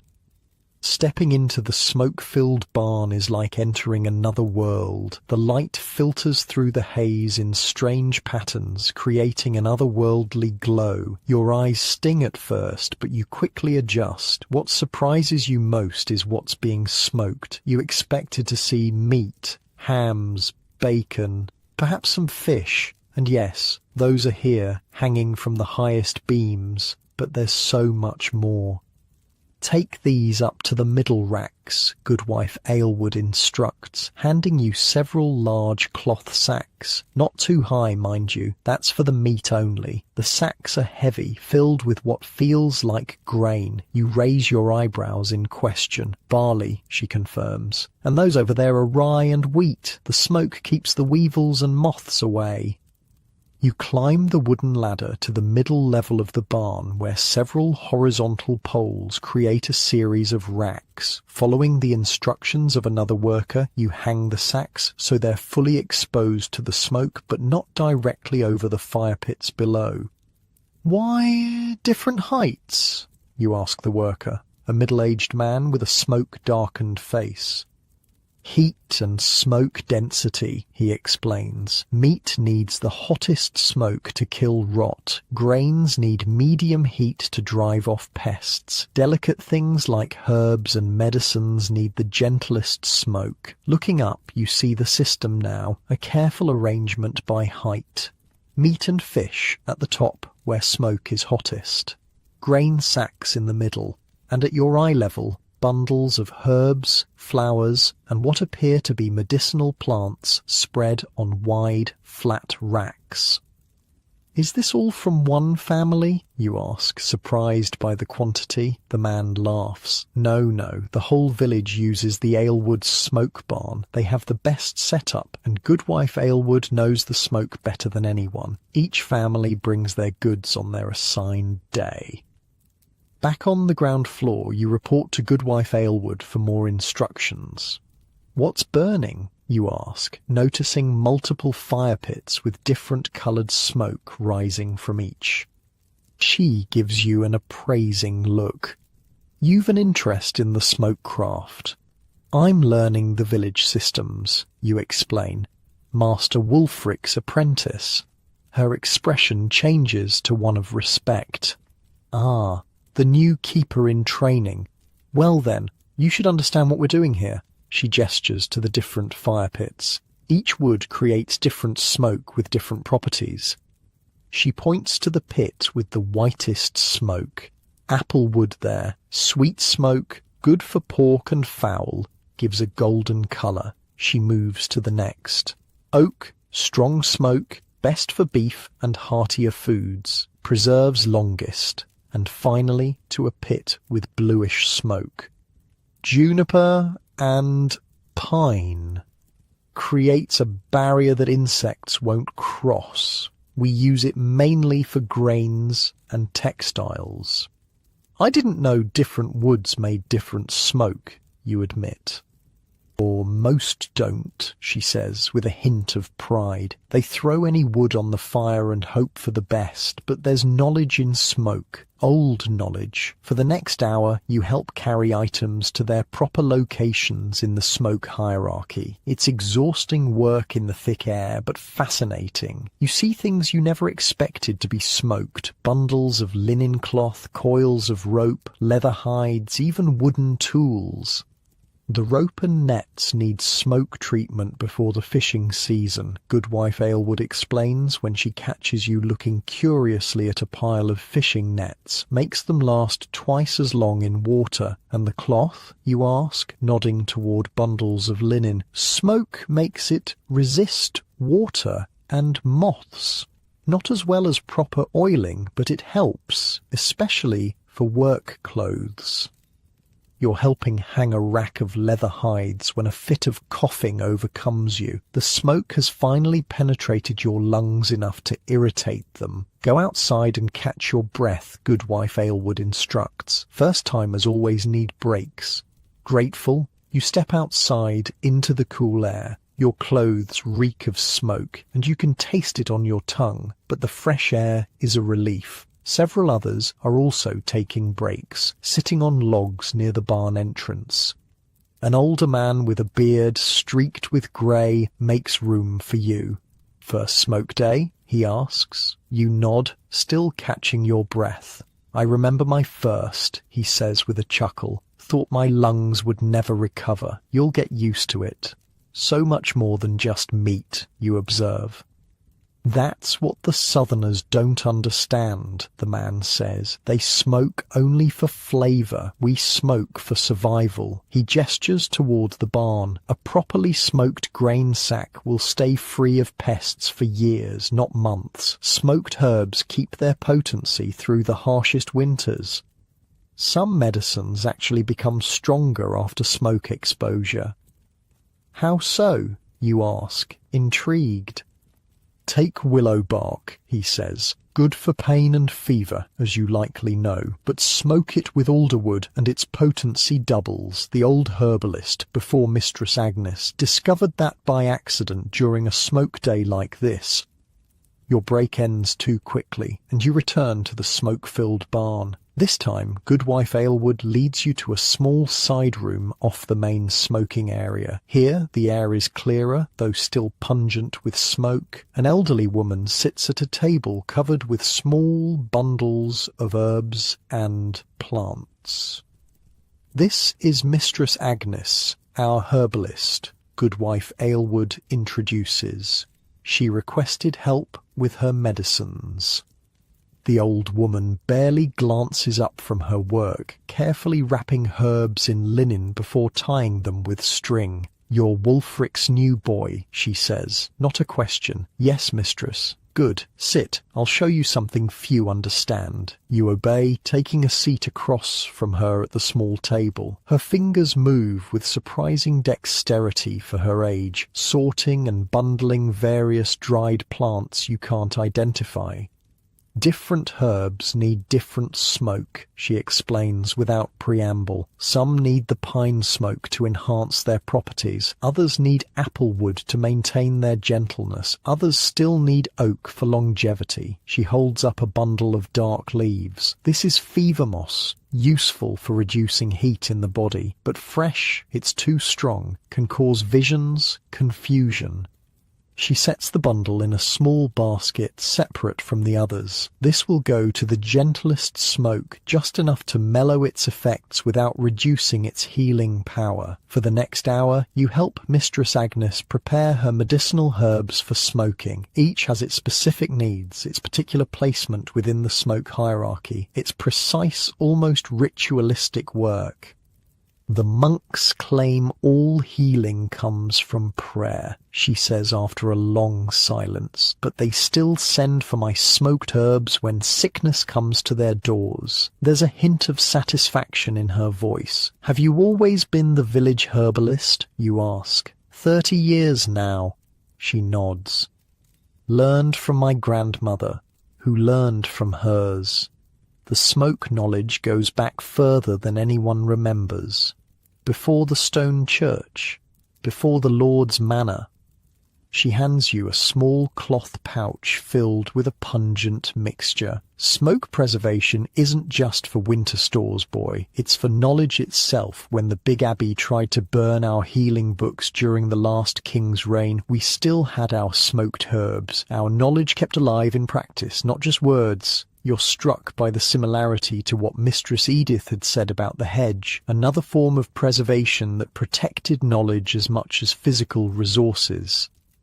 By late afternoon, the smoking is at its peak. The barn glows with an almost magical light as sunbeams pierce the thick haze. The 3 fire pits are carefully tended, different woods added in precise amounts to maintain the correct smoke quality. Goodwife Aylward leads you to a corner where several clay containers sit sealed with wax.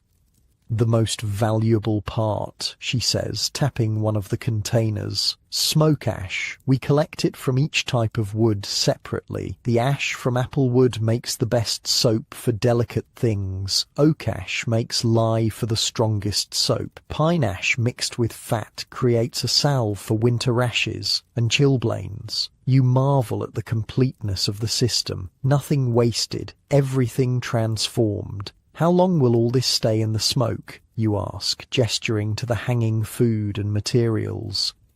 Depends on what it is, she explains. Herbs might need only a day or 2, grains a week. Meats can hang for nearly a month, depending on size and how long we need them to last. She points to an especially large ham hanging from the highest beam. That one's for midwinter feast. It'll smoke for 3 weeks, then keep until winter's heart without spoiling.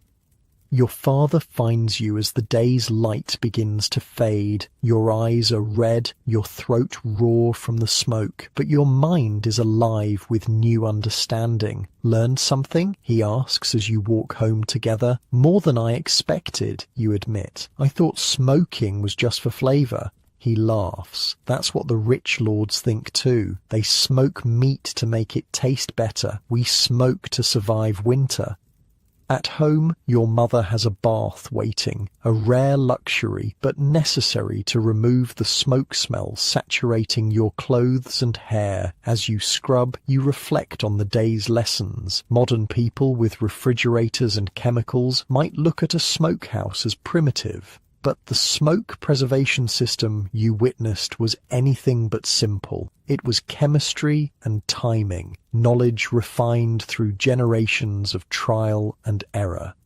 It was alchemy, turning the perishable into the permanent, using nothing but carefully controlled smoke. After bathing, you join your family for the evening meal. Your mother has prepared a stew featuring smoked venison from last season, still perfectly preserved despite being nearly 5 months old.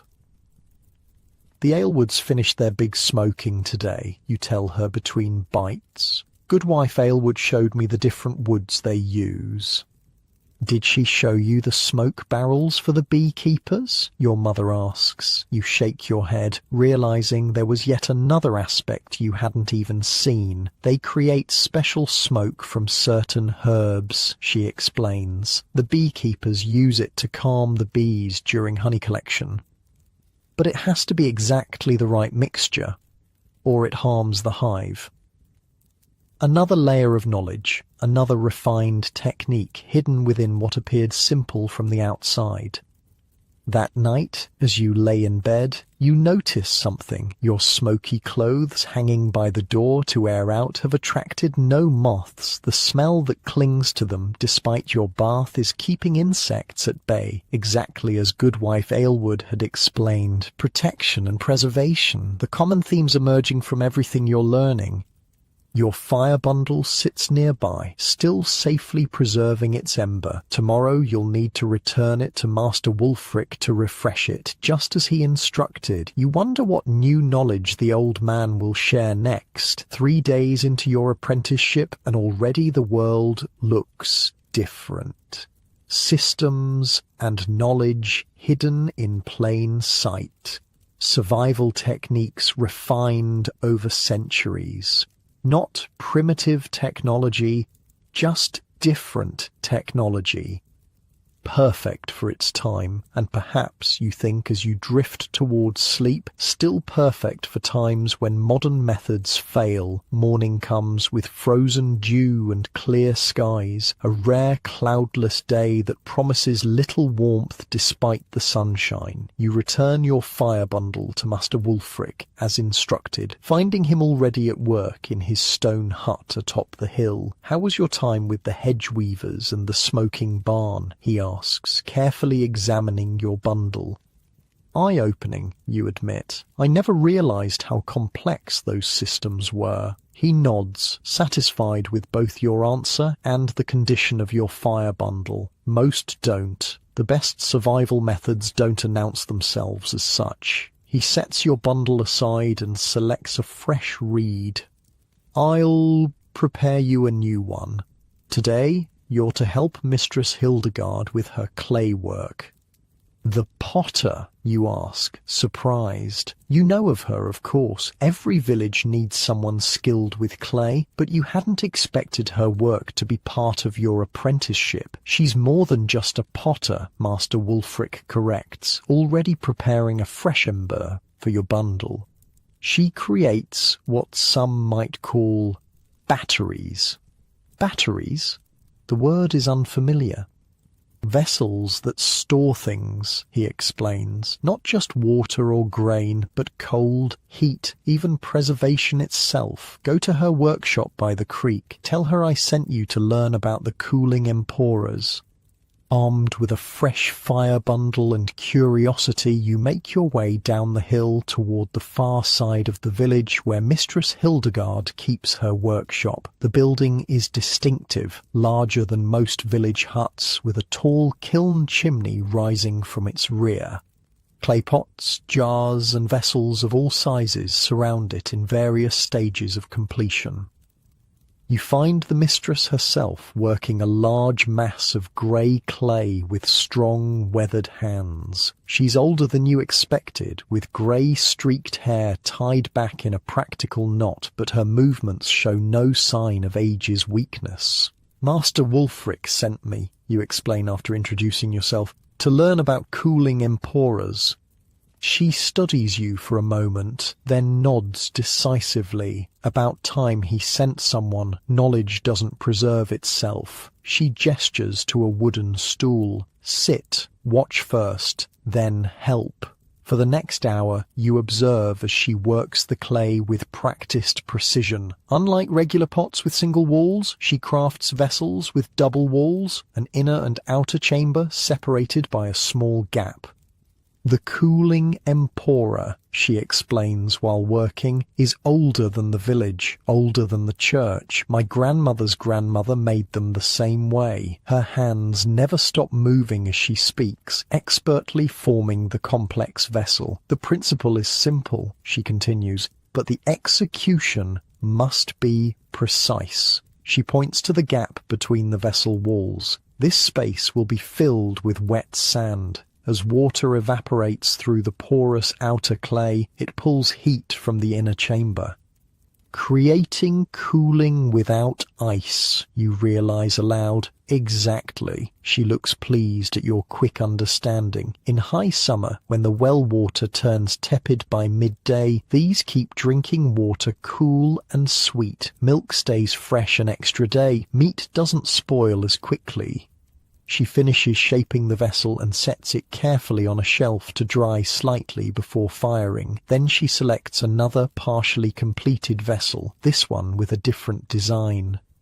This, she says, is for the opposite purpose, a heat battery. The vessel is smaller and denser, with thicker walls and a narrow opening at the top. The clay here is special, she explains, tapping the half-formed vessel, mixed with crushed stone and iron filings from the blacksmith's forge. It absorbs heat during firing, then releases it slowly over many hours. Like a stone that stays warm after sitting near the fire, you suggest. Similar, but much more effective. These can be heated in the morning fire, wrapped in wool, and carried to keep hands warm all day. Shepherds take them on winter watches. Travellers tuck them into bedrolls on cold nights. You think about the practical genius of such a simple object. No need for constant fire, no danger of sparks or flame, just steady, reliable warmth when and where it's needed most. But the most sophisticated, Mistress Hildegard continues, are the preservation chambers. She points to a row of sealed clay vessels on a high shelf. Each is marked with symbols you don't recognize. These create microclimates for storing seeds, certain medicines, even the starter for bread. She selects one and hands it to you. It's heavier than it looks, sealed with wax around its lid.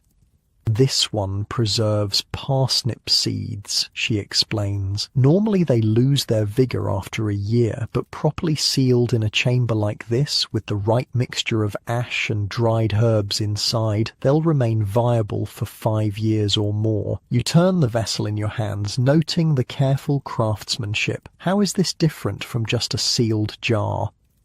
Everything is in the details, she says, taking it back from you. The porosity of the clay, it must breathe just enough, but not too much. The mixture inside creates the perfect environment for those specific seeds. Too dry, they die. Too damp, they rot or sprout prematurely.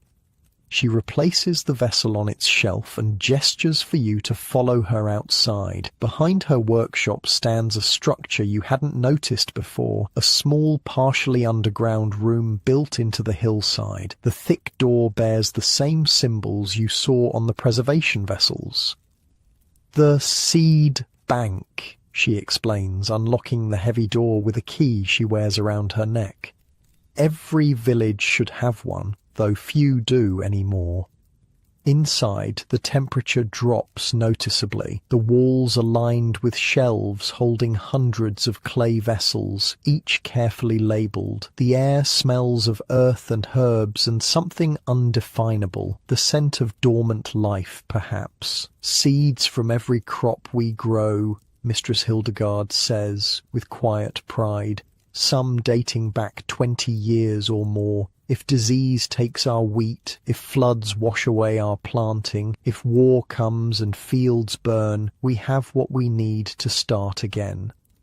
You stare in amazement at the clay library of life surrounding you, and they all stay viable in these vessels? If properly prepared, yes. Each type of seed needs its specific clay mixture, its specific internal environment. She points to different shelves.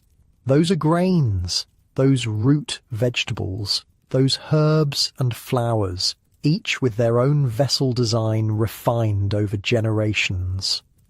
The technological sophistication hidden in these humble clay pots strikes you deeply. This isn't primitive storage, it's precision environmental control using nothing but natural materials. Back in the workshop, Mistress Hildegard puts you to work, first helping to prepare clay, mixing it with different materials for different purposes, then assisting as she throws pots on her wheel. It's harder than it looks. Your first attempts at forming vessels are laughable compared to her precise creations. Don't worry, she chuckles, seeing your frustration. It takes years to master. Today is just for understanding.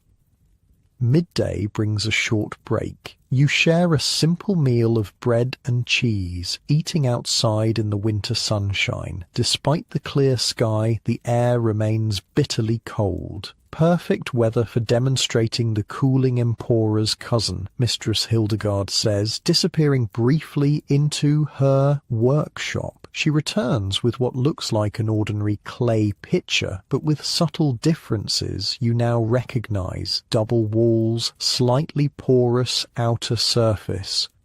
The warming pitcher, she explains, pouring water from a kettle into the vessel, keeps drinks hot for hours without a fire nearby. She seals it with a cork stopper and hands it to you. Hold it. The pitcher is warm to the touch, but not hot, despite the steaming water inside. The outer layer stays comfortable to hold, she explains, but the inner chamber maintains heat far longer than a normal vessel. By tonight, that water will still be warm enough for washing. How many different vessels do you make? You ask, marvelling at the ingenuity. Dozens of designs, each with a specific purpose. She gestures around the yard at the various pots and jars in different stages of completion: cold storage, heat retention, seed preservation, fermentation control, even moisture regulation for certain crafts. After the meal, she shows you how to prepare the special sand mixture for cooling Emporas. It's not just any sand, but a specific blend from the riverbed, washed and sorted to the right consistency, then mixed with certain minerals. Too fine, it blocks the pores and no evaporation occurs, she explains as you sift the sand through a cloth. Too coarse, the water passes through too quickly and the cooling effect is weak.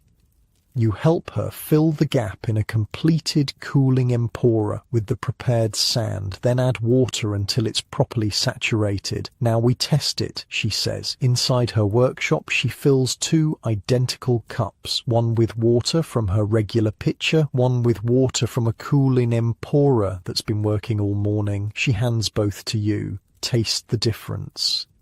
The first cup is room temperature, slightly stale tasting. The second is remarkably cool and fresh, almost as if just drawn from the deepest part of the well. That's incredible, you say honestly. And this works even in summer? Especially in summer. The hotter the day, the stronger the evaporation, the better the cooling effect. She takes the cups back. The beauty is in its self-regulation. No need to adjust it or monitor it. The system responds naturally to the environment.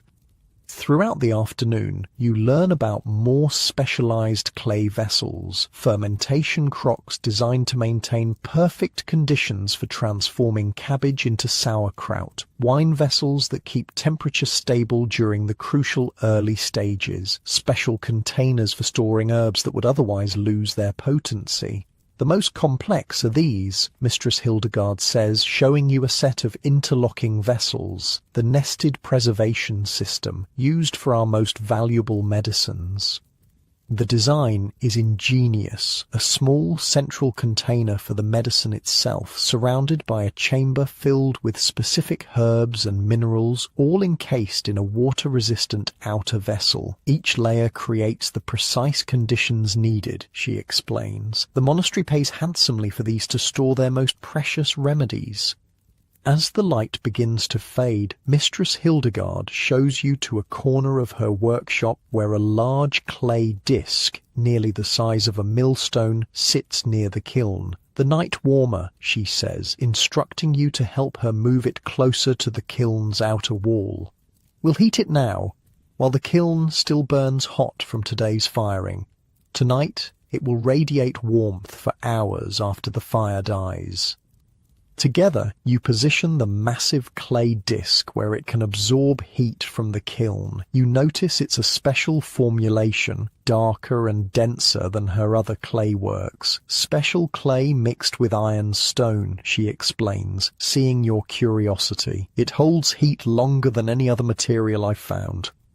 The sun has nearly set by the time you finish helping around the workshop. Mistress Hildegard hands you a small clay vessel, similar to the heat batteries she showed you earlier, but sized to fit in a pocket. For your walk home, she says, I heated it in the kiln. It should stay warm for at least 2 hours. You thank her and tuck the warm vessel into your pocket. The heat radiates through your clothing, a surprising comfort against the biting evening cold.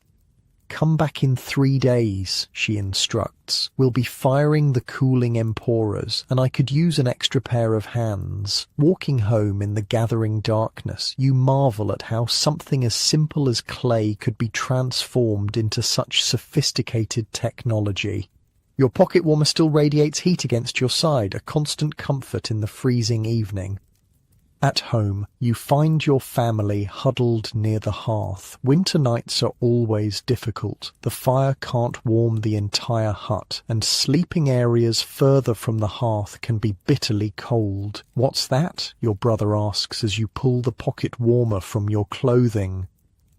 "Heat battery," you explain, handing it to him. His eyes widen at the warmth radiating from the small clay vessel. "From the potter?" he asks. "Mistress Hildegard," you correct, "and she's far more than just a potter." Your father examines the heat battery with interest. "I've seen travellers with these, but never knew how they were made. They're just one type," you explain, finding yourself eager to share what you've learned. "She makes cooling vessels too, double-walled with wet sand between, and preservation chambers for seeds and medicines." As you describe the various clay technologies, you realize how many of them you've seen around the village without recognizing their significance. The water pitcher that keeps the miller's drinking water cool even on harvest days, the vessels the herbalist uses for her most valuable medicines, the warming stones the baker tucks into bread deliveries on cold mornings. Hidden technology hiding in plain sight. That night, you place your pocket warmer at the foot of your sleeping mat before getting under the blankets. The gentle heat warms your perpetually cold feet, a small luxury you've never experienced before. Such a simple thing, yet so effective. As you drift towards sleep, your mind returns to Mistress Hildegard's seed bank, those humble clay vessels preserving life through winter, through drought, through disaster, ensuring survival not just for one season, but for generations to come. Modern storage depends on plastic, on refrigeration, on technology that inevitably fails. But these clay technologies, they could work forever, created from the earth itself, not primitive at all, just perfectly adapted for their purpose. Morning arrives with the soft patter of rain against the thatch. The gentle sound would normally lull you back to sleep, but today there's urgency in the household. Your father's boots have sprung a leak, a disaster in winter when dry feet can mean the difference between health and sickness. "They're my only good pair," he mutters, examining the cracked leather with a frown. Water from yesterday's work in the fields has seeped through, leaving the leather stiff and damaged. "Can't afford new ones before spring." Your mother glances at you over her breakfast porridge. "Didn't you say Master Wulfric was teaching you the village systems? Perhaps he knows someone who could help." You think about the knowledge you've gained over the past few days. Firekeeping, hedge weaving, smoke preservation, clay crafting, but nothing specifically about leather repair. Still, Master Wulfric would know who to ask. The morning rain has settled into a steady drizzle by the time you reach Master Wulfric's hut on the hill. You find him sorting through a collection of dried plants, carefully separating leaves from stems. "Father's boots are leaking," you explain after greeting him. "We can't afford new ones. Is there someone in the village who could help?" Master Wulfric sets aside his work and considers for a moment. Interesting timing. Goodwife Marta begins her waterproofing work today. The hunting party returns tomorrow and their gear will need treatment. He nods decisively. "Go to the tanner's yard. Tell Marta I sent you to learn about friction glaze." The tanner's yard sits downwind of the village for good reason. The process of turning animal hides into usable leather produces smells that turn stomachs. But today, as you approach, the usual stench is masked by a different scent, sharp, resinous, almost pleasant. You find Goodwife Marta working in an open-sided shed adjacent to the main tanning area. She's a sturdy woman with muscular arms and hands stained dark from years of working with tanning agents. 3 large pots bubble over small fires, each emitting a different coloured steam and distinct smell. Several village children help with simple tasks, stirring pots, sorting materials, carrying water. Unlike the main tanning work, this seems to be a process villagers are eager to assist with. Master Wulfric sent me, you explain, approaching Goodwife Marta, to learn about friction glaze. My father's boots are leaking. She looks you up and down, then nods. Wulfric's new apprentice. Heard about you. She wipes her hands on her apron. Boots are easy enough. We'll do them last after you've learned the process. She gestures to the bubbling pots. Friction glaze is all about the right ingredients and proper application. Nothing else works as well for keeping water out while letting sweat escape. She taps the largest pot. This is the base, pine resin collected last spring when the sap runs strongest. Rendered animal fat from last month's slaughtering, beeswax from the summer hives. The mixture in the pot has a golden amber colour and gives off a rich woody scent. Different items need different mixtures, she continues, moving to the second pot. This one's for fishing nets and ropes, more resin, less wax, with crushed charcoal added to fight rot in water. The second mixture is darker, almost black. The third pot contains a paler, more translucent substance, and this is for finer leathers and cloth, lighter, with more beeswax for flexibility. A village man approaches with a heavy woolen cloak draped over his arm. For the hunting trip tomorrow, he explains, handing it to Goodwife Marta. Needs fresh treatment. Perfect timing, she tells you. You can learn on Oswald's cloak. She turns to the man. Come back before sundown. It should be ready by then. After he leaves, Goodwife Marta spreads the cloak on a large wooden table. Though clean, the wool shows signs of wear, with thin spots at the shoulders and elbows.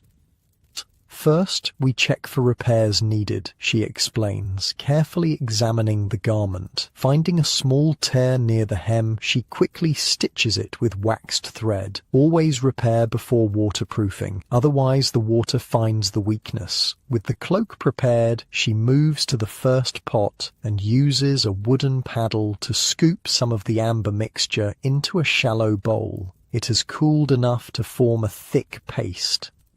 Or now, she says, scooping a generous dollop onto her palm. The secret isn't just the mixture, it's the application. She hands you a smaller amount. Rub it between your palms until you feel the heat build. You follow her instructions, working the waxy substance between your hands. Initially stiff and resistant, it gradually softens as the friction warms it. Feel that? She asks. The heat is essential. It opens the fibres, allows the mixture to penetrate rather than just coat the surface. Once the paste has warmed sufficiently, she begins applying it to the cloak with vigorous circular motions. The pressure of her hands is substantial. This isn't gentle treatment, but forceful working of the material. Many people make the mistake of just smearing it on top, she explains, her strong arms never ceasing their motion. That creates a coating that cracks and peels, useless after a few rains. The mixture must become part of the material itself. She guides you to help, showing you how to apply proper pressure, how to work systematically across the fabric. It's hard labour. Within minutes your arms ache and sweat beads on your forehead despite the cool day. This is why it's called friction glaze, she says, noting your exertion. The friction does as much work as the mixture itself. For nearly an hour, you both work the water-resistant paste into every inch of the woolen cloak. Your hands develop a peculiar sensitivity. You can feel where the mixture has properly penetrated and where it hasn't. Goodwife Marta nods, seeing you adjust your pressure over a particularly dense section of weave. You're learning to feel the difference. When the cloak is fully treated, she hangs it near one of the fires. Now it needs to set, not too close to the flame, just enough warmth to help it cure properly. How long will the waterproofing last, you ask, flexing your tired fingers. If done properly, a full season of hard use, more with occasional reapplication to worn spots. She examines your hands. You've got good strength for the work, important for proper penetration. Throughout the day, villagers bring various items needing waterproofing. Leather bags, work gloves, wool socks, even wooden tool handles that would otherwise swell and crack from moisture. Each receives specific treatment, different mixtures, different application techniques. A fishing net is dipped in the dark mixture, then worked between strong hands until every fibre is impregnated. Leatherwork gloves receive the lighter paste, applied with special attention to the seams where water might penetrate. The hunters and shepherds rely on this protection, Goodwife Marta explains as you help treat a shepherd's heavy cloak. They spend weeks exposed to rain and snow. Without proper waterproofing, they'd suffer terribly. Wet clothes in winter can kill faster than lack of food. You think about how different this is from modern rain gear. No plastic, no synthetic coatings, yet clearly effective based on the villagers' confidence in the treatment. What makes it better than just oiling leather, you ask as you work on a pair of gloves. Oil wears off quickly, becomes rancid, attracts insects and mould. She shakes her head dismissively. And it doesn't work at all for wool or linen. The friction glaze forms a bond with the material, becomes part of it rather than just sitting on top. She points to a cloak hanging to cure. And unlike oil, it lets the body's moisture escape. You won't get soaked from your own sweat trapped inside.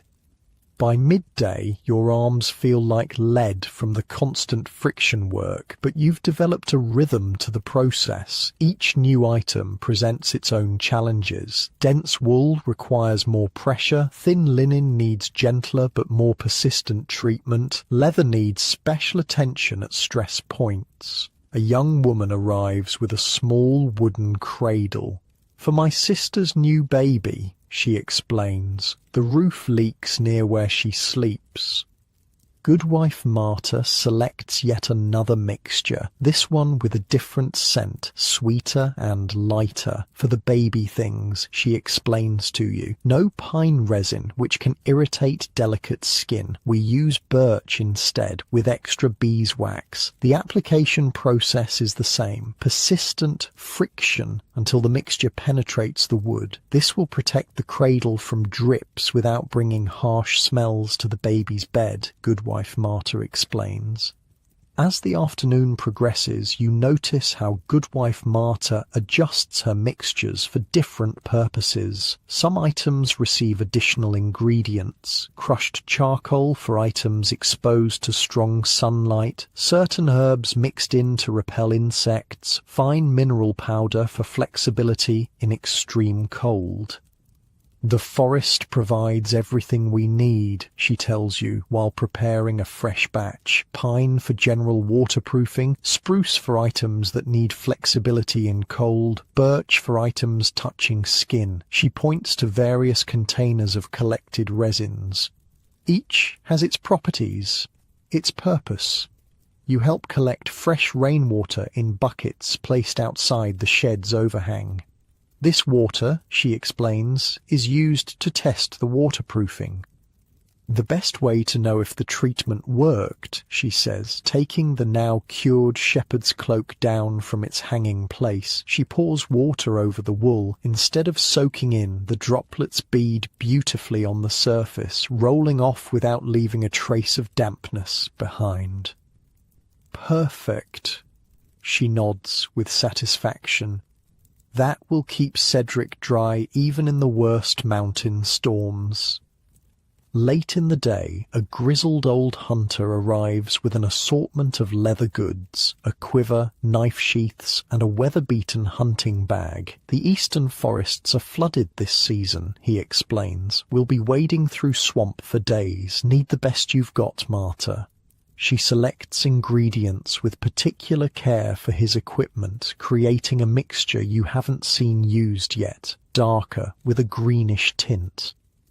Special blend, she tells you quietly as the hunter steps outside for a moment, with added moss extract for disguising human scent, makes him harder for animals to detect downwind. The hunter's gear receives the most thorough treatment of the day. Every stitch, every seam, every potential entry point for water gets special attention. You help with the simpler pieces, now confident enough in the technique to work somewhat independently. The difference between dry feet and wet feet can mean life or death on a winter hunt, the hunter tells you seriously as he watches you work. Few years back, a young hunter ignored Marta's advice, didn't get his boots properly treated, lost 2 toes to frostbite after they got soaked crossing a stream.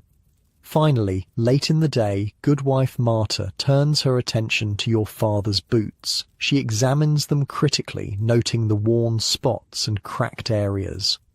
These needed treatment months ago, she scolds mildly, but we can still save them. She selects ingredients carefully, creating a custom mixture for the damaged leather. First, she has you clean the boots thoroughly with a damp cloth, removing all dirt and old, flaking waterproofing. Now watch closely, she instructs. You'll need to do this for your family in the future. Her technique for the boots is slightly different. She heats the mixture more before application and works it into the leather with even more vigorous friction than before. The pressure is so intense that the leather actually warms from the effort. For damaged leather, we need deeper penetration, she explains. The mixture must reach through the entire thickness to restore flexibility and waterproofing. It takes nearly an hour to properly treat both boots. By the end, your arms burn with exhaustion, but the transformation is remarkable. The once stiff, cracked leather has become supple again, with a soft sheen that sheds water instantly when tested. They'll need a second treatment in a fortnight, Goodwife Marta says, setting the boots near the fire to cure. But this will keep them waterproof through the worst of winter if he's careful. As the day's work winds down, villagers return to collect their treated items. Each person tests their goods with the rainwater, nodding with satisfaction as droplets roll off instead of soaking in. You notice how each treated item maintains its original properties. Wool still feels like wool, leather like leather, but with the added resistance to water.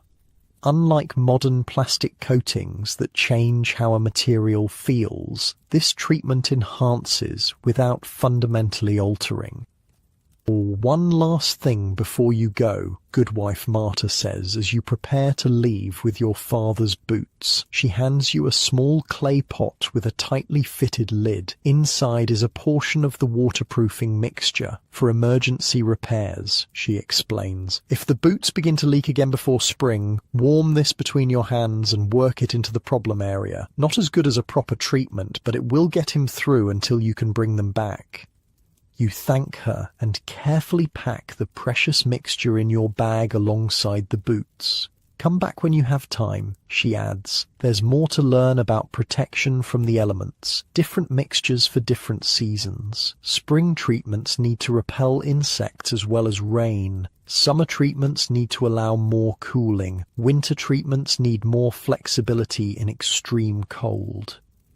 Walking home as the day fades, you marvel at the sophistication of what you've learned. To an outsider, it might look like simply rubbing wax onto fabric, but you now understand the precise combinations, the specific application techniques, the careful curing process that turns simple ingredients into exceptional protection.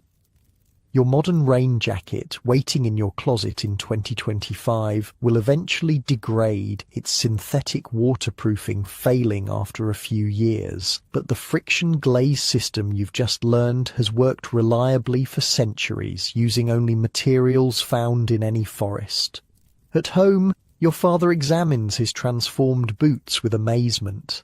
Better than when they were new, he admits, bending the now supple leather that was stiff and cracked this morning.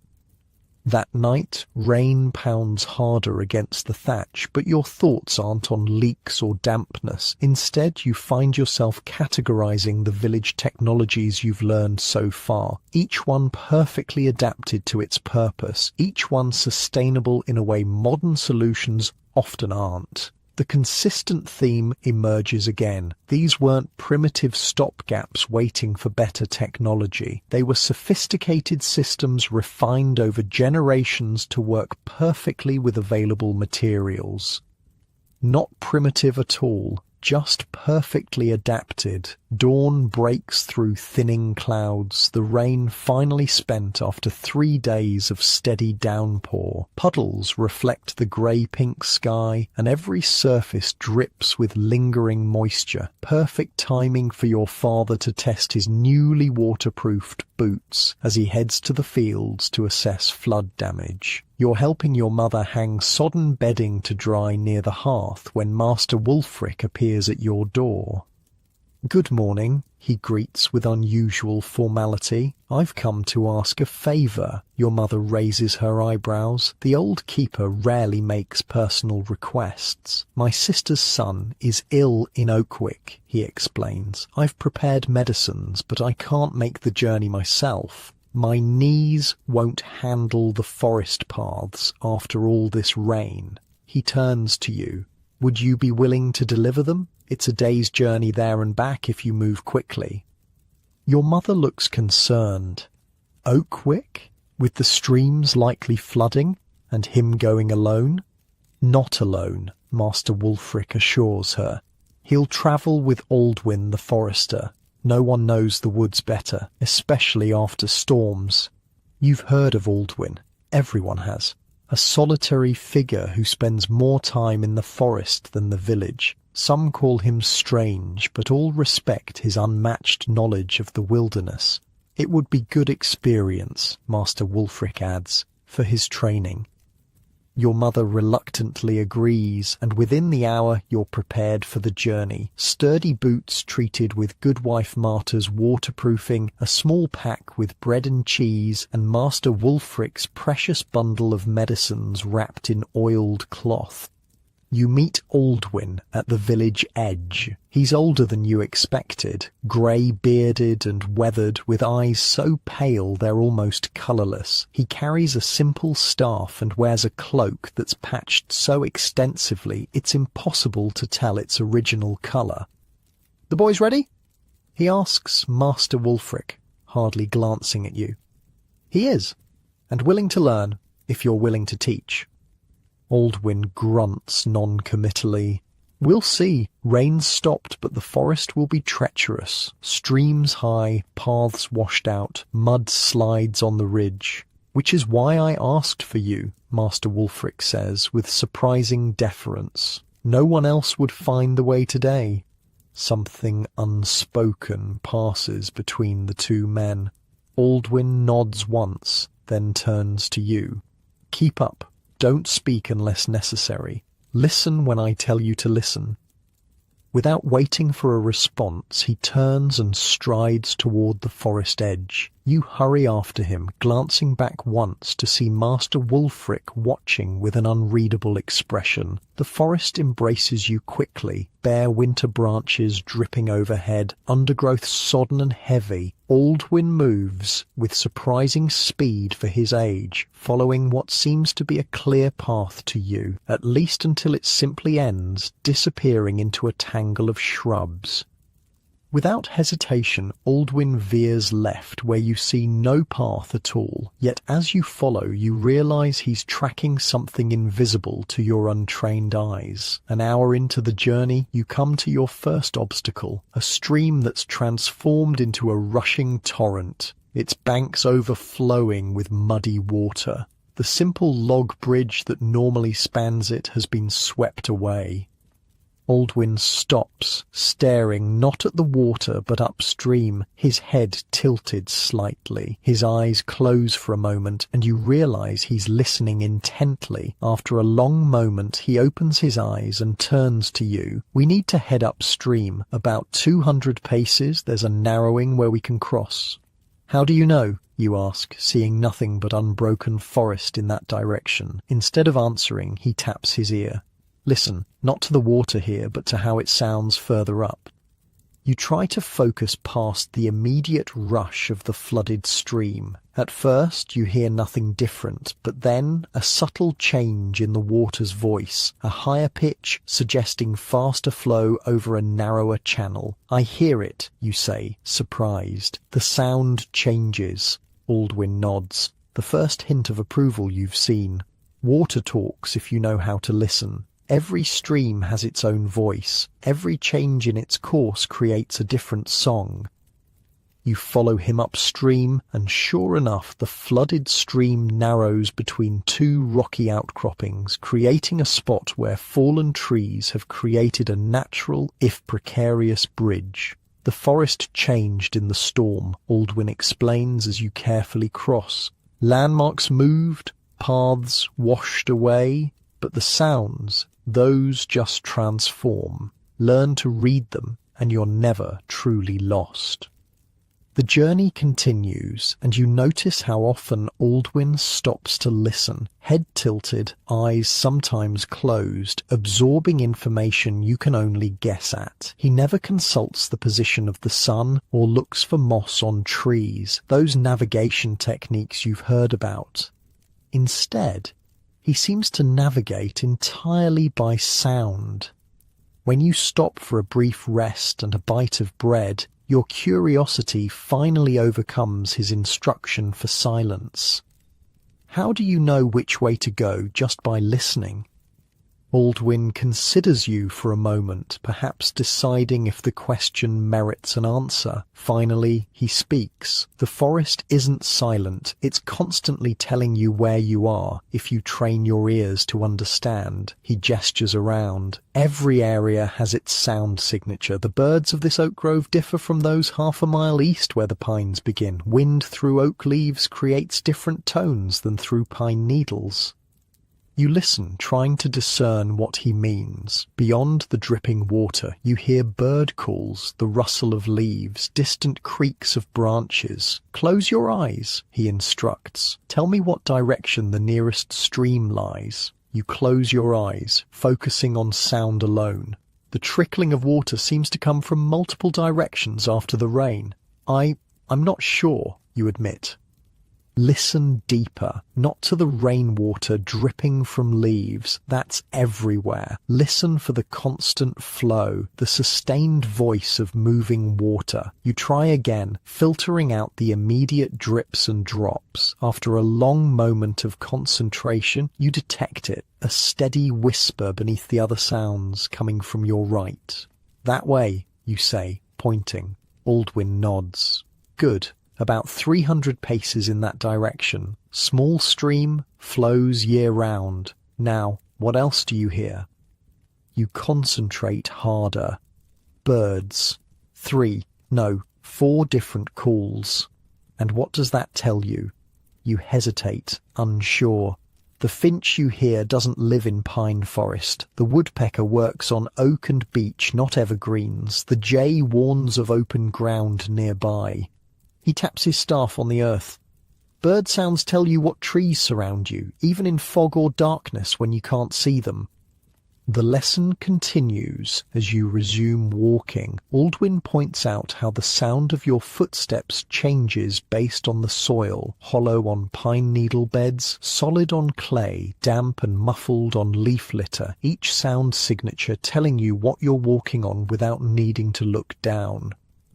"In fog or darkness," he explains, "this knowledge means survival. Many travellers have walked in circles because they trusted only their eyes, which easily deceive. You come to a place where the path splits. Without hesitation, Aldwin takes the right fork. When you ask how he chose, his answer surprises you. Listen to the bird sounds ahead on each path. The left fork leads toward a hawk's territory. Smaller birds are silent there. The right path has chattering finches, meaning no predators nearby. As the day progresses, you begin to notice sounds you'd previously ignored, the difference between wind in various types of trees, how sound carries differently up and downhill, how moving water at various distances creates distinct acoustic layers in the forest. Midday brings another challenge. Dense fog suddenly rolling in, reducing visibility to mere feet ahead. While you feel a spike of anxiety, Aldwin seems completely untroubled. Now we truly use our ears, he says, almost pleased at the development. Watch this. He cups his hands around his mouth and makes a sharp calling sound. The noise echoes through the fog, bouncing back from unseen obstacles. He listens intently to the returning echoes, then nods. Open ground 30 paces ahead. Then forest again. We're on the right path. You can tell that just from an echo, you ask, amazed.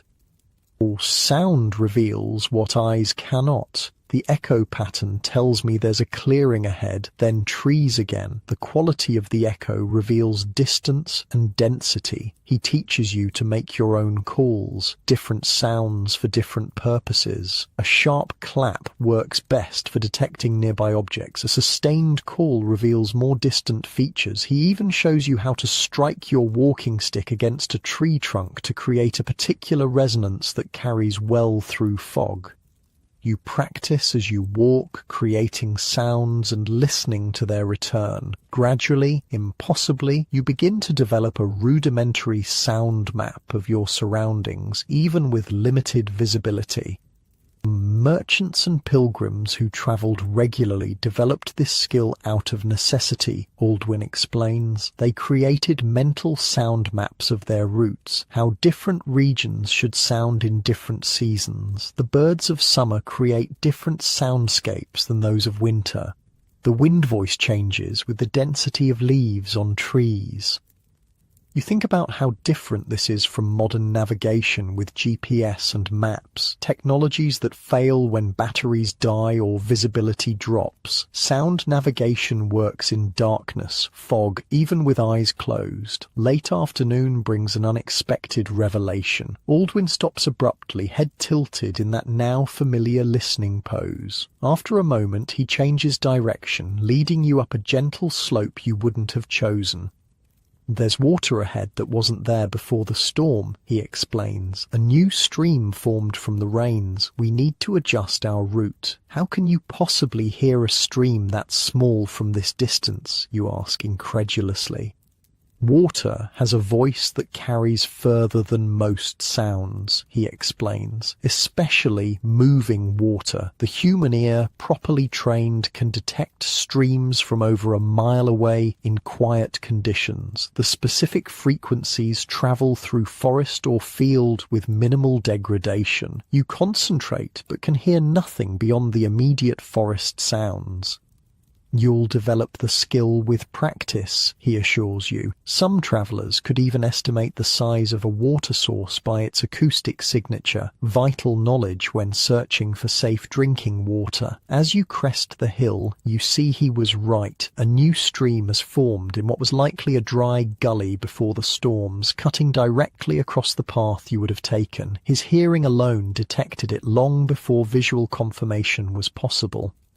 A startling moment comes when Aldwin suddenly pulls you back just as you're about to cross what appears to be solid ground. Listen, he commands. You hear nothing unusual at first, then detect a subtle difference in how sound resonates from the earth ahead.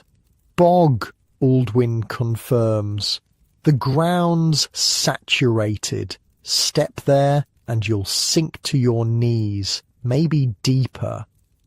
He strikes his staff against the ground, listening to the subtle differences in how the sound resonates through solid versus waterlogged earth. Following this acoustic guide, he leads you safely around the hazard. Most impressive of all is when he predicts a brief rain shower nearly an hour before the first drops fall. Weather speaks before it arrives, he explains. Certain bird calls change, insect sounds shift, the way distant noises carry warns of approaching weather fronts.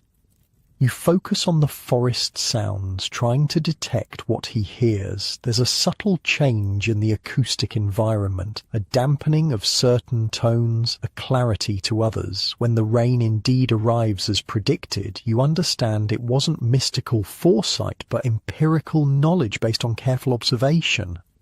Hunters and shepherds developed this skill to find shelter before storms hit, Aldwin explains, as you wait out the brief shower under a dense pine. Critical knowledge when exposed on mountainsides or open fields. By late afternoon, you reach Oakwick. The small settlement appears through thinning trees, smoke rising from chimneys in the grey daylight. You deliver Master Wulfric's medicines to his grateful sister, whose son indeed looks terribly ill with fever. "Will you stay the night?" she offers. "It's late to start back." "We have enough daylight," Aldwin answers before you can speak. "Better to return while the rain holds off." He glances at the sky in a way that makes you suspect he hears something about approaching weather that you don't yet perceive. The return journey feels different. Though the same distance, you travel faster, more confidently. You find yourself listening in a new way, not just hearing sounds, but interpreting them, creating a mental map of your surroundings through your ears rather than eyes alone. When darkness falls before you reach the village, Aldwin seems entirely untroubled. While your vision becomes increasingly useless, his navigation remains sure, guided by the acoustic landscape. This is when sound truly becomes your primary sense, he explains as you walk through growing darkness. Medieval travellers often journeyed at night when necessary, using sound to avoid hazards and stay on path. You notice how he periodically creates noise, clapping, singing, striking wood against wood to read the returning echoes. The information gathered prevents walking in circles or heading toward dangerous terrain. In your world, he says unexpectedly, people have forgotten how to listen. They walk with artificial sounds pumped directly into their ears, blocking the very information that would guide them naturally. You're startled by the reference to modern habits. It breaks the historical immersion you've been experiencing, but before you can question it, he continues. The human ear can distinguish over 1,500 different sound variations, a capability largely abandoned in your visual-dominant modern world. For today's hikers dependent on electronic navigation that can fail, this medieval technique offers a navigation system that works in darkness, fog, or when batteries die. There's something odd about his phrasing, almost as if he's quoting something, but the wisdom is undeniable. As the village lights finally appear through the trees, Aldwin stops for a final lesson. Sound navigation wasn't primitive, he says quietly. It was a sophisticated use of a sense we've allowed to atrophy precisely when we might need it most. Master Wulfric is waiting at his hut, seemingly unsurprised by your late return. Did he learn? He asks Aldwin. He listened, the forester responds cryptically. Time will tell if he heard. That night, lying in bed, you find yourself listening to your home in a new way. The subtle creaks of the wooden structure cooling in the night air, the different tones of family members breathing in sleep, the way sounds from outside filter through thatch differently than through the wooden walls. A world of information you've always had access to but never truly heard. Your modern headphones wait for you in 2025, ready to block out the acoustic environment completely, but now you wonder what vital information they might be silencing. Natural warnings, direction finding, weather prediction, all available through a sense we've allowed to diminish. Not primitive knowledge at all, just a different way of knowing. Morning comes with stiff muscles and lingering tiredness from yesterday's journey. You rise slowly, legs aching from miles of forest paths. Your mind, however, feels strangely alert, cataloguing the sounds of early morning in a way you never noticed before. The gentle pat of your mother's hands kneading bread dough, the specific creak of your father's footsteps on the packed earth floor, the subtle differences in how the wind sounds through the thatch roof versus around the wooden door frame. Awareness blooms like a new sense, as if Aldwin's teachings awakened something dormant within you. You've been summoned to the village circle tonight, your father mentions casually over breakfast. The remembering begins at sunset. The remembering, you ask, unfamiliar with the term. Your parents exchange glances. We should have told him sooner, your mother murmurs. Told me what? Your father sets down his wooden spoon. It happens every winter solstice. The village gathers to maintain the memory chains. His explanation tells you nothing, but something in his tone suggests importance beyond ordinary village gatherings. Master Wulfric will explain, he adds. He sent word that you should join him at midday. He says it's time you understood the final system. The final system. The phrase stirs both curiosity and a strange sense of culmination. You've learned about fire preservation, living hedges, smoke chambers, clay vessels, waterproofing, and sound navigation. What remains? Master Wulfric isn't at his hilltop hut when you arrive. Instead, you find a simple note. Meet at the Elder Oak, midday. The Elder Oak stands at the village centre, ancient and massive. Generations have gathered beneath its spreading branches for announcements, celebrations, and judgments. When you arrive, Master Wulfric sits on a bench beneath it, talking quietly with several of the village elders. Mistress Edith of the Hedge Weavers is there. So is Goodwife Aylwood from the Smoking Barn, Mistress Hildegard the Clay Worker, Goodwife Marta of the Waterproofing. Even Aldwin the Forester has emerged from his woodland solitude for this gathering. Ah, the apprentice arrives, Master Wulfric says, gesturing you forward. Sit. Today you learn what binds all other knowledge together. You take a seat on the cold ground, aware of the scrutiny from these keepers of village wisdom. Something solemn hangs in the air, a seriousness you haven't felt in your previous lessons. What do all the systems you've learned have in common? Master Wulfric asks without preamble. You consider carefully. They're all methods of survival. Yes, but deeper. What allows them to exist at all? You think about the fire bundles, the living hedges, the smoke preservation, the clay vessels, the waterproofing techniques, the sound navigation, each sophisticated, each refined over generations. Knowledge, you venture, specific knowledge passed down over time. Master Wulfric nods, satisfied, and therein lies the most critical system of all. Before books were common, before most could read or write, how was such complex knowledge preserved? How did we ensure that critical information survived generation after generation? The question hangs in the air. You've never really considered it before. Tonight, he continues, you'll witness the most sophisticated medieval information technology, the Human Memory Network, a system for preserving vital knowledge without a single page or screen. Throughout the afternoon, the elders take turns explaining the framework of what you'll witness tonight. Their usual practical demeanour has shifted to something more reverent, more ceremonial. All the systems you've learned, Mistress Edith explains, depend on precise knowledge, exactly how deep to cut a hedge stem, exactly which wood creates which type of smoke, exactly how much pressure to apply in waterproofing. If this knowledge is lost, the physical skills become useless. But writing is vulnerable, adds Goodwife Aylward.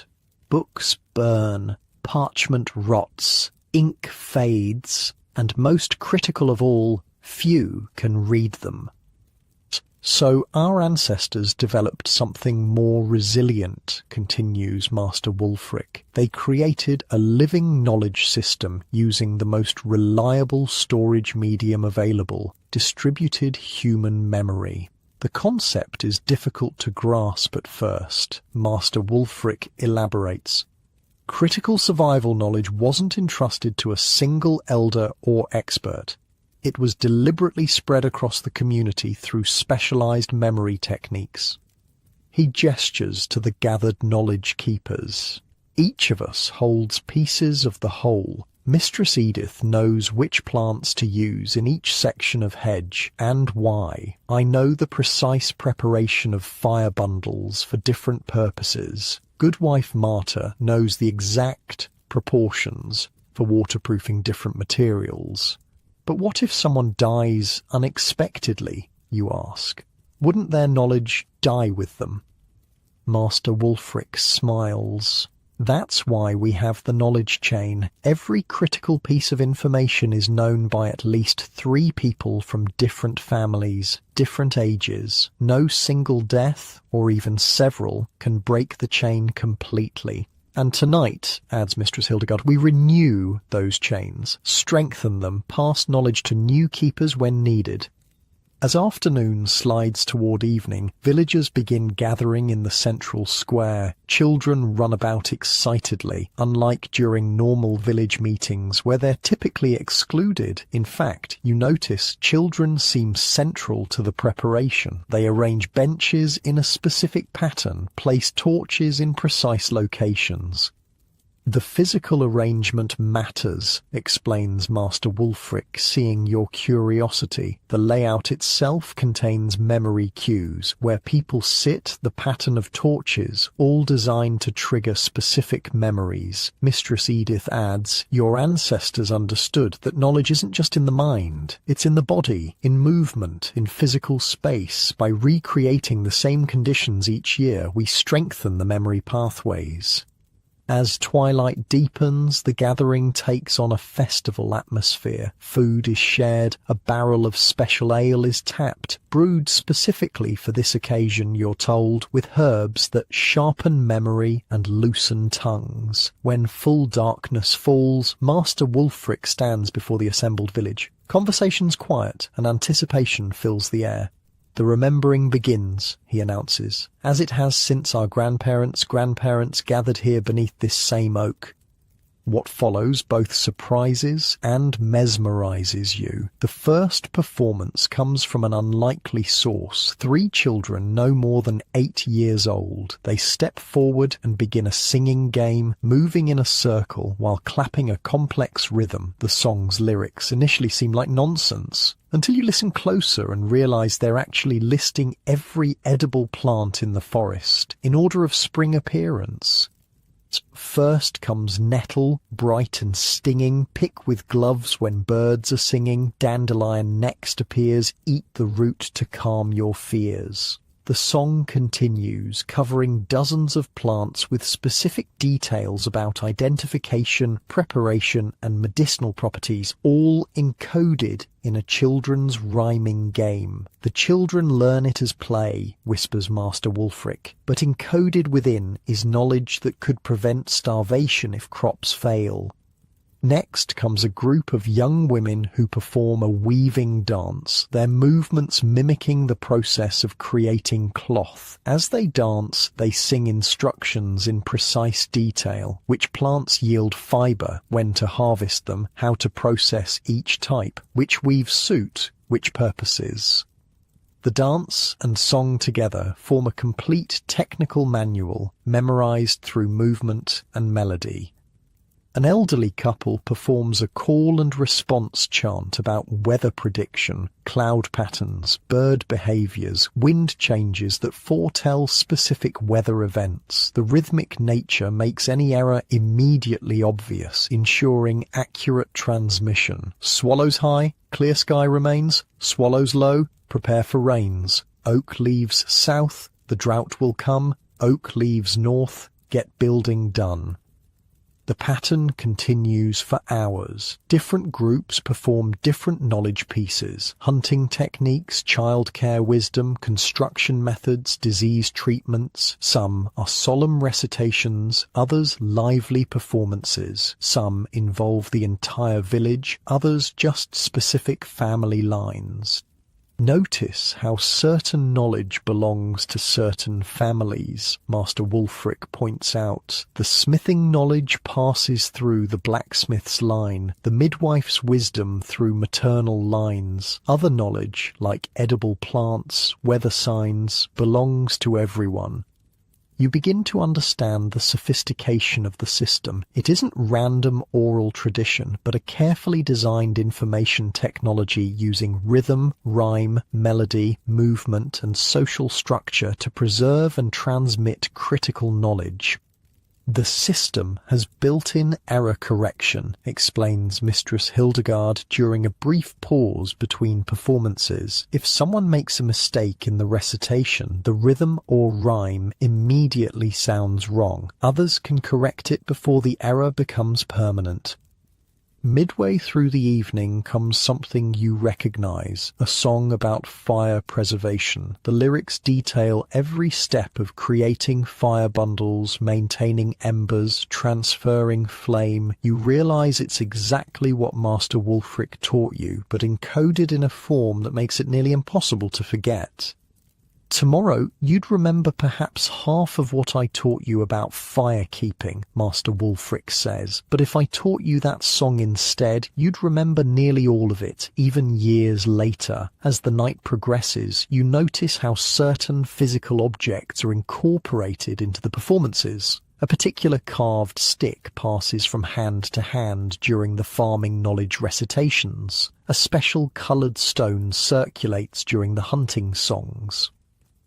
Memory anchors, explains Goodwife Aylward. The object itself triggers the associated knowledge. Some hunters can recall entire migration patterns just by handling their specific memory stone. Most fascinating is how the entire village landscape itself serves as a memory palace.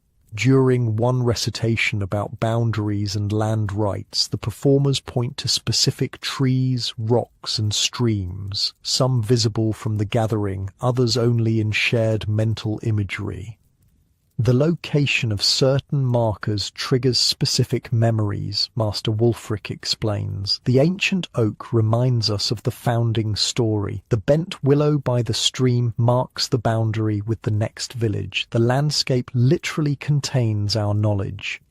Children participate throughout the night, sometimes leading, sometimes following, but always included. Now you understand why. They're being systematically incorporated into the knowledge network through games that embed critical information. A simple counting rhyme might actually teach which mushrooms are safe to eat, Mistress Edith tells you. A jumping game preserves the proper sequence for a complex task like tanning leather or preserving grain.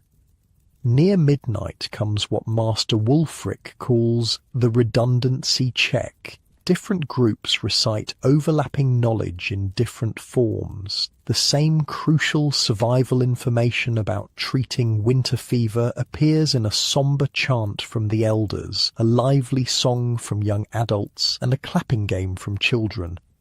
The most vital knowledge is stored in multiple forms, he explains. A song, a story, a physical arrangement, a game, ensuring that even if one transmission method fails, others preserve the knowledge. You watch, transfixed, as the village performs its living library. This isn't simple storytelling around a fire. It's a human-centered information technology more resilient than any book or digital storage. Books burn, Master Wulfric says softly as the night winds down. Servers fail, but distributed knowledge spread across dozens of minds can survive almost anything. Plague, war, famine, even deliberate suppression. The official remembering concludes near dawn, though smaller groups continue recitations and performances as they drift homeward. Master Wulfric gestures for you to remain as others leave. Tonight you witnessed, but next year you'll participate, he tells you solemnly. As my apprentice, you'll become part of the knowledge chain for fire preservation. 3 others already hold that knowledge. You'll be the 4th, providing additional security. The responsibility feels weighty but right. You think of your smartphone waiting in 2025, with its fragile glass screen and battery that dies without constant charging, all its stored knowledge useless without electricity, without the complex infrastructure that supports it. Compare that to what you've just witnessed, a resilient, distributed knowledge network requiring no technology beyond the human mind and body, designed to survive almost any catastrophe. What happens if the Lord or Church forbids these gatherings? You ask suddenly, realizing the political vulnerability. Master Wulfric smiles. Another layer of the system's brilliance. The same knowledge exists in multiple forms. If formal gatherings are banned, the children's games continue, preserving the core information. If songs are forbidden, physical memory anchors remain. The system adapts to persecution by hiding in plain sight, in lullabies, in games, in everyday activities that no authority thinks to ban. You walk home as dawn breaks, exhausted but mind-buzzing. Modern education suddenly seems strangely inefficient, focusing on writing and reading rather than these powerful memory techniques that kept knowledge alive for centuries without a single page. Your parents are still awake waiting by the fire. You've seen the remembering, your father says. It's not a question. I never knew, you admit, all these years, and I never realized what was happening in those songs, those games. Your mother smiles. That's partly the point. The knowledge hides in joy, in community. Precious things worth knowing are worth making beautiful. You think about modern survival preppers stockpiling books that might never be read. How different from this approach, storing critical knowledge where it's most useful, in human minds, ready to apply at a moment's notice.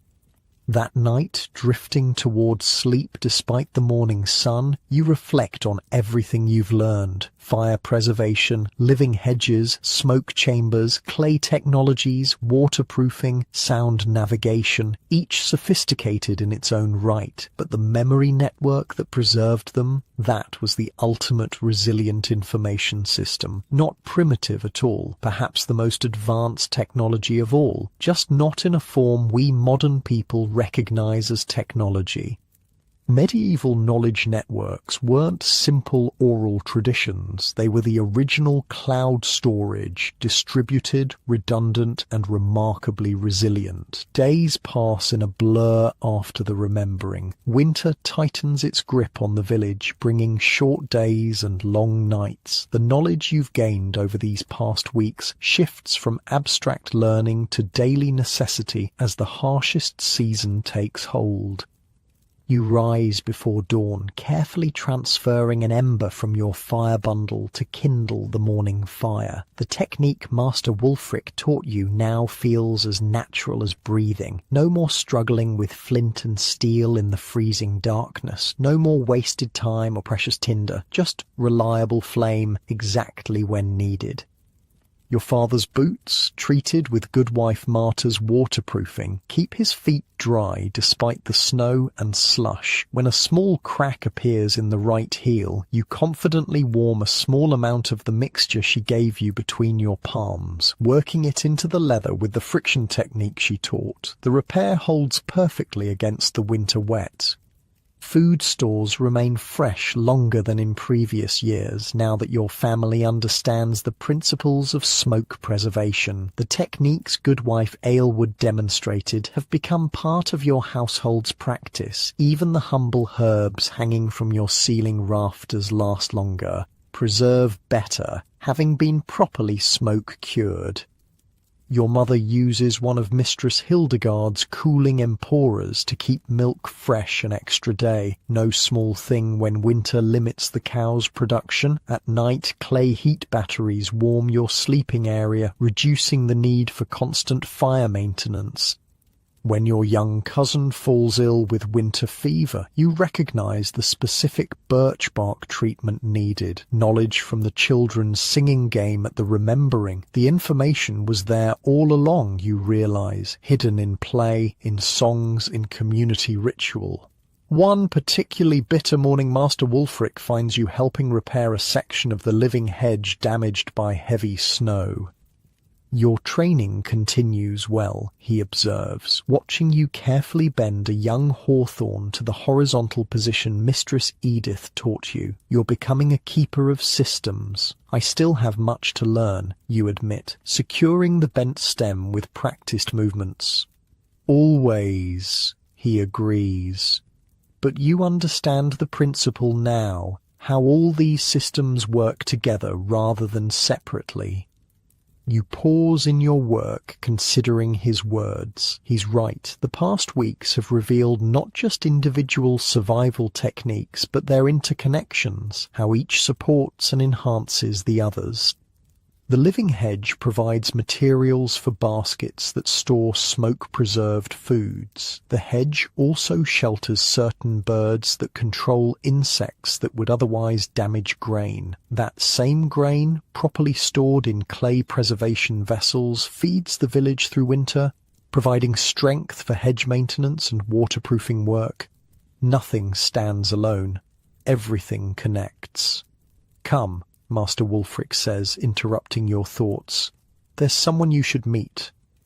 He leads you away from the village, following a path you've never taken before. The frozen landscape glitters under weak winter sunlight as you climb a gentle slope toward what appears to be a small, well-maintained hut set apart from other dwellings. Who lives here, Yue? The Memory Keeper, Master Wulfric answers with unexpected reverence. Our eldest, our wisest. She rarely joins village gatherings anymore. Her strength is preserved for more important work. You approach the solitary dwelling with growing curiosity. Smoke rises from its chimney, and the path to its door is freshly cleared of snow despite its isolated location. Master Wulfric knocks gently. The door opens to reveal a woman so ancient her face resembles weathered parchment etched with countless lines of experience. Despite her apparent age, her eyes remain sharp, taking your measure with a single glance. "This is the new apprentice?" she asks, voice surprisingly strong. "He is," Master Wulfric confirms. "He's learned the 7 systems." She nods once, then steps aside. "Come in, then. The cold does my old bones no favours." The interior of her hut strikes you immediately as different from other village dwellings. Every wall holds shelves lined with objects, stones of unusual shapes, bundles of herbs tied with coloured thread, small carved figures, clay tokens painted with symbols. A large loom dominates one corner, weaving patterns more complex than any you've seen before. The old woman settles into a chair near the fire, gesturing for you both to sit. "So," she says without preamble, "you've learned about fire-keeping, living barriers, smoke preservation, clay vessels, waterproofing, sound navigation, and memory networks." "Yes, mistress," you answer, surprised at her directness. "But do you understand what truly made them work?" she asks, studying your face. You hesitate, uncertain what answer she seeks. Integration, she says before you can respond. These weren't separate skills. They were one seamless approach to life. Nothing wasted. Everything with multiple purposes. Systems working together rather than in isolation. She reaches for a wooden cup, sipping what smells like herbal tea before continuing. Today you have... what do they call them? She glances at Master Wulfric. Specialists, he supplies. Yes, specialists. She says the word as if it tastes strange. One person knows only farming, another only building, another only healing, knowledge broken into tiny fragments, each person holding just one piece. You think about modern society, where indeed most people specialize deeply in narrow fields. How different from what you've witnessed here, where knowledge boundaries blur and overlap. Our ancestors couldn't afford such luxury, she continues. The farmer needed to be part healer, part builder, part preserver. The hunter needed to understand plants as well as animals. Everyone needed to grasp how one system affected another. Master Wulfric nods in agreement. The modern world calls this primitive. We call it wholeness. Show me what you've learned, the old woman says suddenly, fixing you with her penetrating gaze, not just the techniques but the connections between them. Put on the spot, you gather your thoughts. The fire bundle system preserves flame for the smoker, which preserves food for the village, which provides strength for maintaining the living hedge, which provides materials and protection. You continue tracing connections between the systems, how clay vessels store what smoke preserves, how waterproofing protects what the other systems create, how sound navigation ensures safe passage between communities, allowing knowledge exchange. The memory keeper listens intently, nodding occasionally. When you finish, she seems satisfied. You begin to see, she says, not 7 separate systems, but one integrated approach to life. She rises with surprising agility for her age, moving to a large wooden chest near her bed. From it she removes a small leather-bound book, a startlingly incongruous object in this world of oral tradition. "Can you read?" she asks. You nod, somewhat surprised by the question. "Good. Few can." She hands you the book. This contains diagrams, recipes, measurements for all the systems you've learned, written by my grandmother's grandmother and added to by each generation. You accept the book with reverence, understanding its value in a world where written records are rare. "Why show me this?" you ask. "I thought the memory networks preserved knowledge without writing." She smiles slightly. "Redundancy, child. The same knowledge exists in multiple forms. The memory network is primary. It lives, it adapts, it cannot be destroyed by a single fire or flood. But this," she taps the book, "provides precision when needed. Exact measurements, specific proportions." Master Wulfric adds, "The two approaches complement each other, memory for resilience, writing for precision." You carefully open the ancient book. Inside, delicate drawings illustrate hedge-laying techniques, fire bundle construction, clay vessel designs. Marginalia, notes, refinements added over generations. This contains the collective wisdom of 15 generations, the memory keeper says quietly. Not just how to do things, but why they work, the principles behind the practices. You realize you're holding something beyond value, a medieval technical manual preserving knowledge that modern society has largely forgotten. You may study it here, under my guidance, she continues, not to memorize by rote, but to understand the thinking of those who develop these systems. The rest of the day passes in quiet study. The memory keeper explains diagrams, answers questions, connects techniques to principles. Master Wulfric occasionally adds insights from his own experience. The winter sun traces its short arc and begins to set while you absorb knowledge both ancient and startlingly relevant. As twilight approaches, the memory keeper closes the book and returns it carefully to its chest. "You asked earlier why I showed you this," she says, settling again by the fire. "The answer is simple. Someone must remember." Her gaze fixes on the flames. "A time may come when these systems are forgotten, when people believe there is only one way to live, dependent on mechanisms they don't understand and can't repair." You think about your own modern world, so technologically advanced, yet so vulnerable to disruption. How many people know how to preserve food without refrigeration, how to find direction without GPS, how to waterproof without synthetic chemicals? Our ancestors weren't just surviving despite their limitations, the memory keeper says, echoing your thoughts. In many ways, they were thriving because of them. Her words strike you deeply. The constraints of medieval life forced innovation within natural boundaries, working with materials at hand, developing systems that could be maintained locally, creating technologies that lasted generations rather than years. The most powerful medieval survival technique wasn't any specific skill, Master Wulfric adds. It was their integrated approach to life.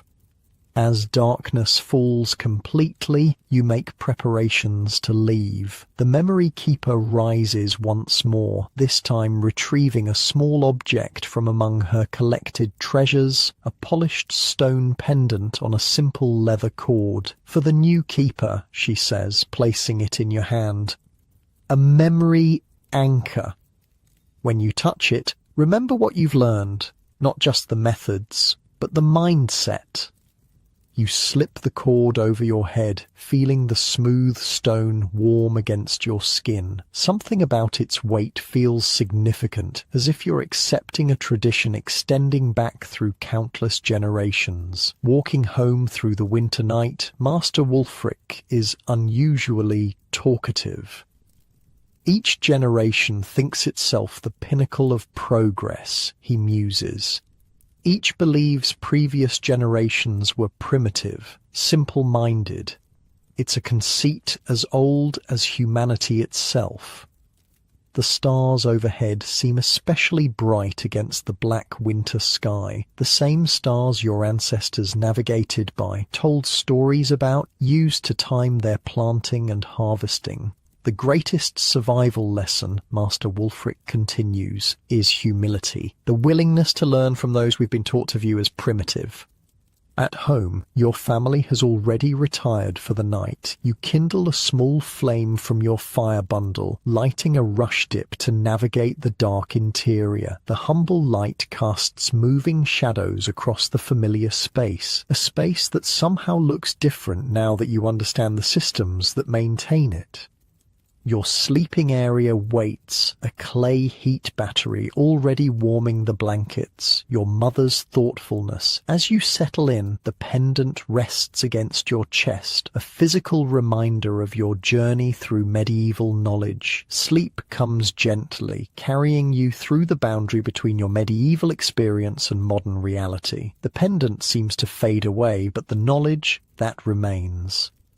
Back in your comfortable modern bed, you find yourself thinking differently about the systems that support your daily life. The electric light you switch off without thought, the central heating that maintains perfect temperature without effort, the refrigerator humming in the kitchen, the smartphone charging on your nightstand. Convenience, certainly, but also dependence, vulnerability.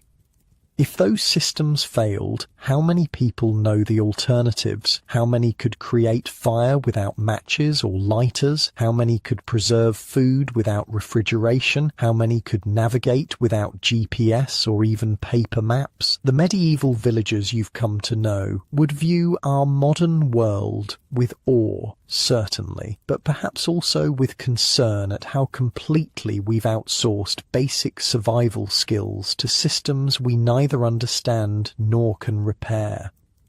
Their village wasn't just surviving despite limitations. In many ways, it was thriving because of them. Constraints forced innovation, cooperation, and a deep understanding of natural processes that many of us have lost. The most sophisticated aspect of medieval survival wasn't any particular technique. Impressive as each one was, it was the integrated approach to life where nothing was wasted, where everything had multiple purposes, where systems worked in harmony rather than isolation. This wasn't primitive thinking, it was systems thinking at its most sophisticated. So perhaps the question isn't whether these medieval techniques still work. They do. The question is whether we're humble enough to learn from those we've been taught to view as primitive. Because in a world of increasing uncertainty, climate change, energy concerns, supply chain fragility, the most dangerous thing might be our modern arrogance, the belief that we've outgrown the wisdom of those who thrived without any of the systems we now depend on. As you drift towards sleep in your comfortable modern bed, the boundary between past and present blurs. The knowledge you've gained feels like a bridge between worlds, ancient wisdom with startling relevance for contemporary challenges. The fire bundle's elegant simplicity, the living hedge's multifunctional design, the smoke preservation's chemistry, the clay vessel's thermal engineering, the waterproofing's material science, the sound navigation's sensory awareness, the memory network's information technology, none were primitive. All were sophisticated adaptations to their time and place. All worked with natural materials and processes rather than against them. All could be created, maintained, and passed down without complex global supply chains or rare materials. Medieval people weren't just surviving despite their limitations. In many ways, they were thriving because of them, and that might be the most important survival lesson of all.